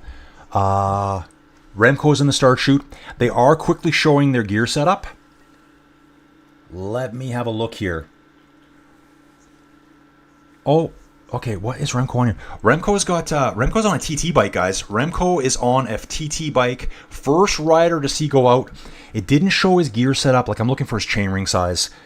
That sort of thing. I can't believe Remco is going on a TT bike. Oh my god. Oh my god. Insane. Insane. Guys, 400 people plus your all-time. Oscar only out on course 2. Guys, let me get checked up with the times here. Only through 15 seconds down on Mateo's time. Wow, Roglic through at the same time as Jorgensen. Both ahead of Plapp, so Luke Plapp in third place now overall. To be expected, guys. Even Luke Plapp said this. He goes, that's what's going to happen. These guys know their abilities. They're really realistic. Vauquelin through only 2 seconds behind. Guys, I'm going to hang out here for a while. Who do we have here? Number 72 is Florian Lipowitz. Number 21 is Remco Evenepoel. He is on a time trial bike. You know what? I would have said no time trial bike. I would have said no time trial bike, guys. I think it's so steep at the end. Maybe Remco feels he's got so much power, he's just going to like obliterate the field. Still asking for times on the finish here, guys. I'm not even keeping track of them, so you could tell me whatever you wanted, but I think winning time is going to be sub 24, maybe 23:30, something like that. Jeff says I'm getting more elite every day. I got my watts per kilo up to 0.025, but that's on a downhill average. Jeff, I love your humor. I love it. Got his VO2 max up to 5, weights down to 400, then you slam the stem. That's right. Matteo Jorgensen, guys. Ooh, this is looking good for Matteo. Better ride than before. Loving all these numbers at the top. You can see them happening here in the top right-hand side of the screen, how much faster they are at the same checkpoints here. Well, this is relative overall, how far they are above, ahead, or behind them here. So let's take a look here. We're going to go back to table mode here. Jorgensen, Roglic, Vauquelin, Luke Plapp. Top 4 through there. Second checkpoint, it is Matteo Jorgensen. He's only 1 second ahead of Plapp here. So with the Yates being third, what does Jorgensen have left in this last stretch, which is brutally hard, guys? Vingegaard is out on course, guys. The man himself, Pogi's coming soon. Pogi lovers, rejoice. We will get to see him here soon. Jeff, I love your humor, dude. Stick around. I love it. We get along great in real life. Robert's saying I'll argue all day long that Lance was not a great champion. Okay. Dude, I can see it both ways. Taddy, slight delay, guys. Remember, in the start chute now. Road bike. So only one dude was brave enough to take the time trial bike. Happens to be Remco Evenepoel. Either he's going to blow them up, or that's going to really cost him. That's really going to cost him. He's only got 3 kilometers of flats to get the benefit of the time trial bike. He's got a team. You think they would have suggested it to him. Felix Gall comes through the second checkpoint, 18 seconds down. So right now we got Jorgensen leading, Luke Plapp, Adam Yates. I'm thinking Lipowitz will be... No, sorry, Felix Gall is 6th place overall, and he is through there. Enric Mas arrives at the finish line, 101 down. So at the checkpoint, at the final, it's still Luke Plapp in the lead. Taddy's going out, guys. Taddy's going out. He's riding a 55 big ring, 38 small ring with a 3411 on the back. So kind of like a slightly bigger for the flats. Nice small one for the back with a 34. He's got all the gears he needs. So either Remco made the smartest move of all time, or it'll be disaster for him.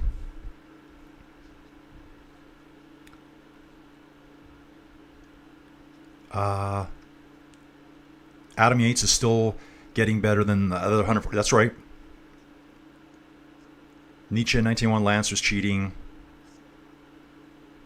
Greg LeMond is my favorite American rider. Yeah, I love Greg LeMond. I wish we would have got to see more of him on TV, but it just wasn't the time for it. Our Finnish friend here, time trial stages only how good these riders are against each other. Okay, I think I understand that. Jeff saying, I think Pogi takes another 30 seconds out of the lead, so we don't know who will win, but we do know. Okay. Currently riding, this is Don answering, my favorite American rider is still Sepp Kuss. Too bad Taylor Phinney doesn't run. I know. Taylor finished way too soon. I think he finished his career. He wanted to go do art or something. Art or music. Visma, really concentrate on yourself today and do your best effort today. You can do it. Come on, Jonas. Come on. I'd like to see Jonas do really well. I hate how big their helmets are. They're so big. I'm surprised they're not banned. Watching Tobias Johansson here for UNOX. I hope this guy dominates it too. Dude, stay in the top 10. Stay in the top 10. Smallest team at the top, guys. Smallest team at the top. Kuss is phenomenal in the mountains. June Basada here. Saying Steph Curry would be the best. If he would enter, he would cheer him. Only joking. June, I appreciate that. Nietzsche saying maybe he'll get his chance to fight for a win in the Vuelta. Guys, join me for La Vuelta. Okay, so it looks like Tobias is doing good. He's not that far down behind Mateus. Going to get a time check here on Nagas. Actually, here it is. 23 seconds at the checkpoint 2. Tobias is hanging in there, guys. Good job. Man, UNOX must be losing their minds. Ooh, it's getting juicy fruit, guys. Check this out. Oh, a certain Primož Roglič first at the second checkpoint. At the first checkpoint, Remco Evenepoel riding a TT bike, 10 seconds ahead of Matteo Jorgensen. Guys, I got to show you this here if I can find it. Sorry about the bright glare. First checkpoint, though, is at this hard... This first section here, guys, is generally all flat through here. Ups and downs, and then it starts climbing in this section. So Remco's used the benefit of the time trial bike. I think it's going to start hurting him now, though. But you know what? I'm absolutely cheering for him. I am absolutely cheering for Remco, the only guy to go out on a time trial bike. Hang on a second. Jonas is on a time trial bike, guys. Jonas is on a time trial bike. I've just noticed that. Roglič is too, guys. It's the camera feed. I'm not getting enough of it. Roglič is on a time trial bike too. So maybe for some of these guys, it's going to be to their benefits. Vingegaard goes through the first checkpoint 3 seconds down on Evenepoel. So Jonas has had a nice start. Nice start. That remains to see what will happen. So at least 3 riders, Remco, Jonas, and Roglič on TT bikes.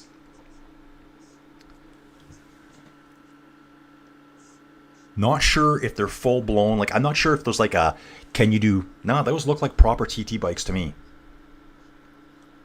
And it looks like, well, I think I see a derailleur there. But here comes Taddy, folks. Here comes Taddy. Number 1, the guy expected to win. So if he does win, guys, we all knew it. Carlos Rodriguez finishes 50 seconds down. Luke Plapp still in the hot seat for now, guys. Just watching that finish there. Going to try to catch up here. Jeff talking about a bike ride, a bike big enough for Shaquille O'Neal. Willie's here. Time prediction for Taddy. Anyone think he will? I think there will be a few riders under 24 minutes. That's what I said like at the very beginning today. Some people have got times down to 21:37 or something like that. John Man just back in for Ben. Hopefully he can grab a few spots up on the GC today. I hope so too. I really like that dude. Yep, like Ed Carlo Burrito here.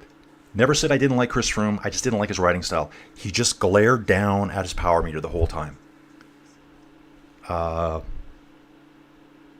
Sunday in Hell. I should watch that today. Jeff's mentioning here a really good movie.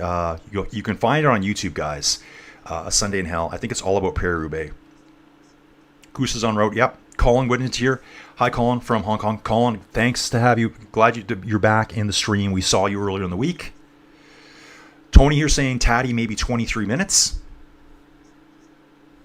Okay, guys. Sorry, I'm going to have to try to start catching up here. I'm so far behind. Always believe. Kelly Gunther. Kelly Gunther is back in the stream, guys. 2014. Kelly, I've talked about you quite a bit after you mentioned your name. I believe it's Kelly. This is Kelly Gunther. She started out inline skating. Taddy is up 6 seconds at the first check, guys, over Remco. So Kelly Gunther here started out as an inline skater. The really cool inline skates with the big wheels, the fast ones, the ones that help you transition over to ice skating really well, probably cycling too. Guys, look this lady's story up. Kind of blew my mind. I think it was in a race. She had such a brutal crash. It said that she had a double compound fracture in her ankle. Kelly, please fill us in. I don't want this to be too gory, guys. It said that her skate almost took off her other foot. Like, the doctors were telling Kelly, an Olympic athlete, that you're probably going to lose your foot. She didn't lose her foot, and she competed at the 2014 Olympics. Kelly, I love your story, and I love your name. I'll always believe. I went on about this a little while ago, Kelly, so great to have you here. Yeah, great story, Kelly. I love it. Always believe. That's a good thing. Coming back from... So, guys, here's someone in the chat right now. Okay, Matteo Jorgensen coming to the finish, guys. He's actually across the finish. Second place. He lost time. He lost 5 seconds to Luke Plapp. Okay, guys, I got to keep an eye on this now. Kevin Vauquelin is 41 seconds down at the second checkpoint. Wow. Roglic, Primoz, the guy that you all want, not all of you, some of you want to retire, was 31 seconds ahead of Matteo at the second checkpoint. Remco on his TT bike. Yeah, either the TT bike is going to be smart or not so smart. Taddy, no TT bike. Taddy is first through, guys, at the first checkpoint. He's even ahead of Remco. He's 5 seconds up on Remco, 6 on Vingegaard, 15 on Jorgensen. So, guys, just to shoot back here, Kelly is the real deal, and she knows what it takes to come back from a devastating injury. So glad she's here.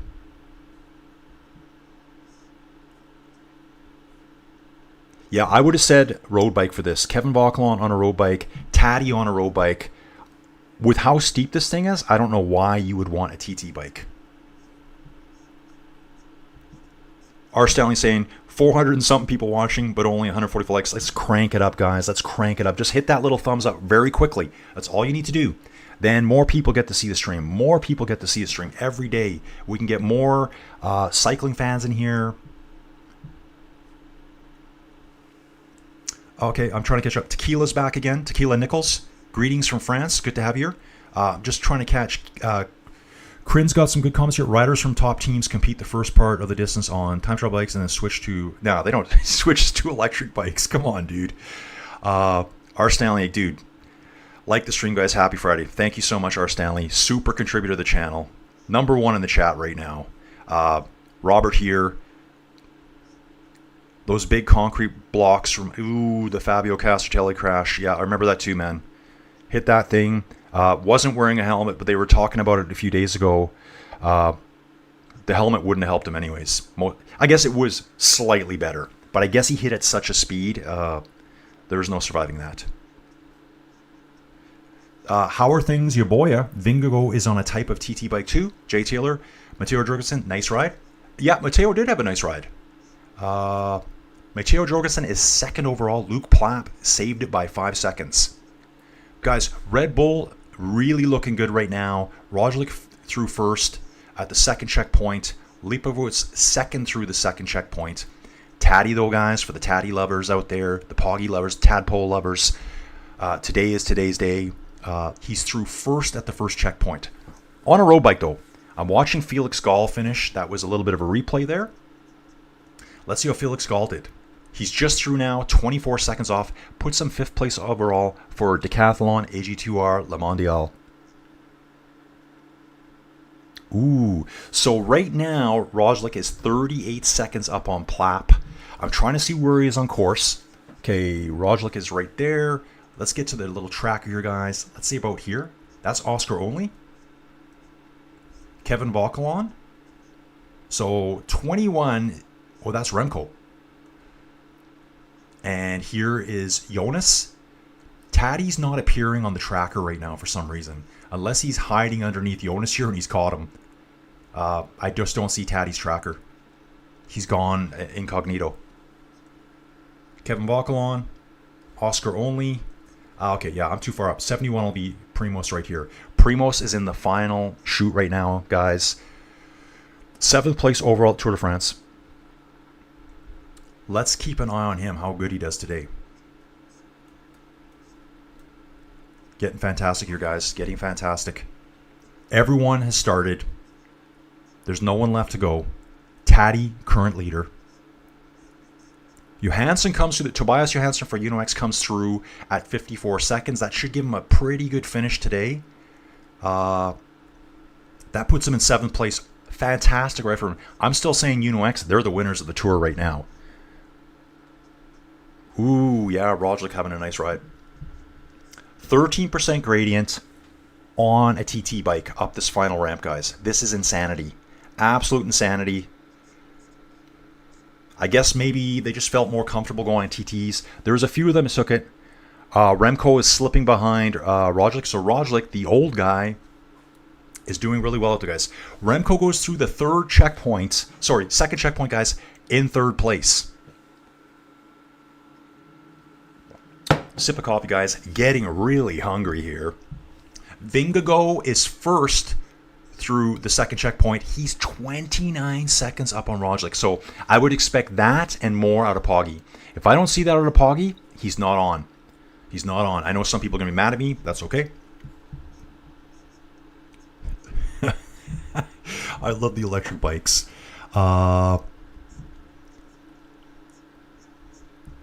Okay, so Crin here. The electric motor on today's bike is interfering with the tracker signal. Dude, maybe you're right. We got conspiracy theorists here, folks. Guys, Primoz Roglic. He's through. 38 seconds ahead of Luke Plapp today. So, maybe it's good he didn't retire, right? Maybe it's good he didn't retire yet. Jonas looking pretty decent here. He's setting good times, but we have the one, the only Taddy coming up next, folks. Taddy's coming up next. So, yeah, all we have for Taddy right now is that he's 5 seconds behind Jonas, and for some reason, we cannot see Taddy's transponder. Where is it? Is he actually on course, folks? Maybe he's AI. We don't know where he is. Here's Jonas taking that bend off the main highway. We can see here that Remco is just coming off the highway. Tomorrow, guys, we'll continue down this highway to take on the Col de Peyragudes. Luke Plapp is at the finish. It's hilarious watching on screen here. He's in shorts, like normal shorts, a t-shirt, baseball cap on backwards, and looks like carry-on baggage with him. He's just jumping out of the hot seat right now. This is fantastic. I love this. Guys, hope you guys enjoyed the stream. Smash me a like if you can. Primo's doing well here. Okay, guys. Taddy through 2nd checkpoint. 23 seconds ahead of the fishmonger out of Denmark. Jonas Vingegaard. Taddy's still on fire, guys. Taddy's still on fire. That's where I'm thinking, I don't know if that time trial bike was the best choice. I don't know if it was the best choice at all. Jonas is having a good ride. Oscar only hits the finish, 4th place, 46 seconds out of 1st place. 4th place right now. This guy is dominating.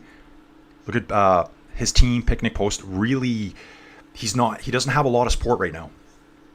One of the smaller teams. Okay, trying to catch up, guys.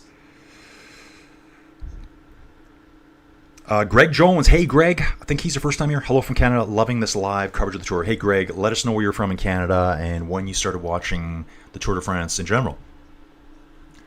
When is Pogi ever not on? We'll make it look flat. Yeah, Poggy's on again today, guys. So maybe the TT bike wasn't the best way to go. I think Remco could have done better on just a road bike. Like when they're hitting those climbs, yikes. Greg is saying Taddy is today Pogacar or Jakar.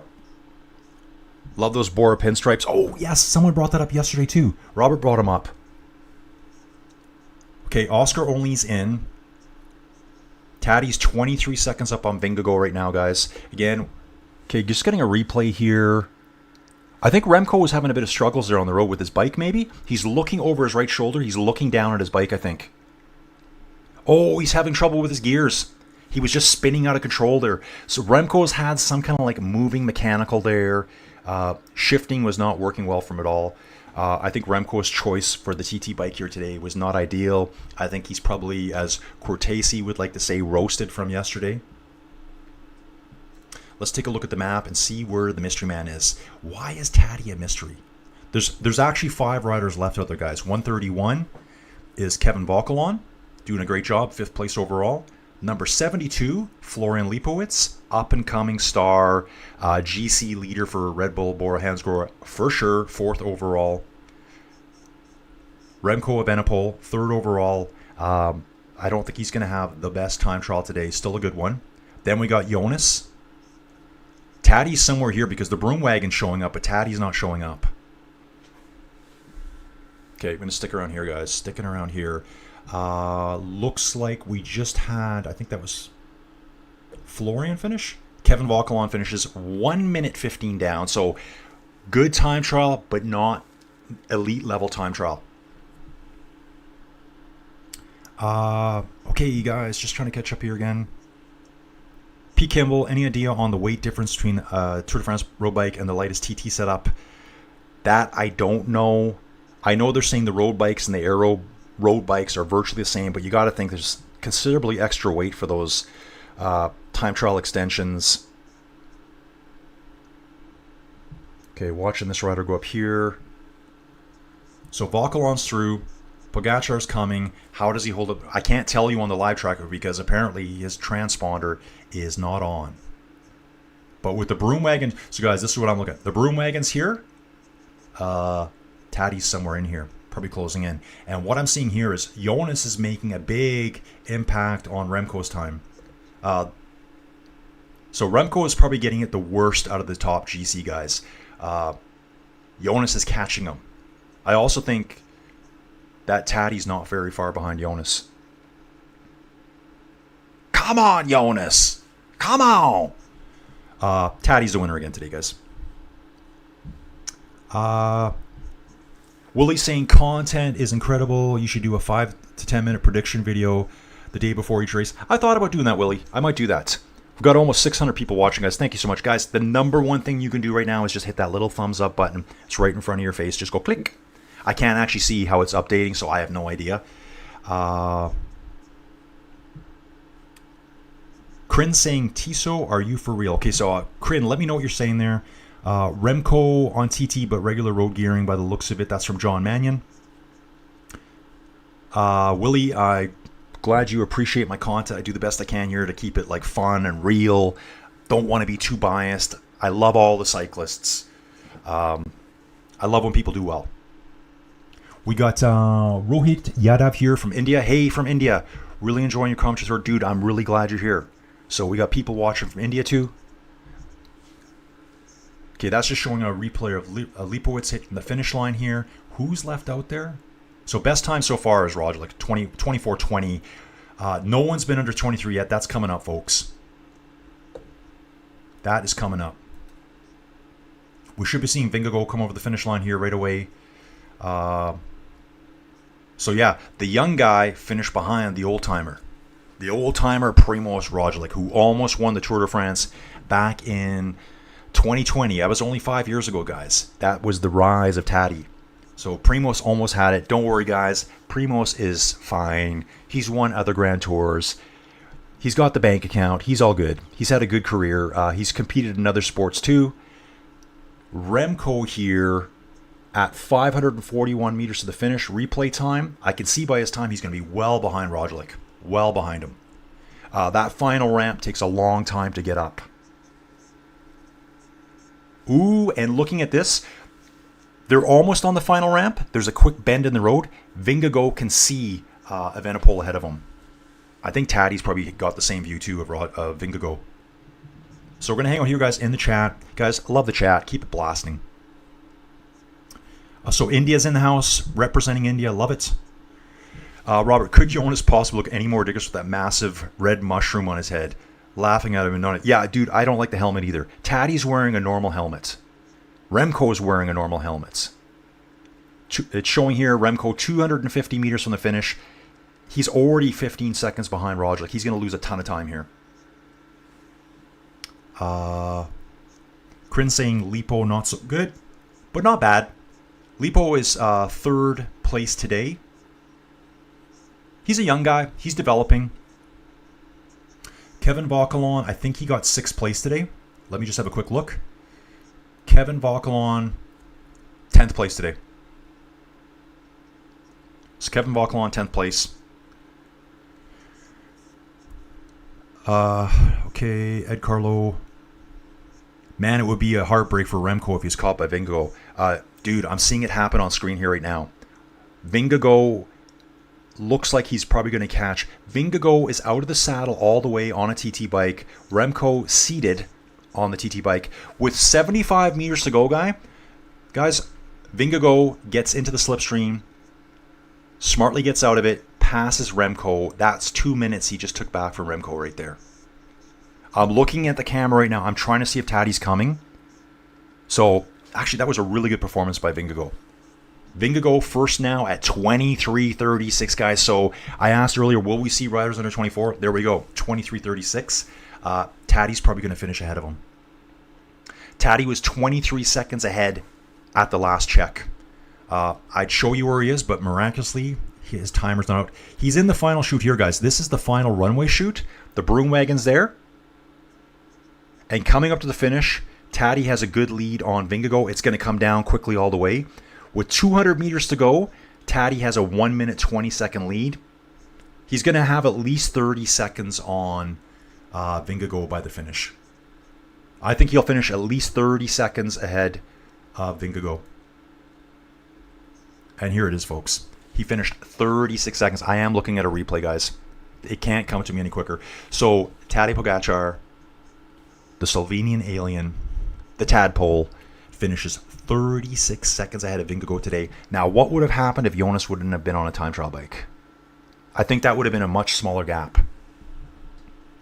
So, hands down, Taddy is the best cyclist out there. Jonas had a lot better performance today than yesterday.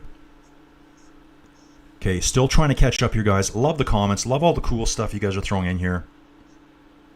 Hank Bohannon, dude, just saw your name here. It looks like a new guy. Dude, 600 people here. Insane. Please hit that like button. That really helps me out. Thanks again for the great night of coverage. Hello from Taiwan. Taiwan's here too, guys. Do I need the map behind me with the little flags on the wall? I'm going to go out and get one today.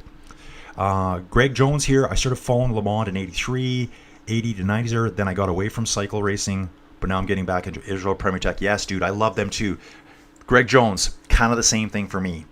I kind of got back in. I took a bit of a break, I would say early 90s, because there was nothing to be found. And then with the rise of Lance, it was on TV every day. Yeah, Vingegaard was doing good. I think he had a good ride today. That should help him with his confidence. We got looks like Shi Lin from Taiwan. Hello to you from Taiwan. Remco had drivetrain issues at the 2024 Tour de France. Just watched Netflix Unchanged. That's right, he did have troubles in the time trial. I lost about 30 seconds, but still won it, I believe. Brendo Gascon, watching from the Philippines. Thanks for your live, dude. Thanks for being here.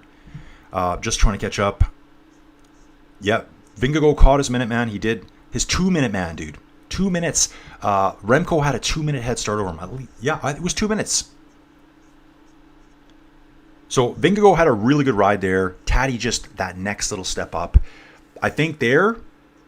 Okay, guys, predictions. Do you think that time gap between Pogi and Vingegaard would have been a lot smaller if Vingegaard had a road bike there? I think the TT bike was a mistake. Greg Jones, Inside Cycling, what is your first name? My first name is Colin. Colin. The Darth Vader helmet, that's from David Cho. Remco, yep, 2 minutes back. He lost 2 minutes there. Grin here, dork father. Guys, there's so many comments. Yeah, it's Colin. Greg, I believe his full name is Colin. His full name is Colin, Inside Cycling. Yeah, so guys, my name is Colin Emerson, and my channel is called Inside Cycling World. Had the channel now for, wow, in January, it's been 3 years I've had this channel going.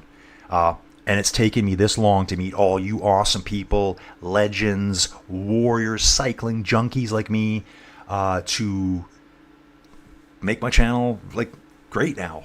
So I love it. Thank you very so much. Yep, 36-second gap there, guys. Greg Jones, we are strapped for... Yeah, dude, especially. I know, North America is brutal for coverage. It's Peacock or Flow. Yeah, they're cheering on Jonas here. This is an absolute replay here.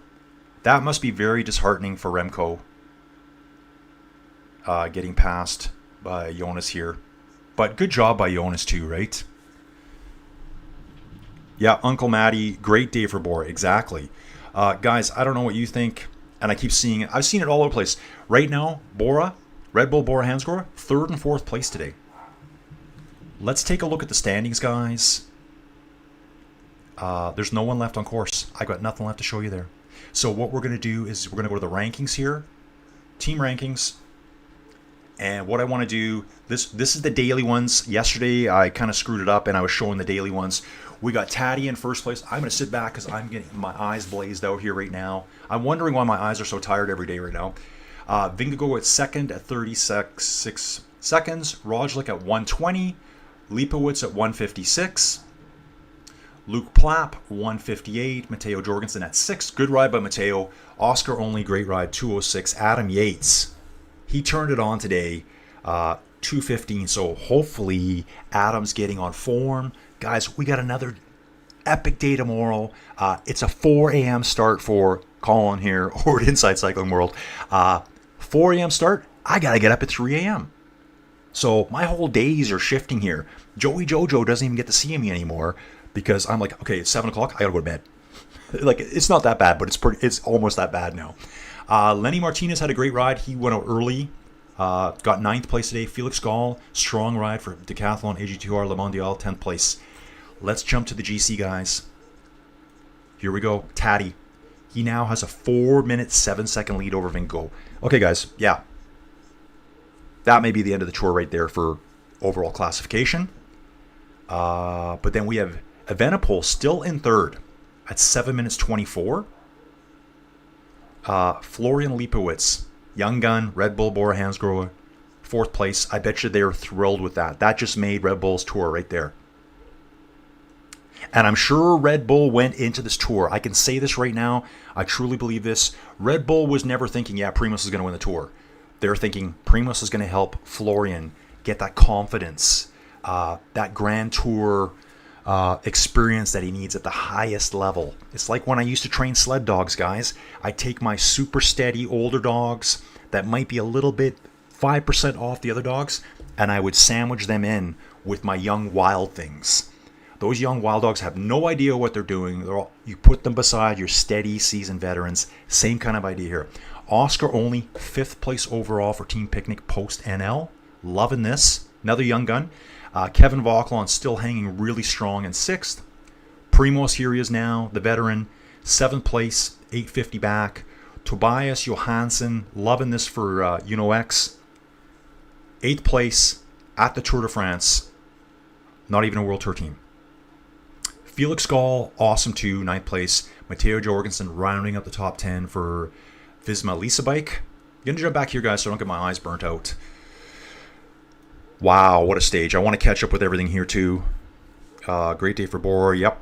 Kryn, thank you. No, Karen, guys, I appreciate everyone being here. I love all the comments. Good, bad, whatever, biased, it doesn't matter. I do have a few little biases myself, too. Cheer on your favorite cyclists. I like to cheer them all on. New guy here, 3D Wearable.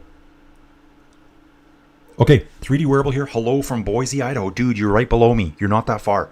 Taddy has a well-developed physique for a cyclist, particularly strong core from T12. I don't know what that means, T12. He also prioritizes stabilizer muscles. He is better than most finding hip pitch.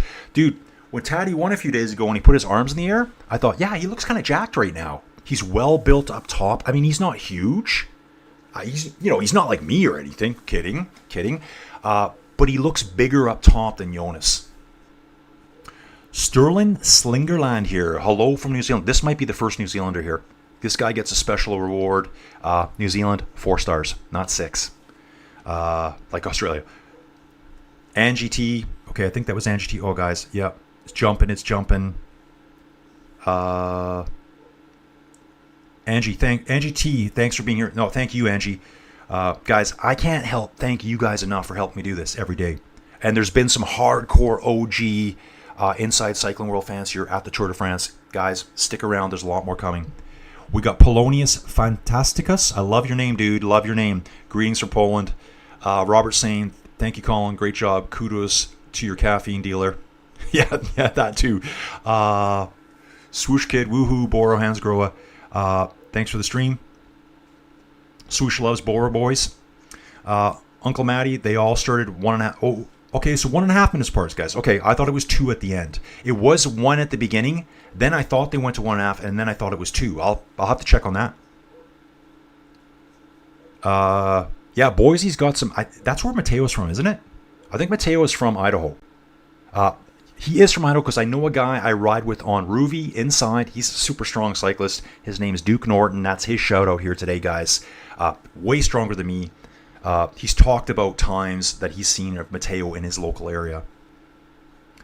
Yeah, Pogi. Don, you were probably closest to the time, I think. We got Bruce Shoot here, I think. Thanks, Robert. Watching French broadcast and you on tablet from Cons, I think. James saying Pogi is pure class. Yeah, he is. He's not overly exuberant at the end. He knows he's a dominant rider. He's pretty humble when he wins. I like him. He just wins everything. We got Dean here. Dean, Gamble West, hello from Vancouver Island. Dude, Vancouver Island, love it. My mom lives in Sydney by the sea in Victoria, the Saanich area there. Vancouver Island, guys, if you've never been there, you better go. It's probably the nicest part of Canada. They don't get winters. They just get a lot of rain in the wintertime. John Shady back in the mix. John, I think you're probably at work. Thanks for following along today. Stuart Murray here, following along from Tokyo, Japan. Love the coverage, Colin. Stuart, thanks for being here, dude. Again, it's you dudes that are doing this. It's so nice to have my channel just go. And I'm going to keep doing more of it all the time. It'll probably never be as big as the Tour de France, but there's other fantastic races out there. Love the way the Yates boys are doing things and Bora working well. Yeah, I'm so pumped to see Adam Yates do good today. Ann Seltz here. Greetings from the San Francisco Bay Area. Ann, love it. June here saying Pogi advantage will become bigger and bigger as days go along. Yeah, the only way Pogi's not going to win right now is, what are we seeing here? Is if he gets sick. That's the only way he's not going to win. Stay focused. Yep, you're right. No dirty tricks against you. Yeah, I think the guys have all played really fair, really safe. Again, I would have left him on the side of the road myself, but all those other guys said, yeah, well, let's just wait for him. I think they have so much respect for him. Brandoni, based on times, explain that Pogi got compared to earlier 2 times. Okay, I can't really figure out what Brandoni's saying there. Brandon was just saying it's almost impossible for one top world to be that much faster naturally. Okay, so I think we got some stuff here about potential doping. Okay, John here saying, Colin, for tomorrow morning you need a cafe bonbon. What is that? It's an espresso cup, equal amounts of condensed milk, double espresso, then whipped cream. First have one at Mallorca at Cap Fermentor. Dude, love Cap Fermentor ride. I've never been there. It's just really hard for us to get over there. If you're in the UK, what is it, an hour and a half flight? 2 hours, and you're there. Here, it's like an overnight flight. I don't do well with Jonathan Milan talking to the UAE guy here at the end, the head manager. You know, the guy that looks like he needs to put about 30 pounds on, eat at least 3 cheeseburgers a day. He looks way too skinny. Interesting. I wonder why Jonathan's talking to the UAE guy. Kind of strange. Dude, that coffee sounds fantastic. And guys, if I ever get a chance to go over there, I'd love to meet everyone. I'd love to have some meetups, shake hands, have a couple coffees. Obviously, a lot of pints. Rasrify. Okay, he's saying he's the most dope rider of all time. Saying the Tour de France is a fraud. Okay. Greg Jones, bravo, Leipowitz, remember the name. Absolutely. And I think what Red Bull did was perfect this year. And again, that's the one thing that kind of always gets under my skin. People saying, yeah, Primoz should just go retire. Why? He's in the top 10 at the Tour de France, guys. If I said to you, hey man, just show up tomorrow, you're going to be top 10, you would do anything to be in the top 10 of the Tour de France. So let Primoz continue the dream. This is his lifestyle. And to me, he's there to help that young guy. Uncle Matty, Lipowitz is so fun to watch. I hope to see a crazy mountain breakaway stage when someone gains 10 minutes back. It's happened before. So you're saying there's a chance. Guys, we have 2 HC climbs tomorrow. We've got a Category 1 climb tomorrow. Tomorrow could be a nightmare out there for any of these top guys. What if Taddy decides tomorrow's the day I'm going to have a bad day? Most of these riders have one really bad day at the Tour de France. Just Gold. Okay, Just Gold's asking here, did you ever do the Iditarod? No, I never did the Iditarod myself. My friend Rob Carse, I think he lives in British Columbia now. He was a geologist as well. He did the Iditarod in 96, finished it, scratched in 98, and I think he scratched in 2000 as well. He was the first guy from this part of the world to do the Iditarod way back when. So I went there with him. I did all the training of his team with him. Every night after work, I'd go to his property way out in the middle of nowhere. We'd load dogs up. We'd train till 11 o'clock at night. I'd race home, drag myself to work in the morning. No wonder I had no time for bike riding. I'd love to do some Iditarod coverage. I'm thinking I might do some up north dog sled racing this year because I still know some people out there, not many of them, but I know dog racing. I know how to handle a dog. If I saw an out of control team going by, I know how to get on that sled without killing myself. I know how to handle dogs. Rob S., great coverage and excellent chat to you. Enjoying this form from Thailand. Okay, Rob, I didn't know you were from Thailand. Orlando Galan, following from, Colombia. Dude, thank you so much for being here. So we have riders from all over the world watching. I absolutely love this. Pogi is like Novak of tennis. Yeah. If he wants to, he can probably still be riding in 10 years from now. Just see how long he lasts. It's either going to be a few more years or another 10. Jonathan Milan congratulating Taddy. Full cooldown. Guys, it's so funny watching these guys. I do a hard ride, which is like a baby ride for these guys. The second I'm done, I jump off my bike. These guys do a full cooldown. That's the difference between the pros and the amateur hours like me. Pogi interview. Okay, so thank you, Robert. You guys are seeing stuff that I haven't had a chance to look at yet. Saying Pogi interview, big decision to go with the road bike. Did the calculations and finally decided to be more comfortable. Went without a radio today. Oh, nice. Saw he was good at the first time check and knew. Yeah, I don't think the time trial bike was the right one. This is the Pogi area, his dynasty. Cuba Libre is back again. Favorite tour is Merckx 1969. I got to get into that stuff. I think we got a Greek guy from Greece here. Greetings from Thessaloniki, Greece. Dude, I'm sorry if I destroyed that. His name is Hapaditis Dimitrios. Dude, thank you for being here. June saying Pogi has a very good rhythm if you watch him carefully. Respect all. Yeah, they will. I guess he's saying they will respect him, or they will be. They will face humility from him as they play dirty tricks. I don't think anyone's played dirty tricks yet, but I know what you're saying. Silent Owl Scribe is saying Taddy Pogacar won, dude. Silent Owl Scribe, another new guy here. So Silent Owl, the winner today was Taddy. Vingegaard was second. Roglic third. Okay, dude, 3D wearable here. I thought you were talking about something. Whenever I hear T this, I think it's something to do with the spine.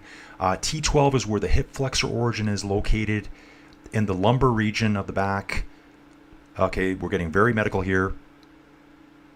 So something about Taddy, he's got really good T12. I think that's who you were talking about there. Please correct me if I just kind of... Anna's back again from the Niagara region. Another awesome day of listening to your stream. Thank you. See you tomorrow. Shout out to JoJo and the Behind the Scenes Sports. Yeah, she's always back there supporting me, guys. John Mannion. Okay, John, I don't want to ruin this. Connemara, west coast of Ireland. Amazing cycling. The West is the best, baby. That's what we say out here in Canada too. The West is the best. No one get mad at me out east. Please don't get mad at me. I'm not really one of those guys that's like, oh, I'm Canadian, so I'm in the best country in the world.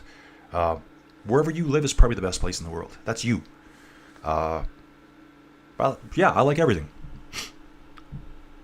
Oh, this dude again. Name is currently unavailable. He was here yesterday. Did anyone miss the time cut, Milan? I don't think so. I think they said Taddy had to finish in 22 minutes and 30-something seconds. And he finished at 23 flat. That was what I saw earlier today. Guys, I spend 2 to 3 hours after this trying to figure things out afterwards. Cuba Libre probably can win with a scooter, I'm sure. Crin here saying, "Sir, you are the nicest man in Holland." This guy? Are you talking about me? Bro, are you talking to me? Crin, if you are referring to me, I appreciate that a lot. Thank you very much.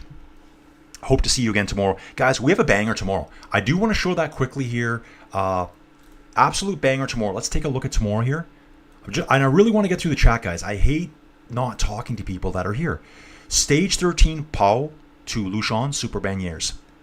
And again, guys, we're riding some of the same roads we rode today. Let's just look at the profile. We actually passed by the Hautacam to the sprint point. The sprint point is where stage 12 kind of came on to the climbs of the Col du Solar. We're going to pass right by that. We travel down a small segment of the same road. We take on the awesome Col de Tourmalet, the original high alpine pass, first climbed in 1910 at the Tour de France. 19 kilometers long at 7.4%. Things might get shaken up there, guys. They might get shaken up there. Special shout out to Steven Cycles. He helped me make a flight simulator video of the Col de Tourmalet. He's in the background doing all the flight simulation stuff for me, and I added a full audio commentary for it. It's buried somewhere in the channel, guys. Then a few weeks later after that, me and him rode the Col de Tourmalet together. And when I say me and him rode together, I mean he waited for me the whole way. The more videos I do, the less my cycling, it gets worse and worse, is what I'm trying to say. We take on the Col de Aspan, Category 2. We take on the Peyragudes. Dude, the Peyragudes, we were on it this morning. We were at the start of the Peyragudes. That time trial is the lowermost flanks of the Peyragudes. We just turned off to go to the Peyragudes, the airport there. Continue up the road where they turned off. That's the Peyragudes. We'll be coming past that road again. We descend again. Over the top is the town of, I think it's just called Bagnières du Luchon. Yeah, it is there. We climb up the HC, the Ors category, to the Super Bagnières ski hill. Yeah, guys. Amazing day. Amazing day. Gonna get through this all, guys. I gotta get through this all for you. I would like to see the kitchen flooring that cost Jonas the tour. Dude, I know, right? Perhaps they should have a bicycling event. Oh yeah, GC time plus time to install flooring. Yeah, Taddy, you may be the best cyclist in the world, but how good is your laminate installation times? We could do that too. Crin saying electric. Lipowitz and Only are the breakout riders of this tour. Sad to see Binyam was a one-hit wonder. Yeah, Binyam hasn't been on fire this year. There are some stages coming up that may have Binyam written on them. He did win 3 stages last year. He just peaked at the right time. I'm really liking the X guy as well. Like, he's on the smallest team with the smallest budget. Top 8. He's in 8th place right now in the GC. Peter here saying Jonas is a standout rider. The Tour de France, clearly second best in the field. Versus a generational best rider in today. Why would he or Visma pull the plug on racing at the Tour de France? Since no... Yeah, I mean, Jonas Vingegaard is basically the second best rider in the world. You can look at the times.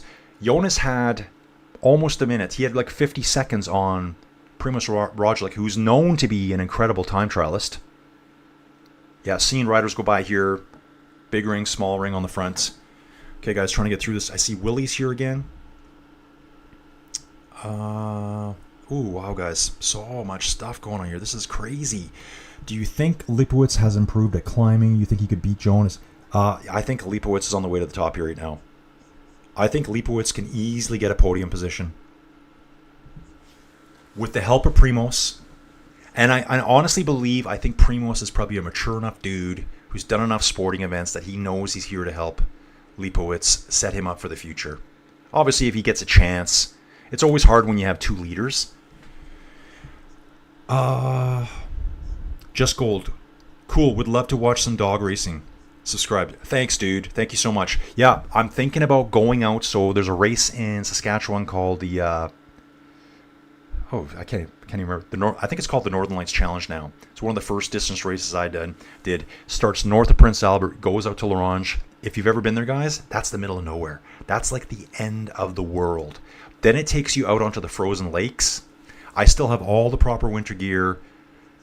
Jump in the car, take the cameras, get out there, find some good cell service, and do live on-stream locations.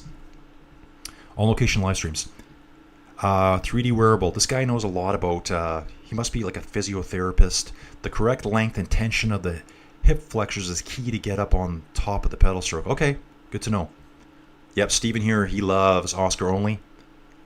5th place. Is that what he is right now? Yeah, Oscar only. 5th overall at the Tour de France.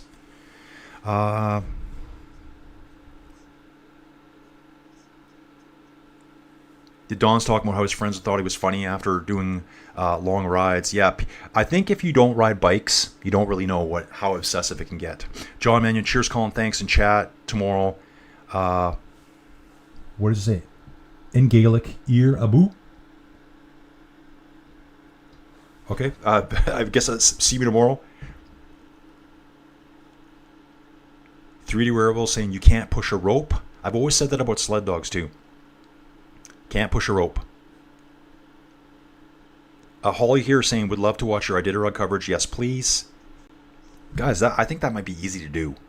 I still know the names. The CVs, the Mackeys. You know, remember Lance Mackey? Unfortunately, he's passed away. The CVs are like basically a mushing dynasty. I think it's like the grandfather's one. The father's one, that would be Mitch. One of the sons is one that would be Dallas CV, and I think there's another son racing now too. Lots of great racing, guys. The Yukon Quest's another one. I've watched that stuff for years. Steven saying Remco won't finish. That's what I think so too. I think he's got to watch for Lipowitz and Oscar only coming up. I think Remco is very tired right now. Might be realizing that the Tour de France is not his thing. I'm going to say, I would say, okay, Steven's asking a question here. So Lipo, Roglic, or only for third? I would have to say Lipowitz, and that's only, and I know you love Oscar only, I do too, because Lipo has got the support from Roglic. Whereas Oscar only, he just needs a team built for him. They need to rebuild that team and get more GC domestiques for him.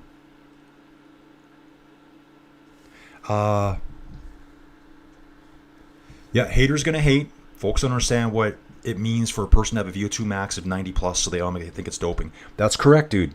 And like I was saying before, you could be a normal dude like me, train your life away, and never get your VO2 max up to 50. Because you can't train it up to 90. It's not possible. It's genetically in your body. So the reality is, these guys are meant to be cyclists from the day they're born. They have a gift that we don't have.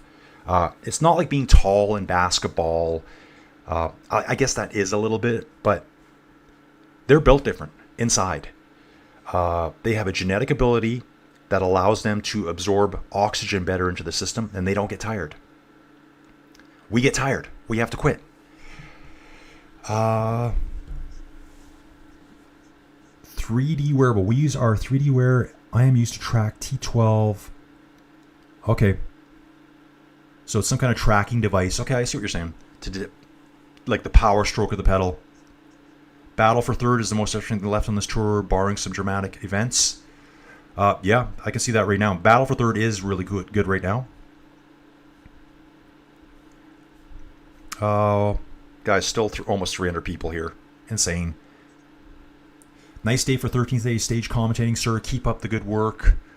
Without biased comments. Yeah, dude, try my best. God bless you. Yeah, guys, I look at all the cyclists. I love them all. I would love to meet any of these cyclists out there. I'm not a hater on any of them. Just seeing how I see it, I think that was a horrible decision by Remco's team to send him on the TT bike. I mean, it worked for Jonas, but I think Jonas could have stayed closer to Tadej there if he was on a road bike. That's just my thoughts. Robert here, I feel some folks felt so betrayed by the Lancer that they now refuse to believe in outstanding athletic performances. Lance giveth, then he tooketh away. Yeah, 100% agree, Robert. I feel that way sometimes too. I'm just being honest. Sometimes I'm like, what? Is that real?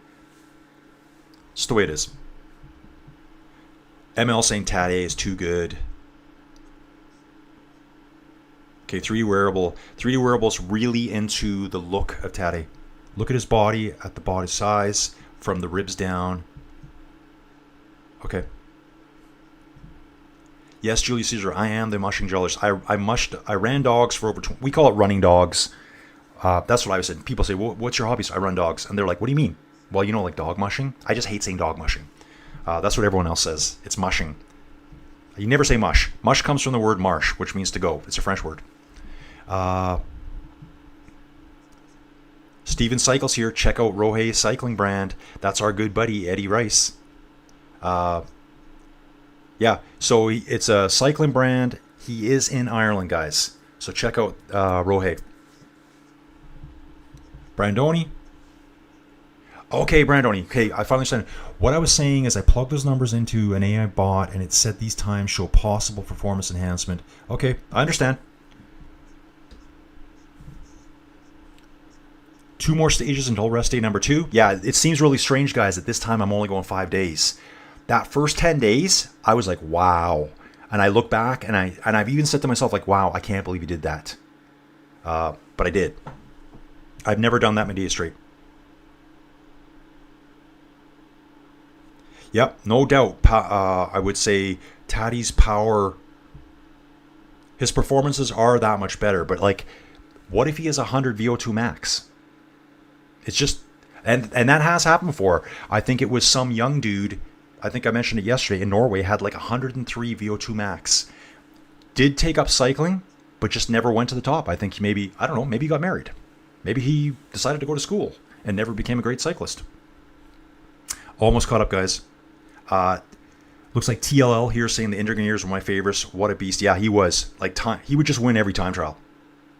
Just smash people like 10, 12 minutes on like a 60, 70K time trial.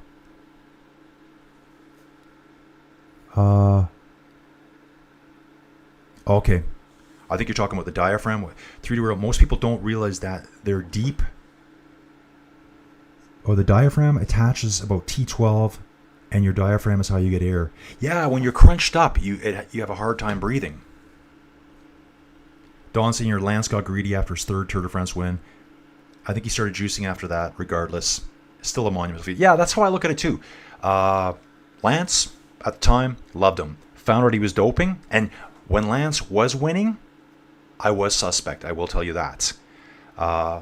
After he was done, I liked him even more.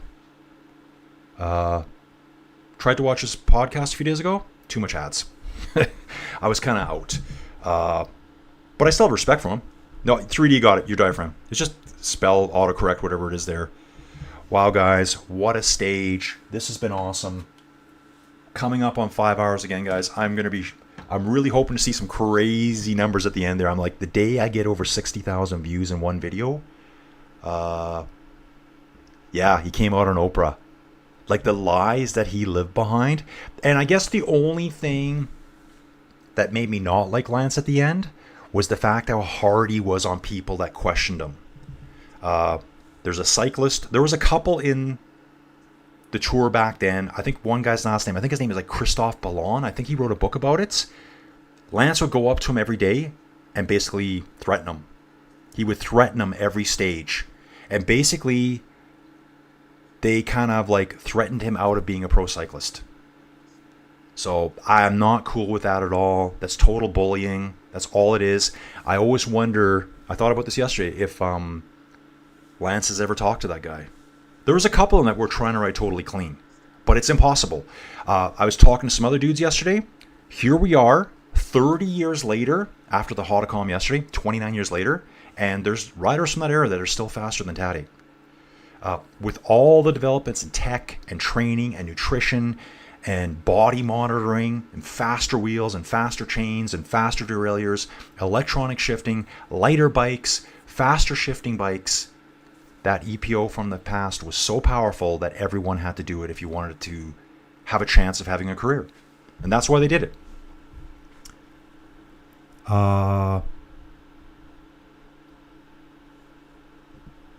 Okay. Just seen Don. They call him Lance Armstrong in his pod. Oh, okay, Don. Yeah, I tried to watch. I think I've tried to watch 2 now, and it's too much. I mean, I hate to say that because I still really like the guy, and I don't want to knock someone else's stuff, but I'm just like, he's just looking at a screen, reading an ad. I don't like it. Brandoni, just was curious what AI would say in those differences. However, I also believe in VO2 maxes and his lightweight and power per kilo output. But AI said it's suspicious. Lance used during my racing days. I guess you'd have to figure out in the AI how you calculate the VO2 max in there and power output. Like, maybe he's just 5% better. Maybe Jonas's VO2 max is 95 and Taddy's is 98. It could be just as simple as that. 3D, thank you for your work. Dude, thanks for explaining that stuff to me. It's kind of a bit above and beyond. I hope you come back tomorrow. Thank you for reading my post. I started the World's Final online 3. Okay, I'm not sure. I started the World's Final 3 online. Okay, I'm misunderstanding what you're writing there. Probably like a typo. Lance was trying every advantage he could even back then when he was a teenager. He never had a VO2 max that suggested he could win a Grand Tour. That's right. They say Lance Armstrong's VO2 max. Great athlete. He was a triathlete first. His VO2 was supposedly tested at 85. That's why Greg LeMond has always said there's something funny going on here. It's physical limitations based on your VO2 max. You can only absorb so much oxygen into your body, and that's what stops you from fatiguing. Once I get through these chats, you guys, I'm going to have to jump off, start my normal day up. But yeah, Robert, you're completely right about that. TLL, dude, I think you're going to, I haven't even read your comment, but I think you're going to say what I'm thinking. For me, with Lance Armstrong, is what he did to people and with what he did to LeMond. If he just doped, maybe I could look by. But people killed themselves because, okay, I don't know about anything about that. And so many other cycling careers, I agree with that. He bullied people, he threatened people, because he was doing everything to hide the drug use. He directly threatened Greg LeMond. Just like, that's how competitive he was. He would go to any degree to be number one. Brandon, I never used anything, but I knew even when I raced as a junior and placed up with national racers with top who were supposedly on steroids. Yeah, it happens. Guys, I've heard about Grand Fondo races. There was just some podcast I listened to. 182 riders were in the race. They got word that their testing were there, and like 50-something guys just magically quit the race. That's at an amateur level. It was like an amateur fast Grand Fondo. Oh, okay. 3D wearable here. Dude, I'm going to look you up. I started the world's first bike fitting online in 1999. Line of pull is everything. Okay, dude, I'm going to check that out. Come back tomorrow and we'll talk more about this. Still mad about how he treated Betsy Andreo. Exactly. I remember all that too. Frankie and Betsy. Don, I just fast forward 10 minutes on his podcast. Still a good show. We do the move. Yep. Yeah, you just got to get through that. And Brandon here. It's a huge power output difference over the race, AI explained. Yeah, dude. I don't know enough about it. There'll always be speculations when someone's so dominant. Maybe, who knows? Maybe we'll find out more in the future. But for now, it is what it is.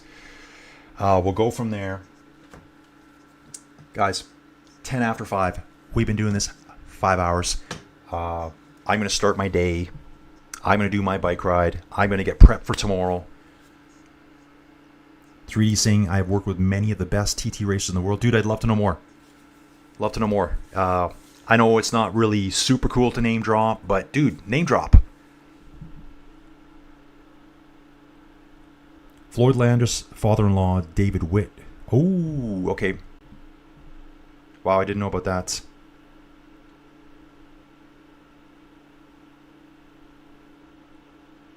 Yeah, guys, they're all going to bend the rules a bit. Every team out here is going to look at it and go, okay, how close can we get to the weight limit? How can we do this? This has been going on for years and years and years. I don't want to say anyone's cheating. I don't want to know about it. Do I suspect it? Sometimes I do. Pogi now has the polka dot jersey as well, guys. 37 points. Lenny Martinez, 27. Jonas at 27. Michael Woods in fourth with 22 points.